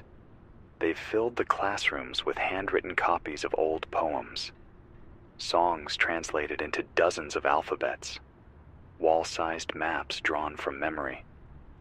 They hold quiet readings every night. No broadcasts, no recruitment, just voices in a room saying, "This is who we were. This is who we might be again." I don't know how long they'll last, but I know they matter. And I hope their voices carry far enough to find someone who needs to hear them. There's been more movement in the north. Scandinavian roads are being blockaded, not by soldiers, but by farmers. Tractors pulled across highways, trees felled across narrow roads, not to trap anyone in, but to keep something out. They're not saying what, only that there are things moving across the forests at night. Not tanks, not people, but things. Lights that don't blink, shapes that don't speak. Some are saying drones, others say it's something worse. But no one's gotten close enough to find out, and no one's come back trying. So they block the roads. They stay in their homes. They carry radios tuned to us, and they wait. I don't know what they're waiting for, but I hope we're not the last voice they hear. We got a message from a cargo ship anchored off the coast of Greece. They can't dock. Every port they approach turns them away. They're running low on fuel, food, patience. And the captain said something that keeps turning over in my head. He said, "We're carrying grain, enough to feed 3 cities. But we have no flag, no papers, so we're ghosts now. 3 cities could eat, but they won't, because the ship doesn't belong to anyone. That's where we're heading, isn't it? A world where food starves next to empty mouths, because no one knows who's allowed to touch it, or who might shoot if they do." We got another short message from Zagreb. 1 line, a man's voice. "I dug up the old passport my father burned. It's the only thing that still feels like mine." That's what people are doing now, digging through ashes, trying to find one piece of something that says, You were here. We heard from a boy in Luxembourg. He's 12, maybe younger. He said he listens to this station every night with a flashlight under his blanket. Said his mother told him the signal came from someone who wouldn't lie. I cried when I heard that, because I don't know if I'm doing this right, but I haven't lied. Not once. And I won't start now. So here's the truth. The world you remember, it's gone. But the pieces of it are still here. In every whispered name, in every candle, in every street that refuses to go silent. We are scattered. We are cracked, but we are not erased. Not yet. This is Jordan Hale, 99.3 FM, the last frequency, still yours, still listening. This is Jordan Hale. I didn't sleep last night. Kept thinking about that ship full of grain, just floating there, full of everything we need, and no one willing to claim it. Like it stopped being real the moment the flags disappeared. We've got a name for that kind of thing now. The drift. That's what people are calling it. Not just for ships, but people too. Families stuck in border towns. Teenagers stranded on train platforms. Whole communities with no side to stand on, no flag to fly under, no voice to speak for them. They drift. Like the ship. Like us. Earlier today, I got a call from Bruges, a bakery still operating there, not officially, not under any banner. Just two brothers and their grandmother using what flour they had left. They only bake at night. No lights, no signs. But every morning they leave 5 loaves on the old library steps, wrapped in paper. They don't ask for anything in return. One of the brothers said something I've been holding on to. We'd rather go hungry than forget how to feed someone. That's the difference between what's falling and what's still human. It's not who has the guns, it's who remembers how to give. We got a weak signal from Slovakia. Someone managed to get through for just 30 seconds before the line was swallowed by static. They said the town of Banska Bystrica is empty now. Not attacked, not looted, just emptied. Doors left open, cars still parked, meals half-eaten on kitchen tables, as if the whole place was paused mid-sentence. They called it the hush, and the hush is spreading. You don't see it on the news anymore, because there is no news. You don't hear it in broadcasts, because most of them are gone. But you hear it in stories like that. You feel it when someone tells you about a place that should be full of noise and instead gives you silence. A listener from Lyon described the hush in their neighborhood too. Said they walked 5 blocks and saw no one. Not even animals. No birds, no cats, no dogs barking in the distance. Just the sound of their own shoes on cracked pavement.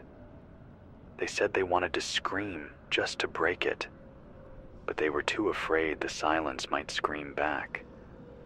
I know that fear, because when you sit alone with static long enough, your mind starts asking questions you never want to answer, like, what if I'm the last one left? Or worse, what if I'm not, and everyone else just stopped trying? We've heard that Italy is fracturing even further. Naples, Florence, and Palermo have all cut their own ties to the north. No communication, no coordination. Just 3 separate declarations of local sovereignty scrawled onto whatever was still standing. Some say it's a return to history. Others say it's just panic with a banner. But either way, the country's map doesn't make sense anymore. It's a collage. And people are being asked to choose a piece of it. Fast. I spoke with someone in Florence, a nurse, mid-30s. working out of what used to be a museum. They've set up cots where the paintings once hung. The statues are gone. Some taken down to make space, others stolen. She said she doesn't even look at the walls anymore. Because seeing where art used to be is worse than seeing it destroyed. It's like staring at the ghost of something you loved, and she's got enough ghosts to deal with already. Someone in Estonia sent a recording of a train horn last night. Just one, echoing across empty fields. No one knows who's running the tracks anymore, or what's inside. Could be supplies, could be people, could be nothing. But that horn cut through the dark like someone reminding the world they were still moving, still refusing to stop. And if that's all this is, just refusing to stop, then I'll take it. We had a brief connection from Marseille again, a child this time. Maybe 8, maybe younger. He said his mother sings to him at night. Same song every time. He doesn't know the words. Says they're in a language he doesn't understand. But he hums along anyway. Says it keeps the bad sounds away. That's how you know he's still a child. He thinks the bad sounds are outside the window. He doesn't realize they're already in the airwaves, in the wires, in the buildings that used to hold meaning. But I hope he never finds that out. I hope he keeps humming, because that's one more voice in the night, and I'll take everyone I can get. This is Jordan Hale. 99.3 FM. Still reaching, still breathing, still real. The last frequency. This is Jordan Hale. If you're hearing this, I'm still alive, still at the mic, still fighting the quiet.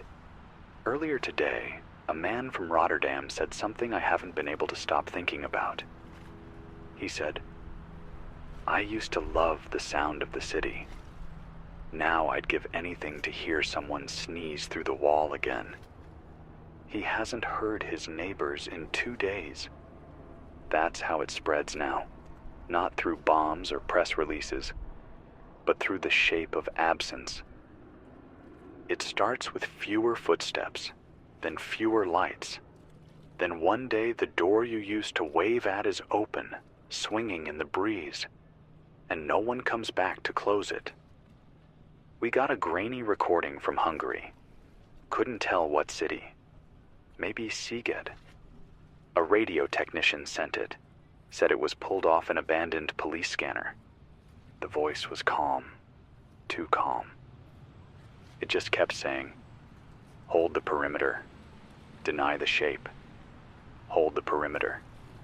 Deny the shape." No one knows what it means. Some think it's a new form of code. Others think it's not human at all. I just think it's fear disguised as control. We've started hearing rumors out of Switzerland. Not from the banks, not anymore. They're shut, locked down, their vaults silent. No, the rumors are from the valleys, small towns claiming independence. Some say they're aligning with old families, names that haven't held power in 100 years. Others have gone fully quiet. They've pulled down the national flags, put up lanterns in the windows, turned their backs to the roads. One man said it feels like they're pretending the outside world never existed, like they're writing a new story with the first chapter torn out. I get it. Sometimes forgetting seems easier than facing what's left. Someone in Belgium told me their local square is now divided into 4 quadrants. Not militarily, just socially. 4 groups that won't speak to each other, each with their own food line, their own music, their own version of the truth. They're calling it the cross. A town split into 4 pieces, stitched together by silence. One woman tried to cross between the quadrants last week, just to see her sister. She didn't come back. I don't know what happened. No one does. That's what fear does. It doesn't always come in with boots or guns. Sometimes it's just a boundary in your own mind, and the question, what if I step over it? We got a signal from southern Portugal, a fishing village near the coast. A boy said they light fires every night, not for warmth, not for food, but because fire is the one thing that still makes sense. He said the flames don't lie. They flicker when they're scared. They roar when they're angry. And they always tell you when something's wrong. He said the fire burned green last night, and that's when they started burying their phones. I don't know what he meant, but he sounded tired, like he's seen too much for someone who still uses words like fireplace and bedtime. We picked up a faint burst from a woman in Prague. Her message was short, just 3 lines. My dog won't eat. He keeps looking at the door, like someone's coming back who isn't. That one cracked something in me. Because there's nothing like an animal's hope to remind you how far gone everything really is. They wait, they believe, even when we stop. And when they lose faith, it means we've gone too long without anything to believe in. A letter reached us from Copenhagen. No stamp, just duct taped to the wall outside a closed embassy. It said, I used to teach history. Now I write it down as it happens, even if no one will read it. That way, maybe someone in the next life will know we didn't all disappear quietly. Whoever you are, thank you. You didn't disappear. You're here now. So am I. I know we're past the tipping point. We're not debating anymore, not trying to stop the cracks from spreading. We're just trying to breathe around them. And in all that, what matters is this. We remember. We say things out loud. We write names where people can see them. We carry the sound of others when they go quiet. That's what this station is. Not a lifeline. Not a solution. Just a voice in the dark that won't stop speaking. Because silence wins when we forget how to speak. This is Jordan Hale. 99.3 FM. Still transmitting. Still waiting for your signal, the last frequency. This is Jordan Hale, 99.3 FM. If you're still listening, I still am too. And if the air sounds heavier tonight, it's not just the sky. It's what's settling beneath it. A woman from northern France called earlier. Well, not called exactly. She left a voicemail, patched through by someone with a working uplink west of Calais. Her voice cracked halfway through, but I caught the beginning. She said there are sounds in the wheat fields at night. Not voices, not animals, just slow footsteps that don't follow a pattern. And she said every time she lights a lantern, the sound stops. Every time she lets it go out, it returns. She hasn't slept in 4 nights. She just keeps feeding the fire. Somewhere in her voice, I heard the kind of fear that doesn't scream. It whispers.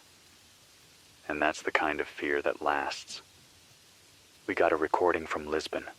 Quiet neighborhood. Mostly elders now. The young fled months ago. It was just a man breathing at first. You could hear the waves, the gulls, the wind knocking loose shutters. Then he said, the clocks stopped ticking. All of them. Not out of power. They're wound. But they won't move. I don't know what that means. Maybe nothing. Maybe everything. Maybe the world just got tired of keeping time. We've been tracking new signals in and out of Italy. Short pulses, followed by bursts of numbers. They don't repeat. and they don't respond to any known bands. But here's the strange part. Each one ends with a name, a first name, then silence. No message, no plea. Just a name, sent like a final breath. I don't know who's doing it, or why, but part of me thinks it's the best way we've got left to keep someone alive. To say, you were real, you mattered, we remember you. That's what this station is for. That's why I keep saying mine. Jordan Hale. Say yours, if you still can. Say it out loud, even if no one's listening. We got word from outside Warsaw. The power's been out for days, but they've lit every window with candles. A whole apartment block glowing like a memory. A man who walked past it said it looked like a lighthouse in a sea of dead buildings. He said he sat under it for 2 hours and just cried. Not because he was scared, because it felt like someone, somewhere, still knew how to hope. Someone else wrote from the Swiss border. She said they've started burning IDs, not in protest, not in rage, just out of exhaustion. Too many names that don't protect you anymore. Too many flags that don't mean what they used to. She said she kept her grandfather's passport, though, the one with faded pages and old stamps, not because it could get her anywhere, but because it reminded her that her family once belonged somewhere. We got another signal from Germany. Leipzig, maybe. A teacher's voice. She said her students stopped asking questions weeks ago, said they just sit now in a half circle, waiting for her to say anything that sounds like a future. So she tells them stories.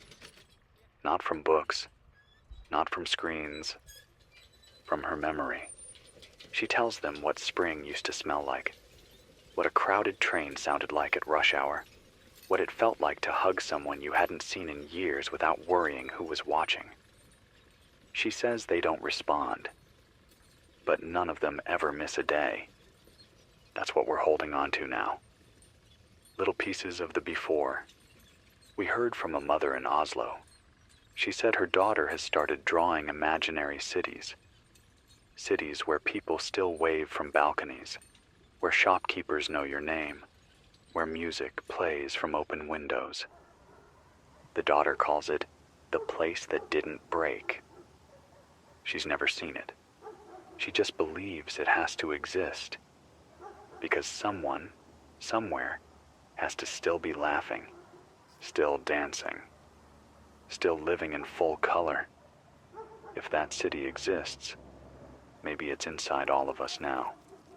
Waiting. I got a note today. Just a scrap of paper, tucked under the supply room door. No name. Just a question. Do you think we'll ever have holidays again? I didn't know how to answer. But here's what I know.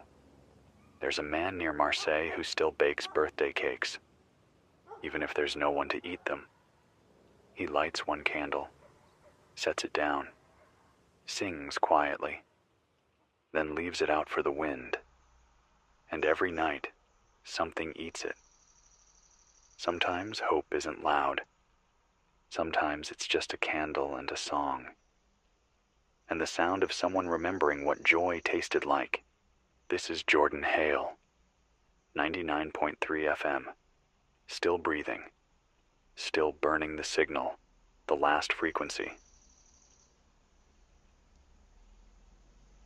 This is Jordan Hale. If you're out there, keep listening, even if your hands are cold, even if the room is dark, even if the walls don't talk back. We got a signal from Krakow. A man said the city doesn't make noise anymore, not even sirens. He said he walks the same 3 blocks every morning, looking for a newspaper that won't arrive. He knows it won't be there, but he checks anyway. Because one day, maybe someone will leave a note, a name, a sign that someone else remembered the rhythm of before. He said he found an old street violinist last week, playing with no strings, just drawing the bow across silence, eyes closed, mouth open like he could still hear something that wasn't there. When the man asked him why, the violinist said, "If I stop playing, I'll start screaming." That's where we are. Playing silence just to keep from breaking. We got another message from the outskirts of Brussels. A woman said someone's been leaving water bottles in the phone booths. Not food, not medicine, just water. Labeled with the words, "Because you're still human." That hit me harder than I expected, because it's easy to forget that now, with all the sides, the shouting, the armed checkpoints, the power going out in chunks. You forget that behind every flag, every barricade, every broadcast, you're still just a person trying not to vanish. We heard from the outskirts of Munich, the bakeries there aren't baking anymore. Not because they don't want to, because the flour's been taken, not stolen, requisitioned by something calling itself the New Order of Bavaria. That's the thing about names lately. They come out of nowhere. One day it's your town, the next it's a district of something you've never voted for, never heard of, never wanted. And when you ask questions, you don't get answers. You get silence, or worse, you get shown the back of a truck. Someone near Milan said the trains still run through at night. Not often, not loudly, but enough that people have started leaving candles on the tracks. Not to stop the trains, but to tell the passengers, if there are any, "We see you. We still see you." We got a letter from someone in Tirana. They wrote, "The border's been closed for 3 weeks. I haven't seen anyone in uniform, but I hear planes, low, slow, never visible. I cover my windows when I hear them. I don't know why, just feels like the right thing to do. There's a crack in the ceiling above my bed that gets wider every night. I think it's trying to tell me something. Or maybe I'm just tired." To whoever wrote that, you're not alone. I've got cracks too. We all do. It's not just buildings falling apart. It's stories, memory, trust. But here's what hasn't cracked. This signal, and the voices that still choose to share. Someone in Copenhagen said the libraries have been turned into shelters now. Quiet places where people read old cookbooks just to remember what flavor used to feel like. A woman said she found her grandmother's pie recipe, written in pencil on the back of a train ticket from 1981. She doesn't have the ingredients, doesn't have an oven, but she reads it out loud to the others in the dark, like a spell, like a prayer, like maybe if she says it enough, they'll remember how joy used to smell. That's what survival is now. Not just food, not just shelter. Memory. I heard from someone in Luxembourg who said their grandfather used to collect postcards, cities he'd never been to, monuments, seaside views. The family pulled them out last night and placed them around the room like windows. And for 1 hour, he said, they were anywhere but here. That matters. More than you know. We got a faint voice out of Sofia. Someone said their neighborhood has agreed to no more shouting. No guns, no yelling, no banging on walls. Just gestures, lights, ribbons tied to doors. They say it's because noise brings trouble. But I think it's more than that. I think they're trying to live like music still exists, like harmony is still possible, even if it's just whispered in the dark. This is Jordan Hale. Still here. 99.3 FM. If you're hearing this, light something. Say your name. Speak to the quiet and remind it that we are not gone. Not yet. The last frequency. This is Jordan Hale, 99.3 FM, still on air, still counting breaths in the dark. A man from Thessaloniki sent a recording last night. You could hear footsteps on marble and wind through broken windows. Then his voice. The museum is still standing. The paintings are gone, but the frames are still nailed to the walls, like ghosts that don't know they're missing. He said he walks there sometimes, just to remember what walls looked like when they held something worth protecting. We're all looking for that now. We got something from Ireland. It was short. Just a woman whispering into a wind-beaten radio. They've started taking down the road signs, not to steal, to forget. She said the people around her are tired of remembering what direction used to mean. North, south, east. None of it matters when the only direction left is away. From what? That's the part no one says out loud anymore. We picked up a brief signal near Dresden. Could have been a child. Could have been static shaped into a word.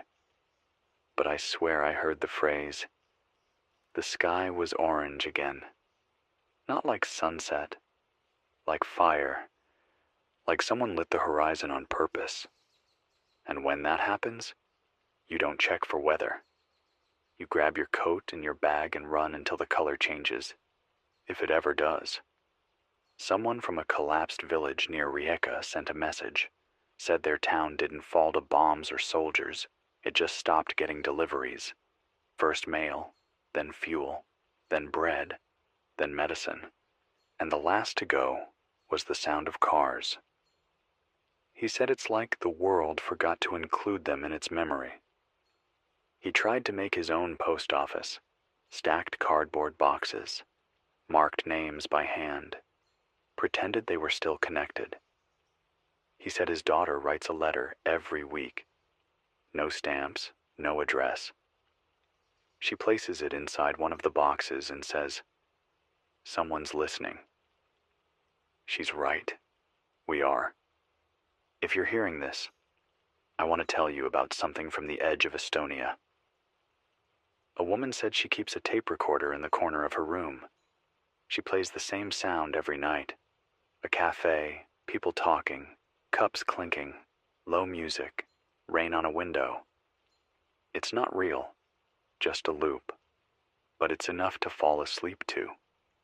And in a world where real things are breaking, sometimes a lie with soft edges is all you have left to rest against.